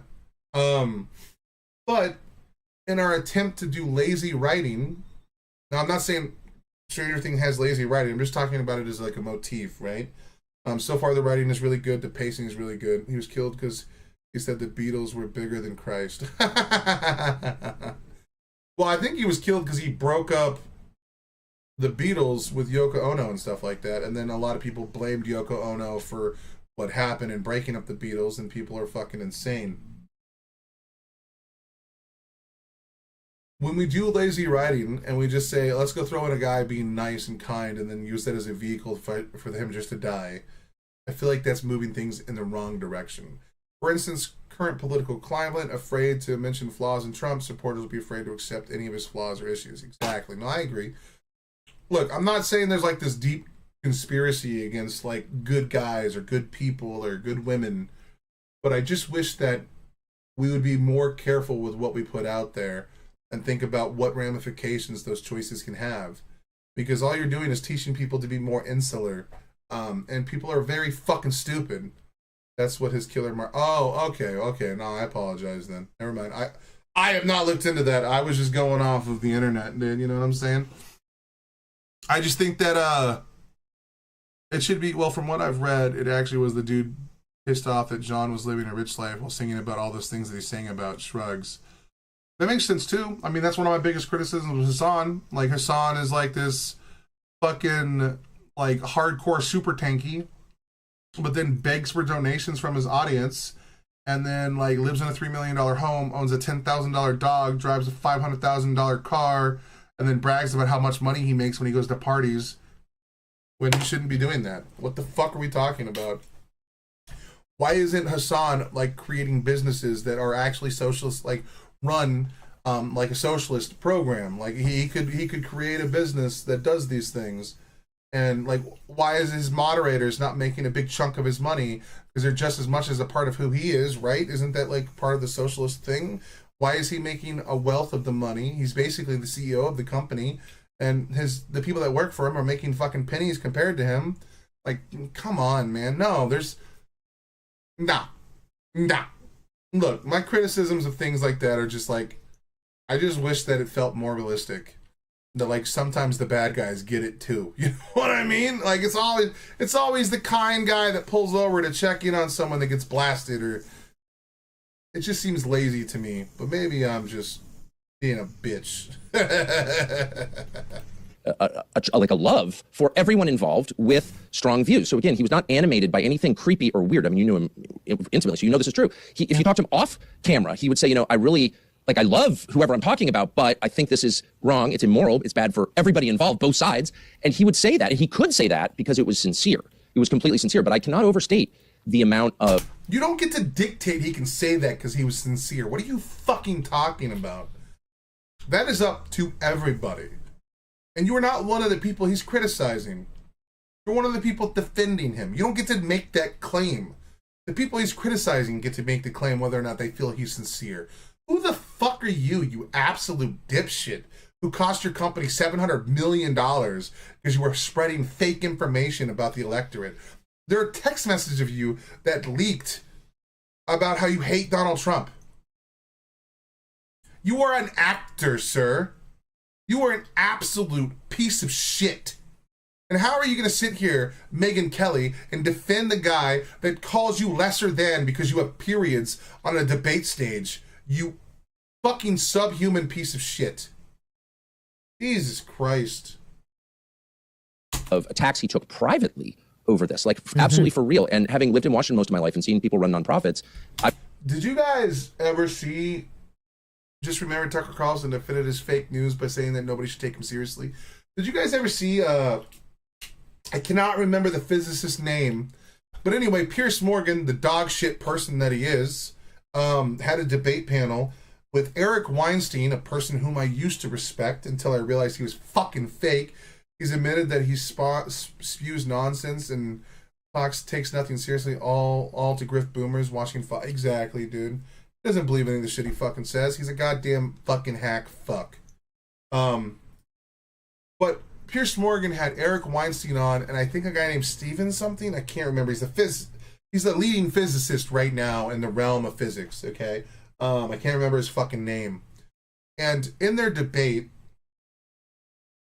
the physicist read out the intro page to Eric Foreman's Dr. House. No, Eric Weinstein. His actual theory of everything, where he's like sucking the dick of string theory to a point where he thinks he's cracked the universe. Again, looking through one lens of information, and everything boils down to this one point. And in the very first page, it says, this is not a scientific paper. This is for entertainment purposes. Okay, these are Eric's own fucking words on his own fucking work. And the physicist read it out loud to Eric, and Eric says, how dare you? How dare you? Doing the Trump playbook, repeating the things Trump says, they're going to hold it against you. Like when Biden said he was making fun of Donald Trump about the airplanes thing, everyone said, how the fuck is Biden talking about the Revolutionary War in the airports? He's unhinged. He's off his rocker. He can't think straight. He isn't equipped to be our president. And then you like look through the clips and he's making fun of Donald Trump, who said that. And then everyone's like, oh, it's cool. Trump messed up. He shouldn't have said that. Excuse me, if you're going to say that Donald Trump is allowed to be president when he's the one, the source, the creator of the information, and then you have Biden who's mocking him, and then you're going to hold Biden responsible for that when it shows more cognitive capability to understand that Trump was being idiotic with his statement, and say that Biden isn't allowed to be president, but Trump is. What the fuck world do we live in? I keep hoping that one day I wake up and it's all a fucking ridiculous dream. I tried not to say the R word there. That was really hard. I had to change mid-er sound. You know what I mean? Like, holy fuck. But there's no way this is reality. Like, you know what I mean? Like, I grew up looking to adults as wise people. And now that I am one, I'm starting to see that all of these people are fucking morons.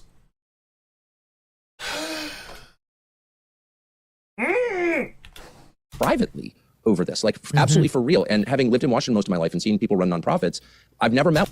I don't get the climate change denying stuff and hating green energy. Even if global warming is fake, we can save oil, etc. for later when it's more valuable. Yeah.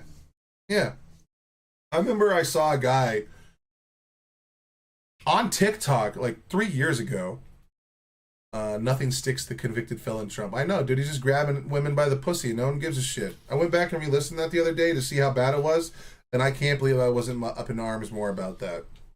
I remember seeing on TikTok one time, and it was like the stupidest thing I've ever seen in my life. Like, this is like, everything is a zero-sum game because people are so fucking dense. They were saying because windmills, like these things that actually like generate power from wind, a free resource that the world, you know, produces on its own,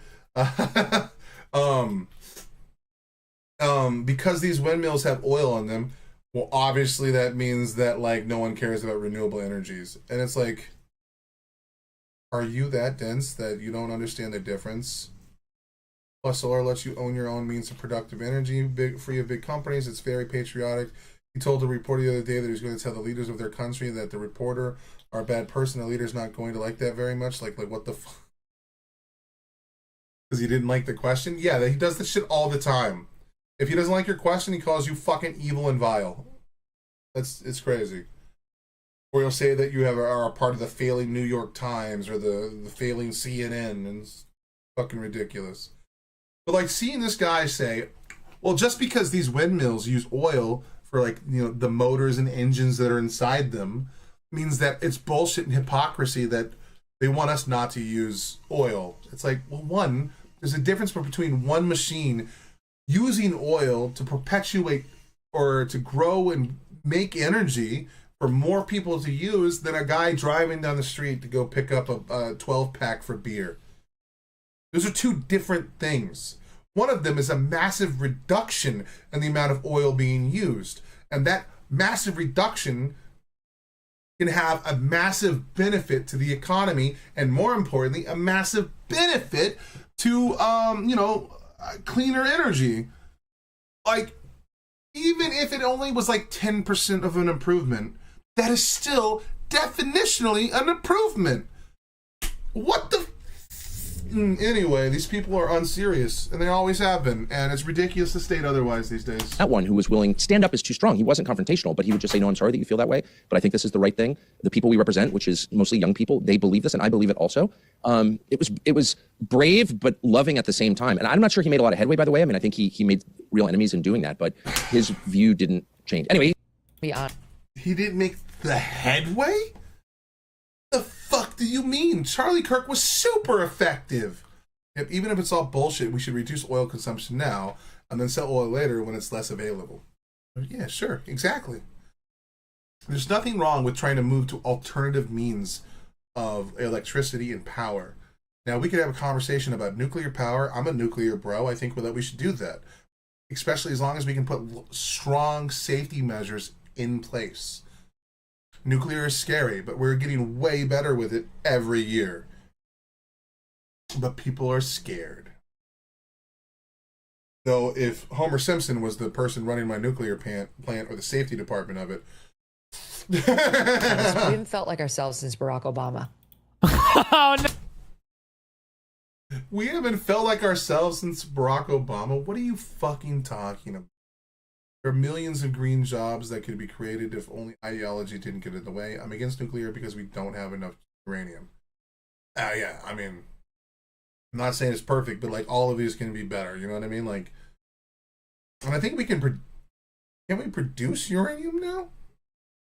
I thought there was another thing that came out. I was watching someone talk about it like a year ago about how, I don't know if it's uranium, but look, I'm not. We've switched our current power demands nuclear. We'd only have 30 years of supply. Breeder reactors would extend that, but cost more. Okay, look, you sound like you know a lot more about that. I'm not going to jump into something that I'm not 100% sure on. I will tip my hat to you, my sir. I'm just saying, we have other alternative means to create energy outside of just burning coal. But one of the dangerous things is, Scotland is the whole reason that Trump hates windmills, because he feels the windmills spin the view from one of his golf courses here. More than 50% of Scottish energy comes from the wind.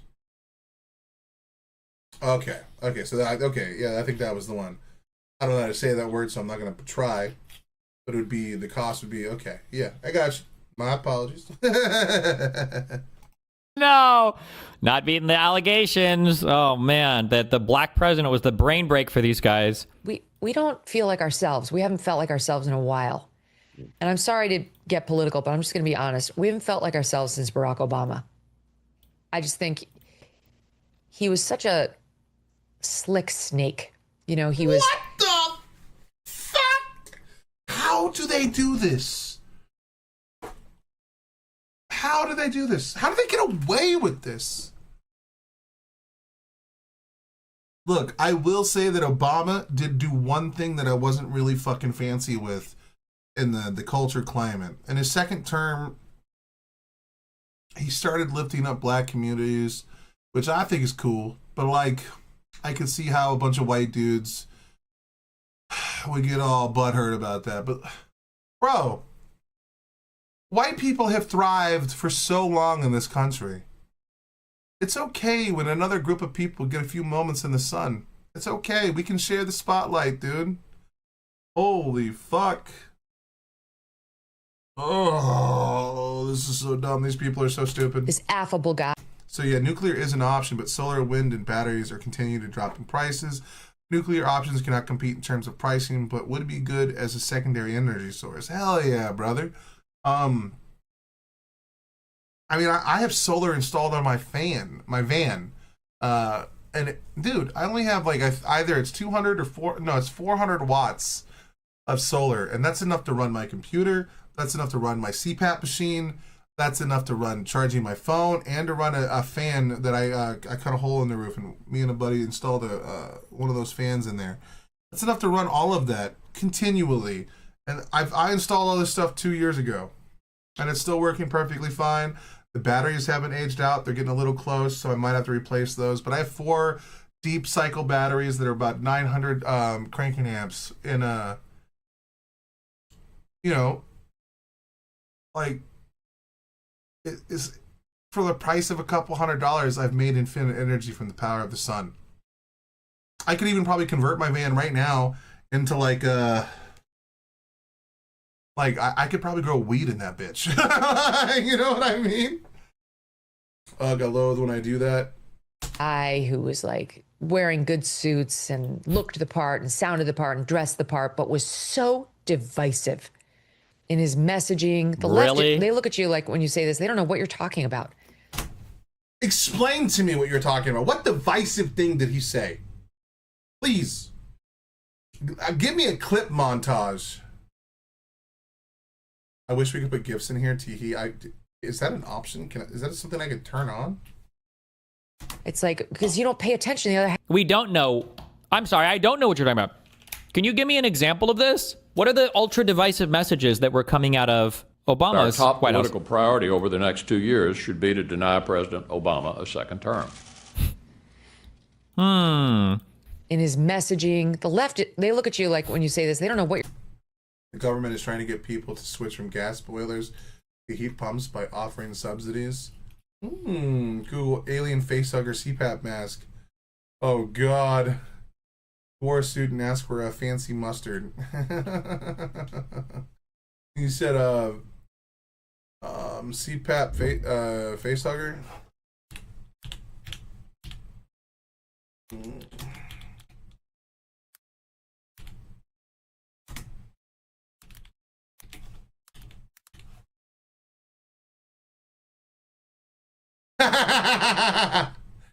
Oh my God, I need to get this. I have heat pumps and use Inflation Reduction Act. Legit worth it.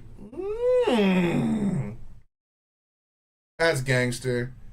I would never wear that. Those are the only scary part of aliens is these little fuckers.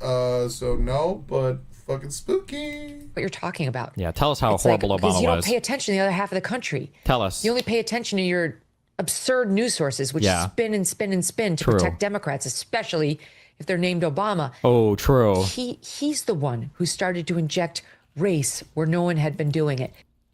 Oh my God. So I predicted that's where she was going to go. Fuck yeah, dude. I'm starting to think I'm a fucking future seer, dude.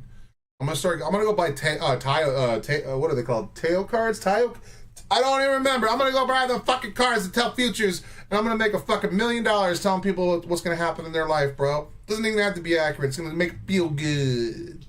It's going to be my new job. What the fuck is this? True. Do you remember when we were a post-racial society? When nobody was talking about race in America? That problem had just been completely fixed. And then Obama brought it back, God damn it. People try... look, I can't even say it. I'm not even gonna... Dude, I have like a mental problem where certain words just fuck me up. William Nostradamus, exactly, dude. Bro, I remember watching Rush Limbaugh talk about race all the time. I remember in 2001 hearing about Muslims all the time. I remember hearing about gays all the time. Fuck you, okay? Right as she says, look at her eyes in that pause, you know she's about to lie. What the fuck is this, dude? There's no way this is reality. This cannot be real. I might just go back to playing video games full time. There's no way. There's no way. Like, I can't believe I wanted to get into politics, dude. I like debates. Wasn't it Fox News that specifically had a black crimes? Yeah, bro, I swear to God they did. Holy fuck, dude. Obama, the first black president, is the one. I remember when he was running for president, people came out and said, we can't trust that Muslim fuck. We can't, black people aren't equipped to have these conversations. They're the same people that talked about Kamala Harris saying that she's a DEI hire and she switches her race whenever the fuck she wants. It could have been Breitbart. Breitbart was like even way more disgusting than Fox News. Holy fuck. He's the one who started to use his... Who also was made by Steve Bannon, who was also one of the lead fucking campaign designers for Trump, who Trump would later pardon later on. Who also runs a YouTube channel now with millions of subscribers. And what party is the one that flies the Confederate flag? What party is the party that, like, when a woman calls a young black child at a playground the N-word, donates $1 million to her? Yeah, it runs all about encouraging people to have a mass debate. Exactly. It was Breitbart confirmed, the news agency Trump's cozied up with. Yeah, and then now he ended up, yeah, dude. Holy fuck, but clearly it was Obama that made it a race. Fuck yeah, dude. There's no way, dude. There's no way that Megyn Kelly, someone who was literally treated like shit by the Trump administration, is going to sit here and run this level of defense and blame everything on the black man. His pen in the phone to shove things down our throat that we didn't want. He's the one who shoved through an entire things down our throat to use his pen in the phone to shove. Use his pen in the phone. What is he saying? Or what is she saying? What is that? One who started to use his pen in the phone to shove things down our throat that we didn't want. He's the one who shoved through an entitlement on our health care and our personal doctor visits that he... Did you guys not force him to do that? Like, they shut down the government twice because of fucking Obamacare. And then they had to put in certain levels into it in order for Republicans to sign it into law. Like, what? They never take responsibility, bro. It's crazy. It's everyone else's fault, man. They're always the victim. They're always the victims. Ugh. Promised he wouldn't mess with, and then he did, really hurting people, causing mass... He gave 16 million people health care. Shut the fuck up, you dumb bitch. Holy fuck.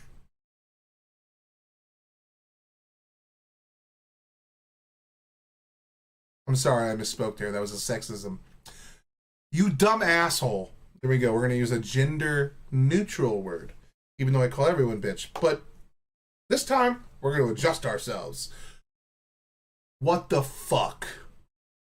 Of anger and open lies. He never missed an opportunity to twist the knife on the racial issue. He would do it subtly and in his own way, but it was very clear what he was doing. He never... Why would okay, let's just say she's telling the truth, okay? Let's say everything she just said was fact. It's not, but let's say it was, okay? Why would a black man... I hear inability to pay medical bills is the biggest cause of bankruptcy. It is. You hear people by reducing the yearly claiming insurance rates and stopping insurance companies from denying based on pre-existing conditions. Yeah, all the stuff that Donald Trump takes credit for today, by the way.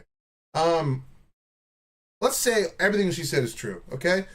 Why would a black man in America, a country who used to own fucking slaves, and we didn't go into the civil rights movement, okay, until like the 50s to the 70s? You know what I mean? Like, we put a man on the moon before we had black people playing sports in Mississippi, okay? Why would a black man raised in an environment such as this, who lived through redlining policies, listening to people for fucking years, bastardize black communities? Hell, even at one point, fucking Biden did it when he was in a senator or some shit, and he passed a certain bill, and he called you wouldn't want his kids going to school. You know what I mean? Like, all of these things were terrible. All of these things happened. Why would a black man that lived through so many of these things and could feel the actual ramifications of slavery in real time and probably faced numerous levels of prejudice while becoming a senator and building up his life, within DC and working against the glass ceiling that could have been holding him back, right? Why is it that a black man in all of these situations and circumstances might be willing to talk about race to some degree? When he was the first black president and he was living proof that our country can do good things no matter your fucking race. Why would he talk about such things? Maybe so he can motivate young black men to do something similar, to not fucking completely point the finger and say that they're a victim and that if they work hard, they can accomplish the same fucking thing. Why? Maybe race matters to this guy because it's been told to him his entire life that it might matter.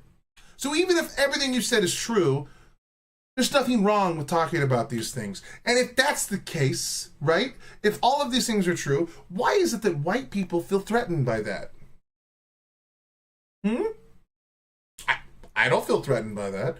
I don't mind that there's a black president. I don't mind that it's the black president that wants to speak directly to not only all of America, but also the people that might share the same skin tone as him, that might have gone through some of the same hardships that he's gone through, that he might want to try to eradicate from our existence as a country because, like, no people should suffer through these things.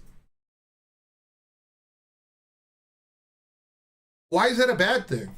I don't mind. I wish more and more people, especially people that make it in the black community, come out and say beautiful messages about things that we can do to make our world a better place. That's fucking fine. Even if he wants to let's say he did do all these things and he still wanted to complain about victim ideology. Are we going to say people like Obama are a great role model? Exactly, dude. Are we going to say people that have suffered through injustice aren't allowed to talk about the injustice they suffered through? If that's the case, then why do you let Trump run his fucking mouth nonstop about, they're coming after me while I'm trying to defend you? If you're going to make it to where people can't talk about that shit, yep, married only once, minimal drama, exactly, dude. Why is it that we apply a different standard to Obama that we would apply on fucking Trump? It's probably because you don't believe in any of the shit you're actually saying. You're just using this as a political talking point to gain favor with your base. Keep doing it, lady. His wife is a lawyer. They are a power couple. Yeah, dude. And Michelle Obama's a gangsta-ass lady. Now, I don't always agree with her. Like, when they go high, we go, or when they go low, we go high. Sometimes I think you need to get down in the mud and wrestle with the motherfuckers and show just how crazy they are. But Michelle Obama's a gangster. How many people today talk about how Michelle Obama's actually a man and Barry was a woman and he had a dick installed? So like, what are we doing, dude? For the first time, we had a president who weighed in on legal cases before they'd played out. We never did that. That was a Wow, weighed in on legal. Wow, that would be horrible.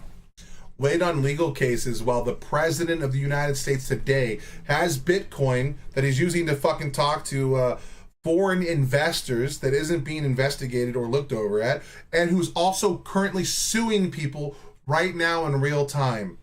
The president of the United fucking States is what this is exactly what they always do. People say that she's a man. I don't care. I am a man. God damn it, bro. We never did that. That was a Wow, weighed in on legal. Wow, that would be horrible to do that. Taboo that had never been crossed before him.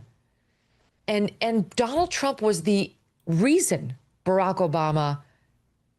Barack Obama was the reason. Barack Obama was the reason Donald Trump came about. That he was born as a political. Oh, because Barack Obama made a joke about fucking Trump one time during a fucking dinner where he says that, oh, Trump will never be president. While Trump was actively attacking him in the media because Barack Obama wouldn't fucking play ball with Trump's corruption. Because Trump was used to buying politicians. Fuck you. Donald Trump is the one who brought divisive rhetoric into this goddamn country. More so than any other politician. Now people just copy what Donald Trump does and is dangerous because of that. How many legal cases are there against Trump?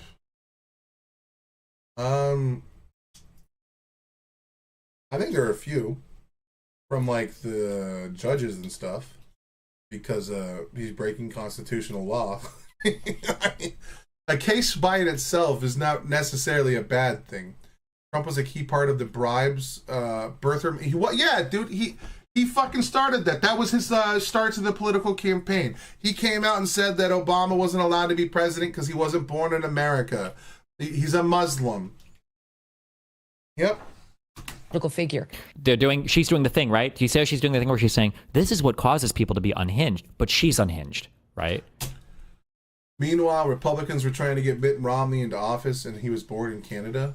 That one I don't know. I'm not going to agree to that. But what I will say is, I don't even hate Mitt Romney. I did during the time because he used to do this thing, what's it called?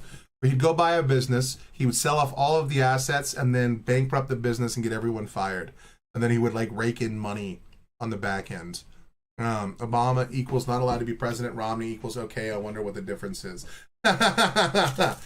Yeah, dude, it was just skin color and political alignment. That's all it is. Obama was a communist, don't you know? We are currently a communist country because Obama was communist. Ted Cruz, sorry. And dude, Romney was even gangster. Look, dude, I'm not a big fan of BLM, okay? But that's only because I had a pre-existing relationship with BLM before asset stripping. Yeah, I think that's the technical term. I'm not a fan of BLM because I had my own history with BLM, I think from 2016 before they, became George Floyd and all that shit. Okay, so and I saw this on the college campuses. I saw a lot of these people advocating for actual death to a professor. I can't remember all the details about it, but I remember I didn't like the BLM movement. I already thought they were dangerous. But respect is due. Mitt Romney, even though he's a Republican, came out and defended BLM, and he marched with them because at the end of the day, stopping racism shouldn't come down party lines. Stopping racism or cops killing people, no matter what your stance on what happened that day, whether he was doing what he was trained to do, doesn't matter. Cops killing people by accident, even if the guy was on drugs, who gives a fuck it doesn't matter. Cops killing people on camera is not good, okay? So we should be able to march for that. There was a time where Bill O'Reilly was having a conversation with Bill Maher, and Bill O'Reilly said, you know what, I agree with global warming. Not because I think that all the wacky science is correct, but we could always have a cleaner planet. A cleaner planet's better for everybody. What happened to that Republican Party? Yeah, saying one of these lives doesn't mean the other life. Exactly, dude. Well, yeah, and I was never one of the whole white lives matter too guys, or blue lives matter, you know what I mean? Being a cop is very hard. When I'm asked to donate to change to feed hungry children, I don't start shouting, what about the dolphins? Yeah, we could do two things at one time, bro. Holy fuck. That she's doing that thing where she's like, this is why some people lose their minds. Excuse me, this is why you've lost your mind. Why are you presenting this like you're some detached third party? They say Trump's divisive. He was the antidote. He was the answer to the divisiveness of Barack Obama. And we just haven't felt like ourselves for years now. I need a gun. I need to shoot myself in the fucking face, right? What the fuck did she just say? Donald Trump was the antidote? There's still a lot of racism in football / soccer. That one, I can't speak to that, bro. I can't speak to that. All right. Okay, Dark Gambit's going to be tomorrow then because I'm already kind of running out of time. All right, so let's get into this song. Someone told me, I think my girlfriend told me that this was one of her favorite reactors before me. Now, she doesn't get to watch my content anymore because I put out way too much. That's why I'm going to say I think I'm going to spend a little bit of time working on videos while I'm streaming, while just chatting with you guys. Meanwhile, Trump can't even get the gropers from killing other MAGA people.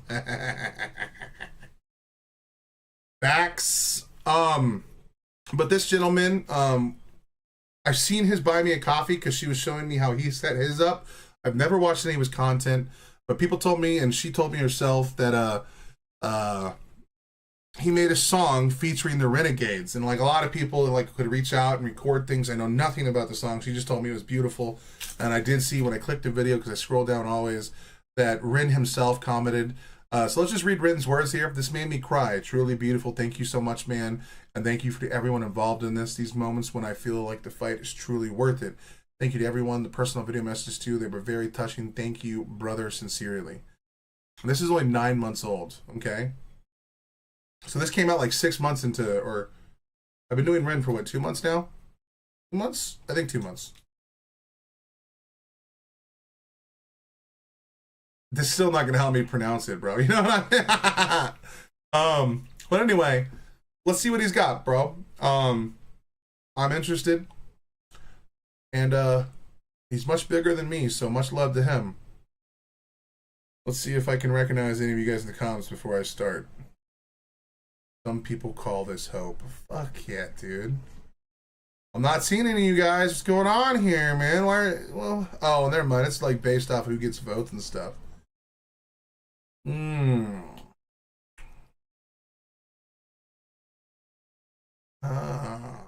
Like, just look at all this positivity put into the world. This is fucking. This is beautiful. This is beautiful. Ah, yeah. All right, let's do this. Let's see what he's got going on. Things have gotten loads worse. It's just like I'm just watching my life disappear.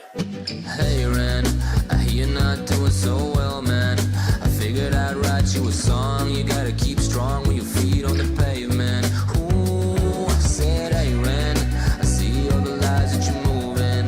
Even though I know you'll never hear the song I'm sending. He looked a lot different than I thought he was going to look like. He does not have a bad voice at all, dude. What up, Matt? Welcome back.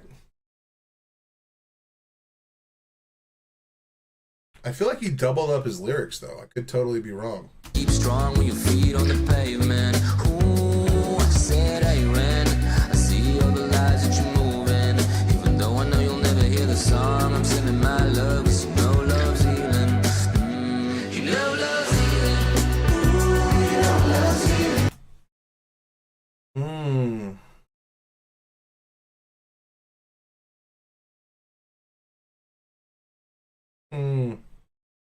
I like it, dude. I have one minor criticism, and I'm probably on page 5.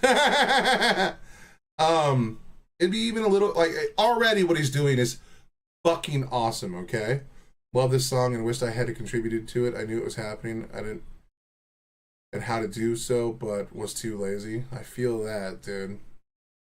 Feel that. And look, this is a minor criticism, and look, I could totally be wrong. I think it would be even more powerful. Now, granted, he's a smaller content creator, so maybe I don't like this song, Heinz. It'd be even more powerful if he cut himself out of the video too. And then it was all, maybe he did. Hold on, maybe I'm. Yeah, he's got himself right in the center, because like you're gonna fucking follow that, right? You're already looking at the center when it happens. Look, this is just a minor criticism. Obviously everything he's doing is beautiful. It's awesome that he made a song to lift people up and to like get the Renegades involved. It's awesome, right? But just that little extra step would have been even more gangster. You know what I'm saying?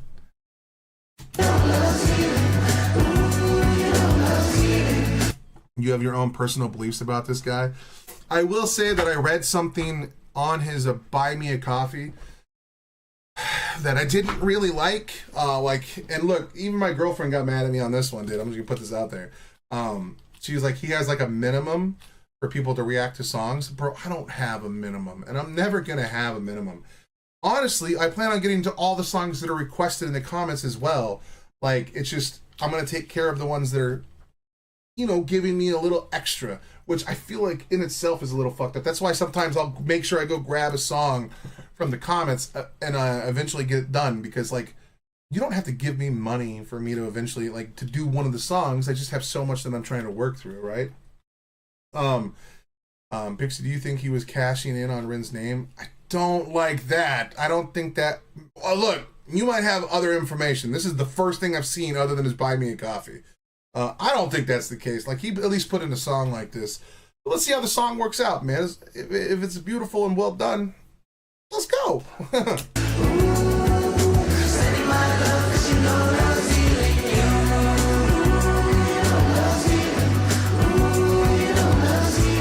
Damn, that's a bold statement, Pixie. When you grow up and your heart dies by Gunship has a video of fans reacting to 80s to 90s movements. Nowadays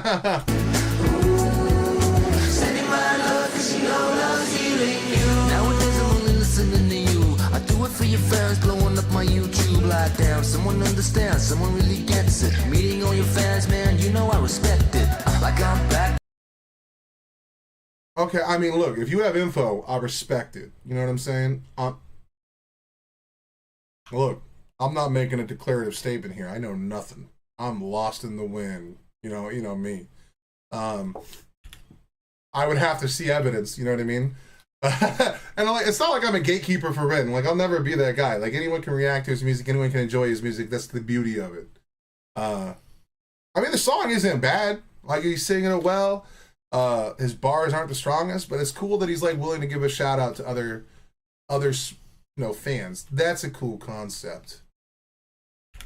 Only listening to you. I do it for your fans, blowing up my YouTube like. See, like that part I don't like. I do it for your fans that blow up my YouTube. I don't like channels with minimums. Yeah, neither do I. That's a little silly.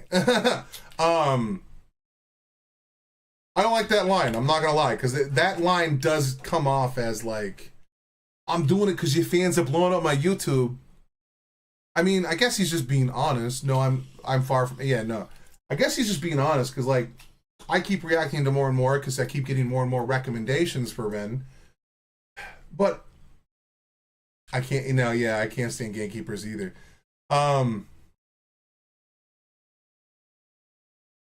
I do more and more videos of Ren because people keep asking for more and more videos of Ren. But I mean, I keep releasing songs that don't get views. Like, hold on, let's just go look at something like over here. I think I have like 4 videos that are like under a certain amount of like, let's just take a look.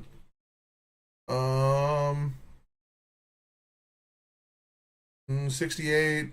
That one got, 23, 19. I got a Skinner's Brothers song that has 19 views.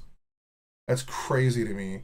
That Tato song that put my channel in jeopardy because they hit me with a copyright strike, that has 13 views. There was no point in uploading that video, honestly, but I love that song and I was vibing. You know what I mean?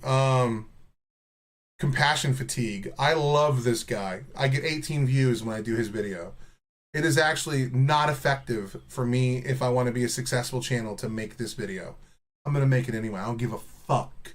I'm not chasing views. Views don't mean shit to me. Like, you know what I mean? Like, it doesn't matter. This Ben Kaplan song, this is a song that me and my girlfriend listened to about our relationship. It has 23 views.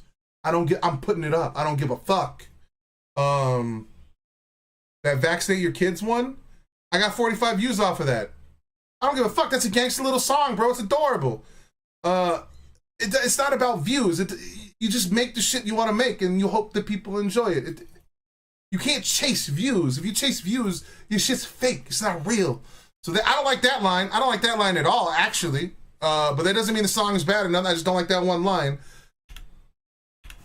Like, if people weren't requesting Rin's music, I probably wouldn't have kept following the rabbit hole, you know what I mean?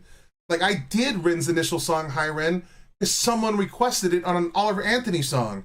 And I did Oliver Anthony because I just liked his other songs. Like, I can't explain it.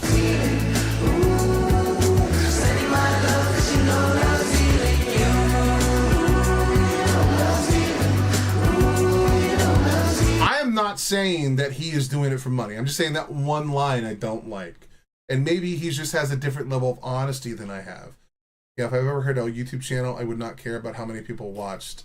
I would do it for me. Yeah, dude. Like the letters to myself that I made, no. All the songs that I usually make that are songs stuck in my head, they don't get views. I was throwing Youngtown on videos. I have 2 Youngtown videos. They don't get views. You know what I mean?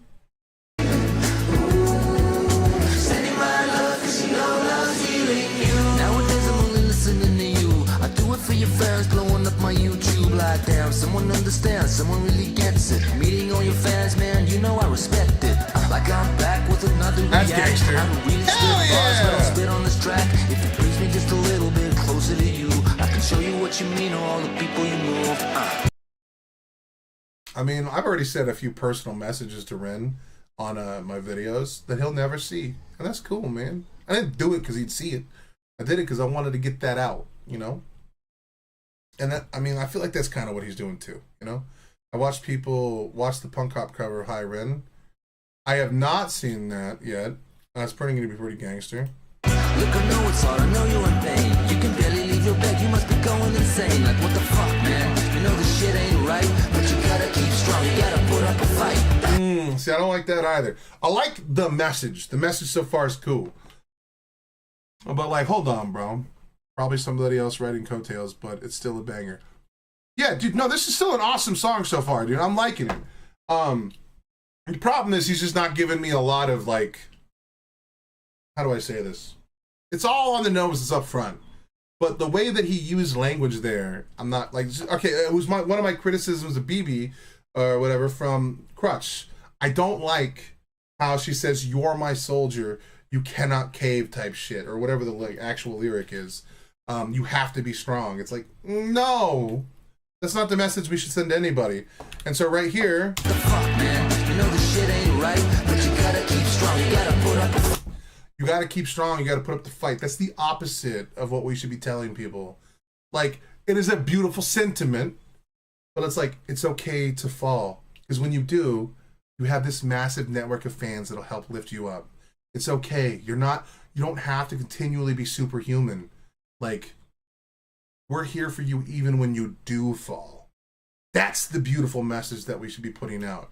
Because this is like the same thing that stressed out Bo Burnham. Oh, I'm referencing the Punk one as a banger. Yeah, my apologies. I understand what he's saying.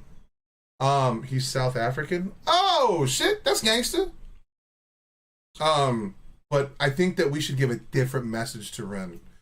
But who am I? I mean, I should just go make my own song at that point. I shouldn't be criticizing this because this is still a beautiful sentiment. But I think that the message is that Ren has already done so much to lift up so many lives. And we do the same by like sharing his content, talking about Ren, pushing his name as much as we can. But Ren shouldn't have to feel like a super soldier for us.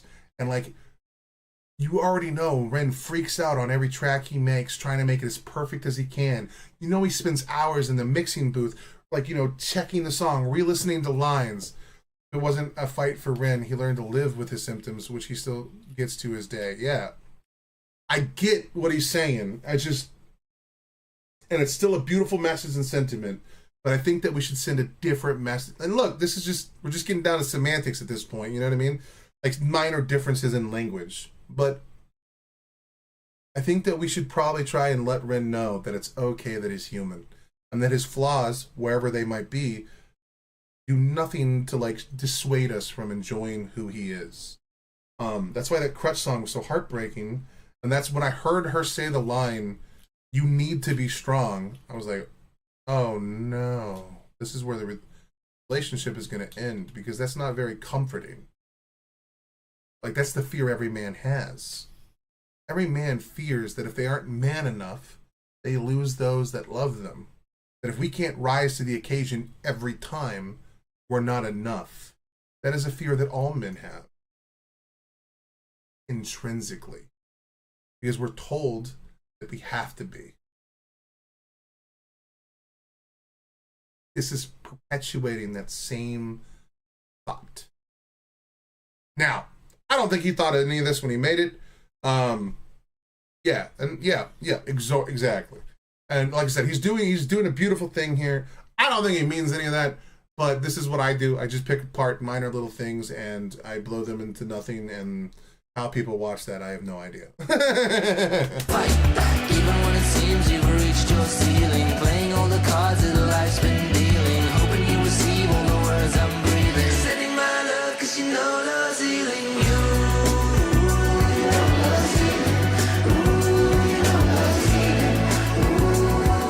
Sending my love, cause you know love's healing you.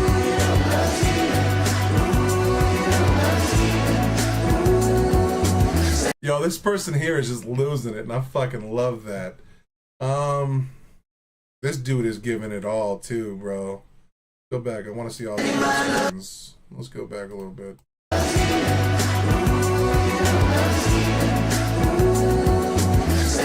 Yeah, dude, this guy right here is giving it, dude. Red would be the first to admit that he's not perfect, but he's more of a role model to me than my dad ever was. Fuck yeah, dude. Also, this young lady, dude, she's just getting it. Fuck yeah. Also, this person with the blue hair, she's getting it too. Hell yeah, brother.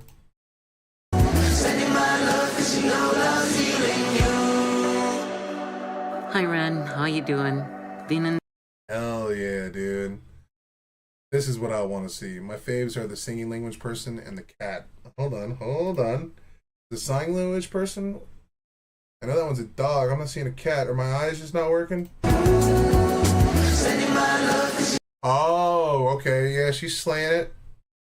And the rabbit? What? Hold on, did you? Hi, Ren. How you doing?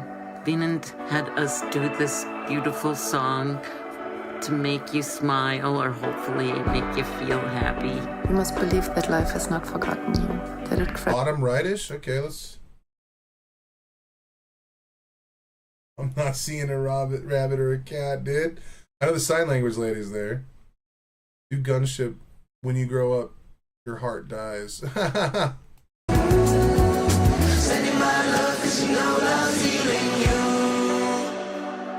Ren. How you doing? Venant had us do this beautiful song to make you smile or hopefully make you feel happy. You must believe that life has not forgotten you. That it credits. I don't want to talk over such beautiful messages, but his guitar playing right now is soft. I like it. It's shut people. The people that admit to not being the best are usually the most human.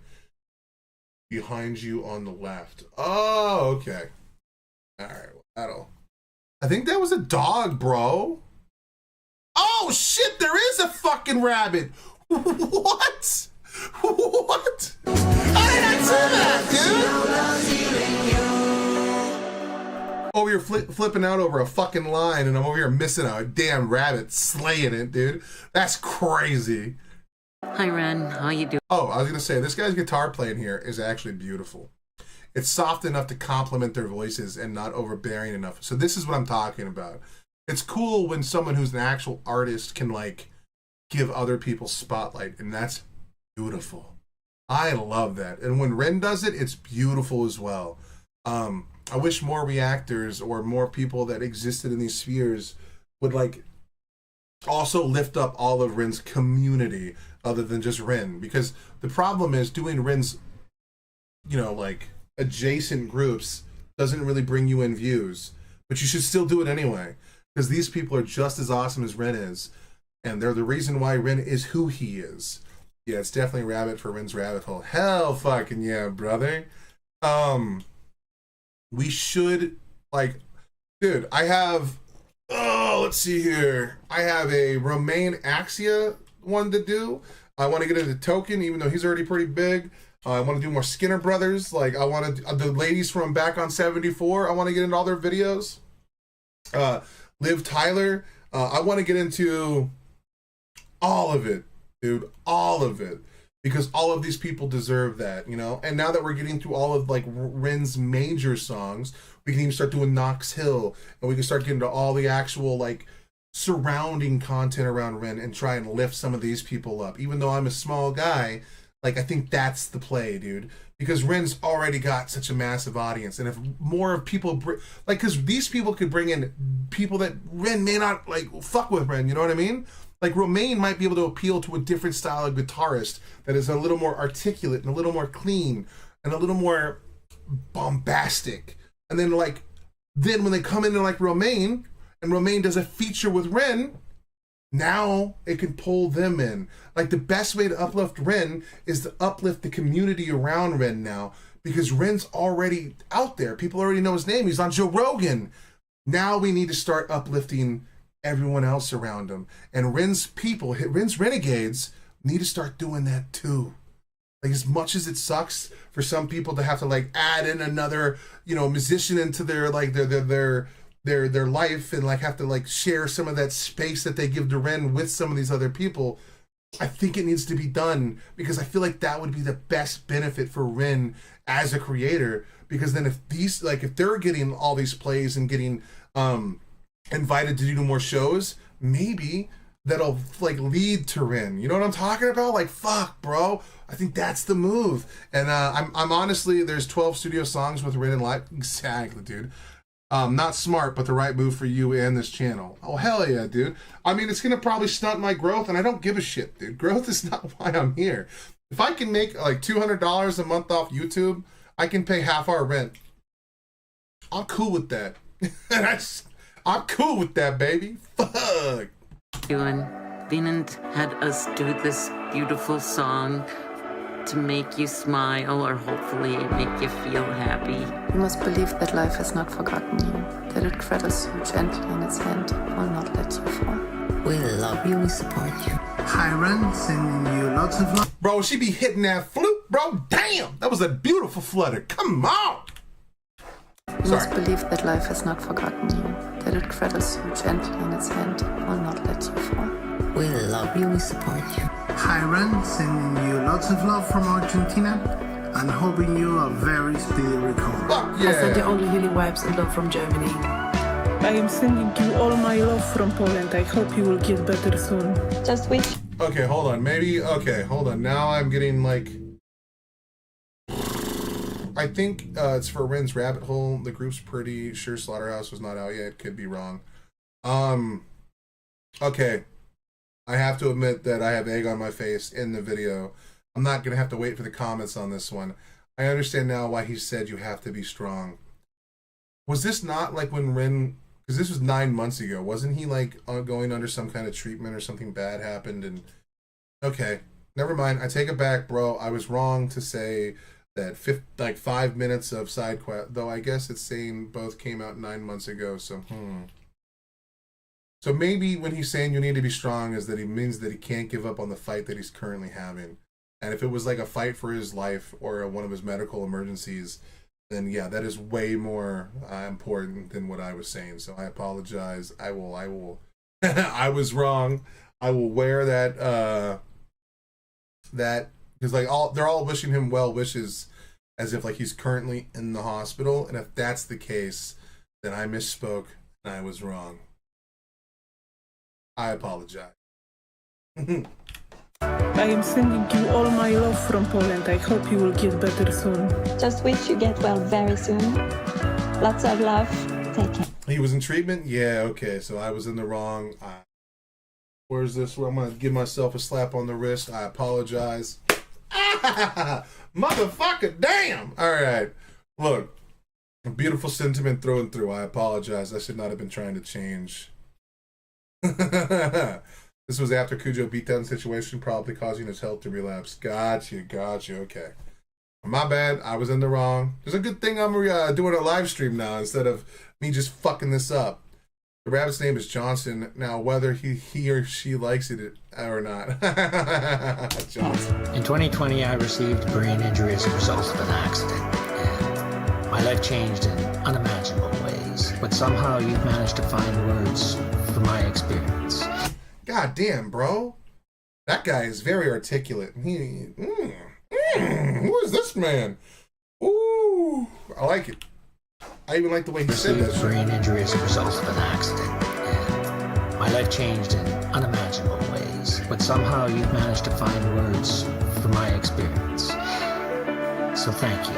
Hey Ren, I wish you the best, and for all the people who's listening to this song. Ren, you will wield the light once again. Sending you lots of love, big hugs, and hoping you feel well soon. Sending you an abundance of love and a shit ton of positive vibes from Florida. Big love to you, Ren. I'm sending you love and healing and my thoughts and prayers. I hope that your fans can get you through this and know that there's so much more waiting for you. Look at my boy right here, just fucking slaying. He's doing good, bro. Massive respect. And the guy playing piano is clearly not him. And It's cool, man. Named after Bunny Johnson, the first black British heavyweight boxing. Whoa!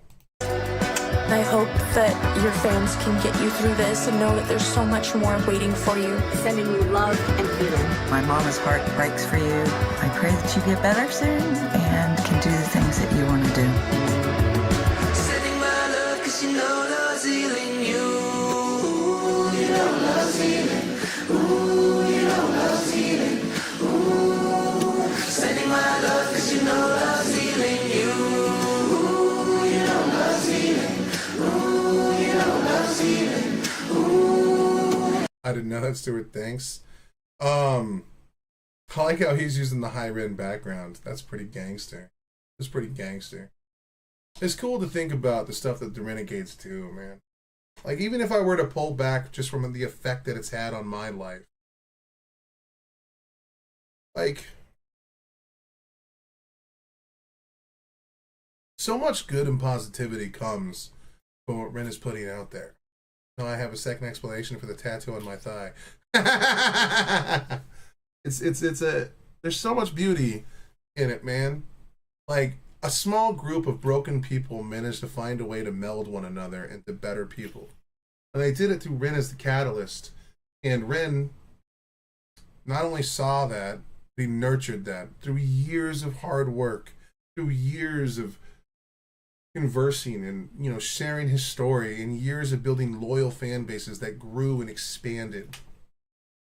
And that fan base is really loyal, and it's really strong.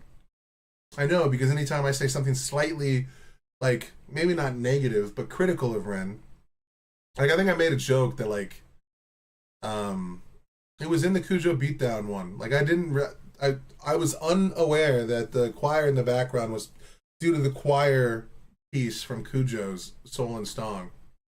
TMI. The bunny on your thigh is the Playboy bunny, bro. Come on now. Anyway. So I was like, maybe this is like Ren feeling like, because, like, remember, I like Bo Burnham and stuff like that. So, like, I understand, like, not to, like, the same extent any of these guys do, because right now all I have is much love for the people that watch my content, and I don't feel a lot of pressure because I'm gonna do whatever the fuck I want. It's just, I also have the sick boy pig on the other side.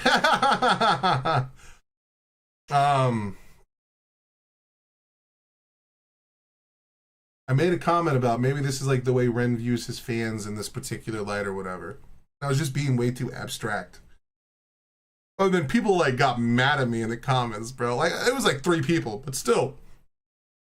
There's, like, people come to Ren's defense in good ways. And there's a reason why. Ren has earned that good faith by so many people. And because he nurtured the catalyst that would become the Renegades and the book club and stuff like that. Renegade for life. I'll never be able to thank him enough for what he's done. Exactly, dude. Now, Ren will never have my undying support. If this guy comes out and does something super heinous, I'll be like, maybe you shouldn't have killed those 5 kids. Like, you know what I mean? Like, there's gonna be a cutoff limit, but it's gonna have to be, like, pretty fucking bad, bro. That's why, like, I tried saying in one of the videos, actually, I think it was Money Games 3. I think I said in that's actually probably one of the reactions I'm most proud of. I don't know why, but, like, I actually watched that one and I didn't cringe myself to sleep. You know what I mean? But there's something in there, because I mean, I typically try to play, like, the devil's advocate. I try to see the different optical lenses or different perspectives. As my girlfriend left me a little note the second day I was streaming, okay? She said, your perspective will either become your prison or your passport. You know what I mean? And that's more beautiful than anything I could have ever said, you know?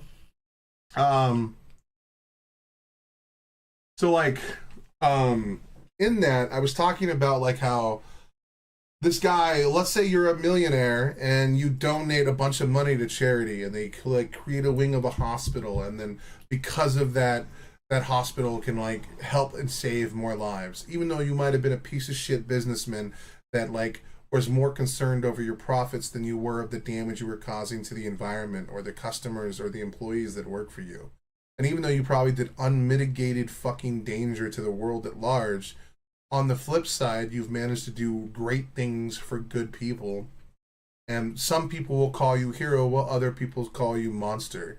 So even if Ren ended up doing something crazy, he would still have had a massive positive effect on the world.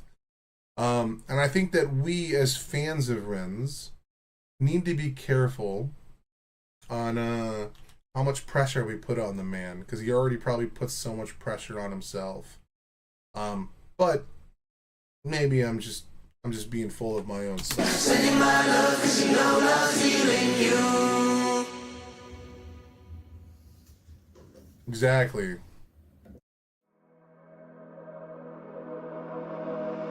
Sending my love 'cause you know love's healing you.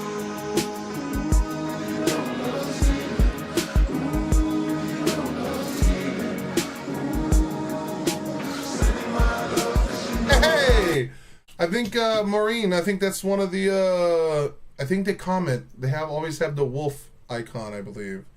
Ren's given a fifth of his life savings to Center for Chronically Ill, and exactly.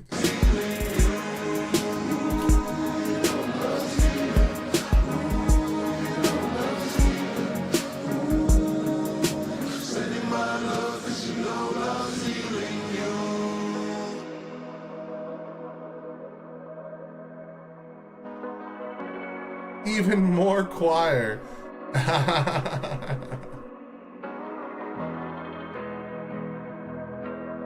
More choir.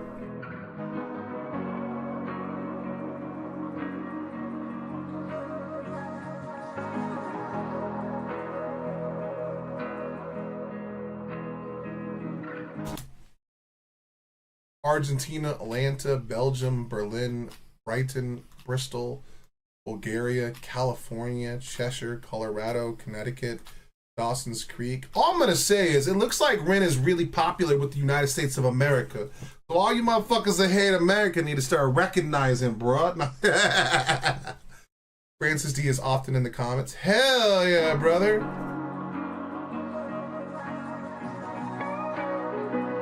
Ooh, did you hear that little ooh? I'm seeing a lot more USA on here, bro. Hell yeah, brother. Ew, York, Pennsylvania. I've been there. I've actually been in like every one of these cities.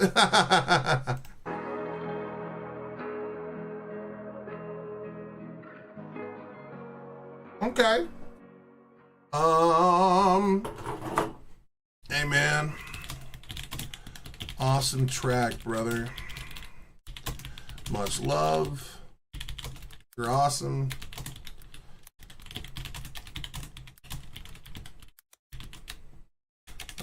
My girlfriend loved this song.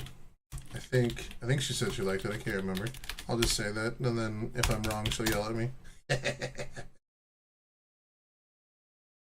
I'm just the politicians. It's just the politicians I'm not keen on. Respect, and understandably. Well, I mean, no, I'm getting a little unkeen to half of the fucking electorate, but this song, I think she did, and I watched it on stream. If cool, I'll upload the react. If not, just let me know.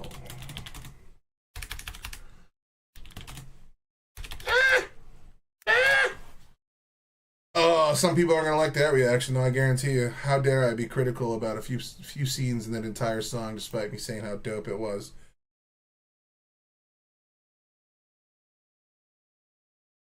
Oh no.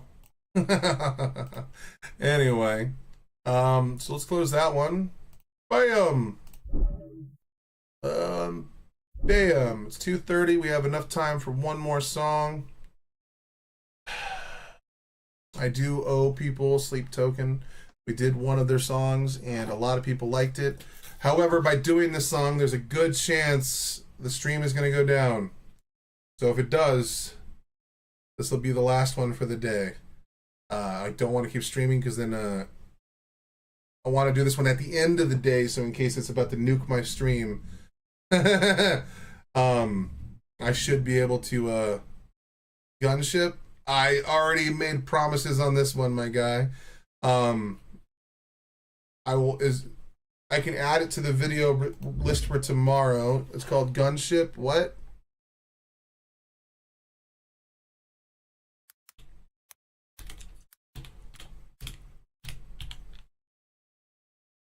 Dun dun dun. Which gunship? Monster in Paradise. When you grow up, your heart dies. I think this is the one. Okay, I'll knock that one out. I'll do that one tomorrow, buddy. It's been a pleasure. Thanks, William, for your time. Hell yeah, brother.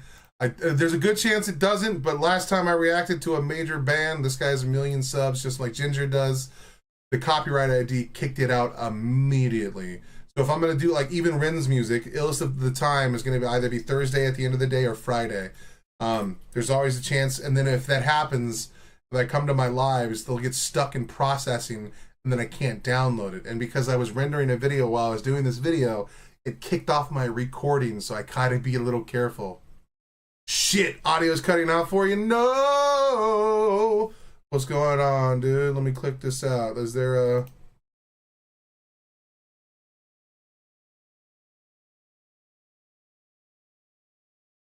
Doesn't say I'm losing any audio quality. Uh-oh. Hello. Hello. Alright, let's get this done. So I can go pick up a pizza tonight.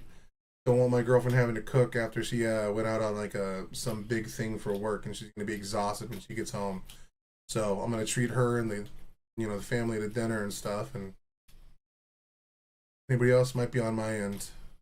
Yeah, I'm not getting any alarms for drops or anything. And oh no, is my internet dying? Oh no! Let's get into the news. YouTube, don't fucking destroy me. I'll get off the air as soon as I finish the song, alright?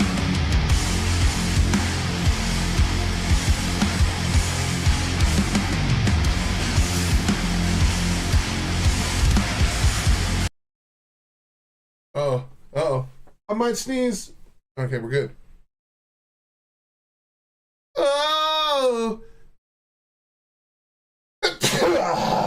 Excuse me, I apologize. Ugh. Sounds fine here. Dude, Sleep Token, I've only heard 3 of their songs. One of them was Eden, and I heard that one forever ago. I think it's even on a metal playlist. And then I can't remember like the Wayne. I don't remember what the song was called, but the reaction is on the channel. They use like heavy guitars and heavy guitar riffs in such a gangster way. I've got a river running right into you.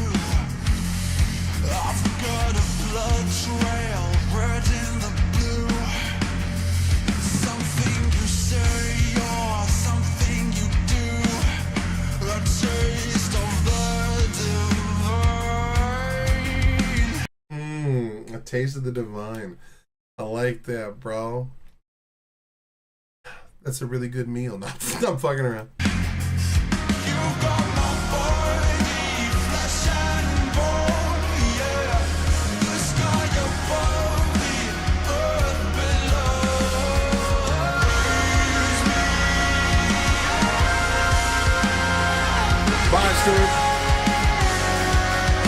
Dude, what a fucking... Hold on, let's go back, dude. I like how he went into like kind of a... It wasn't like a metal scream, but he added like a vocal fry to his voice that's really intense. And then he went into like... He did a transition from the vocal fry into a softer note.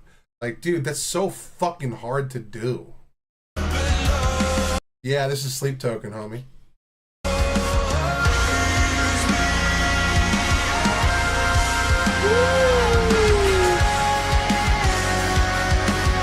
Like, how smooth was that transition? The video should have told me.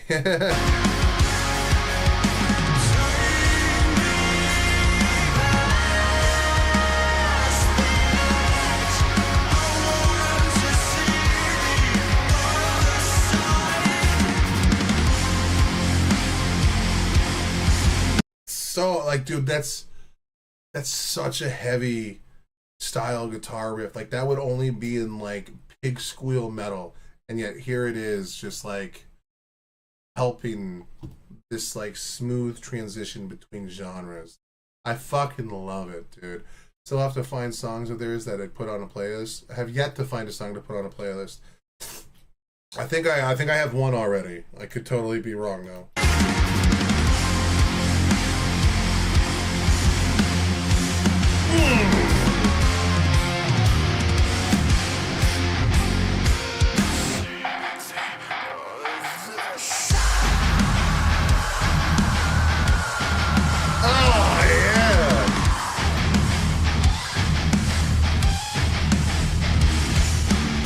Or even using a distortion pedal. That's so gangster, bro. Ooh,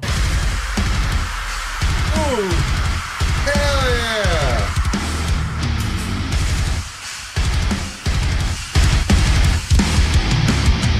You've got my body, flesh and bone.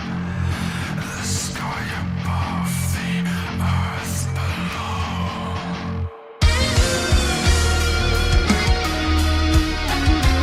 We like switched to like an 80 guitar synth sound. What the fuck, man? That was gangster.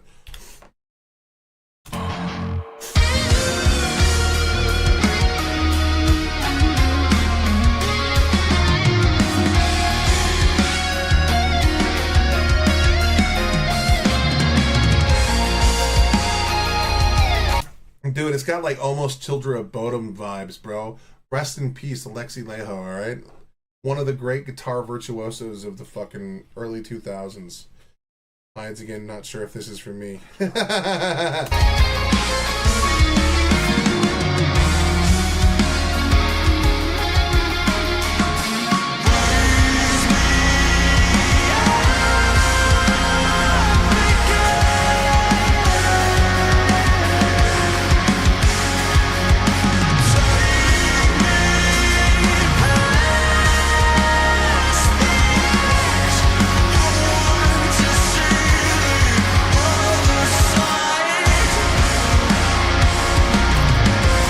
Dude, the fucking drums go hard too, bro. It's so fucking gangster. Like, the one thing about metal that's always one of the coolest things in the world is the importance of drums in metal. And I fucking love that shit, dude.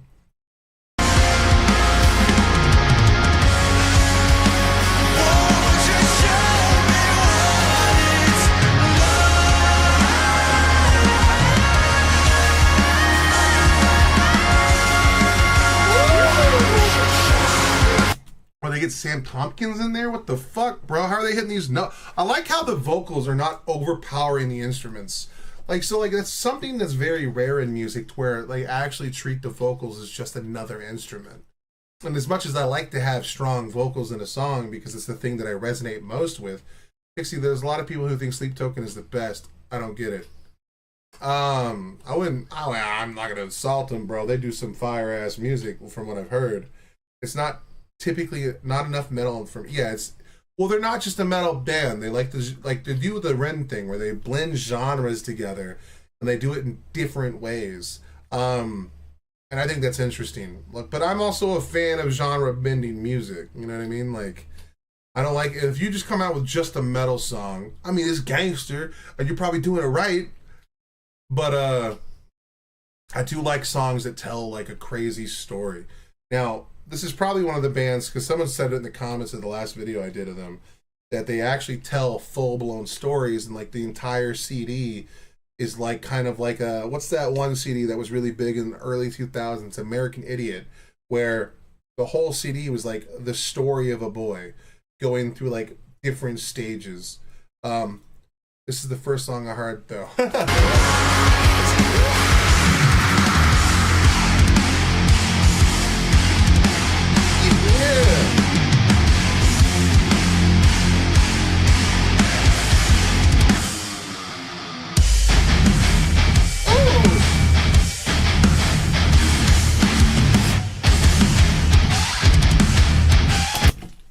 That's crunchy, dude. Fuck, that's a good guitar. What? Ooh.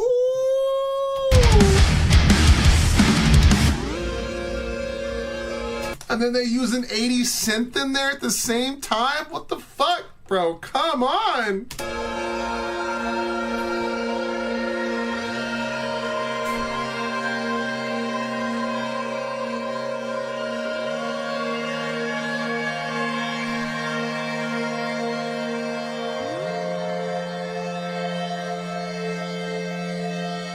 This song is a lot more atmospheric than the two that I've heard before. Yeah, I've heard I should focus on the lyrics, and I do like concept albums that tell a story, so maybe I should just pick an album and go from start to finish. Well, I mean, doesn't mean that it's going to be something that you gel with. Like, they could have a different sonic sound than you're used to. You know, and there's nothing wrong with it. You don't have to like it just because it's getting popular. Hell, like, I would say so far this is the weakest track that I've heard. Not that it's a bad song or anything, but compared to the other two that actually had more of like a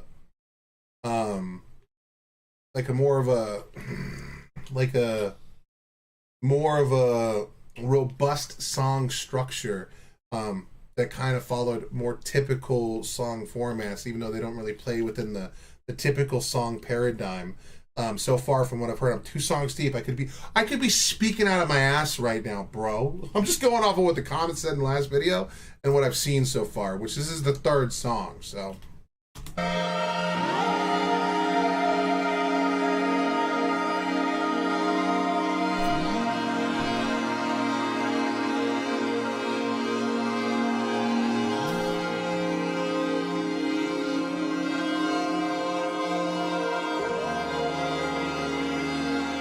Yeah, right now this feels like more of like a background thing that you would do like in a video game or like a D&D campaign. I mean, it's not bad, but it's definitely not something that like I'm gonna play on my playlist to get in the fucking mood to like smash nerds or kill 9,000 characters in Dynasty Warriors or go farm on the plains of Eidolon in a, you know, Warframe. It does have like an alien vibe though, eh?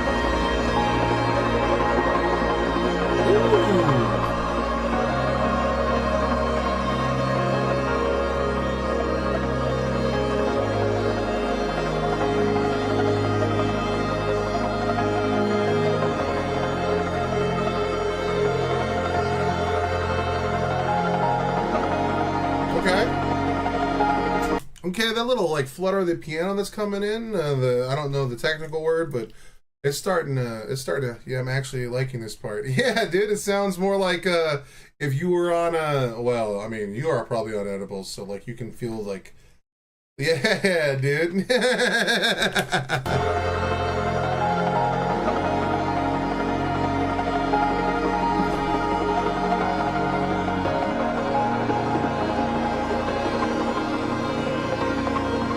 This has got to be building up to something big.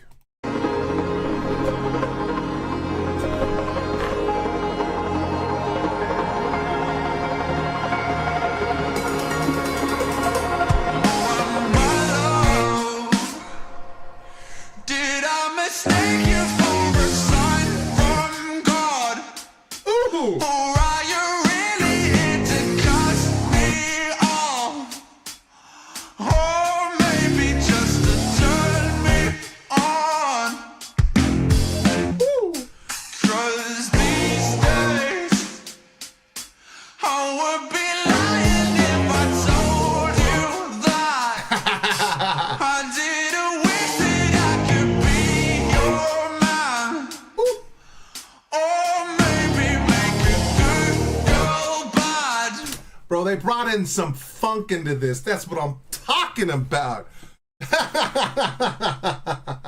That's gangster.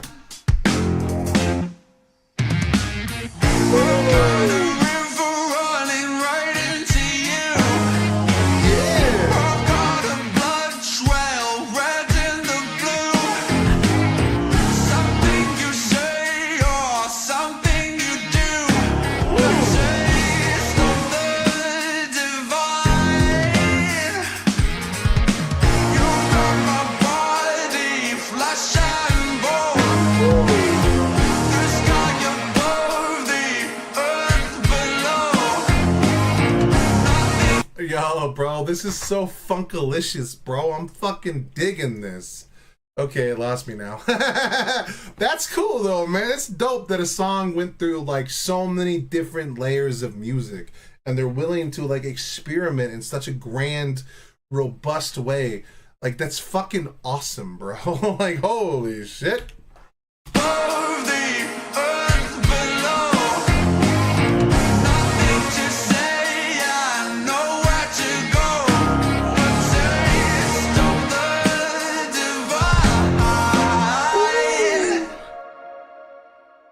Alright, that was gangster, bro. It's still my least favorite $6 buddy of bundles. the... Whenever you're ready. Yo, that's still my least favorite of the three that I've heard, but it's still a gangsta-ass song, bro. But anyway, I'm gonna end the stream there before I get copyrighted strike, so I can at least download the stream, so it doesn't get stuck in limbo for 4 days and I can't do anything with the content because I'm getting caught up on the things that I'm putting out. So anyway, you guys are fucking awesome. I love you guys, and I can't wait to check out more Sleep Token. I can't wait to start checking out more of the work that's out there. Like I said, dude, we're going to be tackling more and more of the Ren stratosphere. Like I said, we're going to start editing probably videos, so I do a little less reactions, or I'm going to do bigger, longer videos. I don't know, man, but we're going to have a good time. We're going to have fun, dude. We're going to put that shit out there, and we're going to have a blast in that process. But thank you guys so much for joining me on my fucking journey, and I'll see you guys in the next video, man. I'll be here tomorrow between 9 to 9:30, and we're going to have another good time, bro, until the world tells us otherwise. You know what I'm saying? Anyway, thank you guys so much. I'll see you in the next video, and I love you guys. Be safe.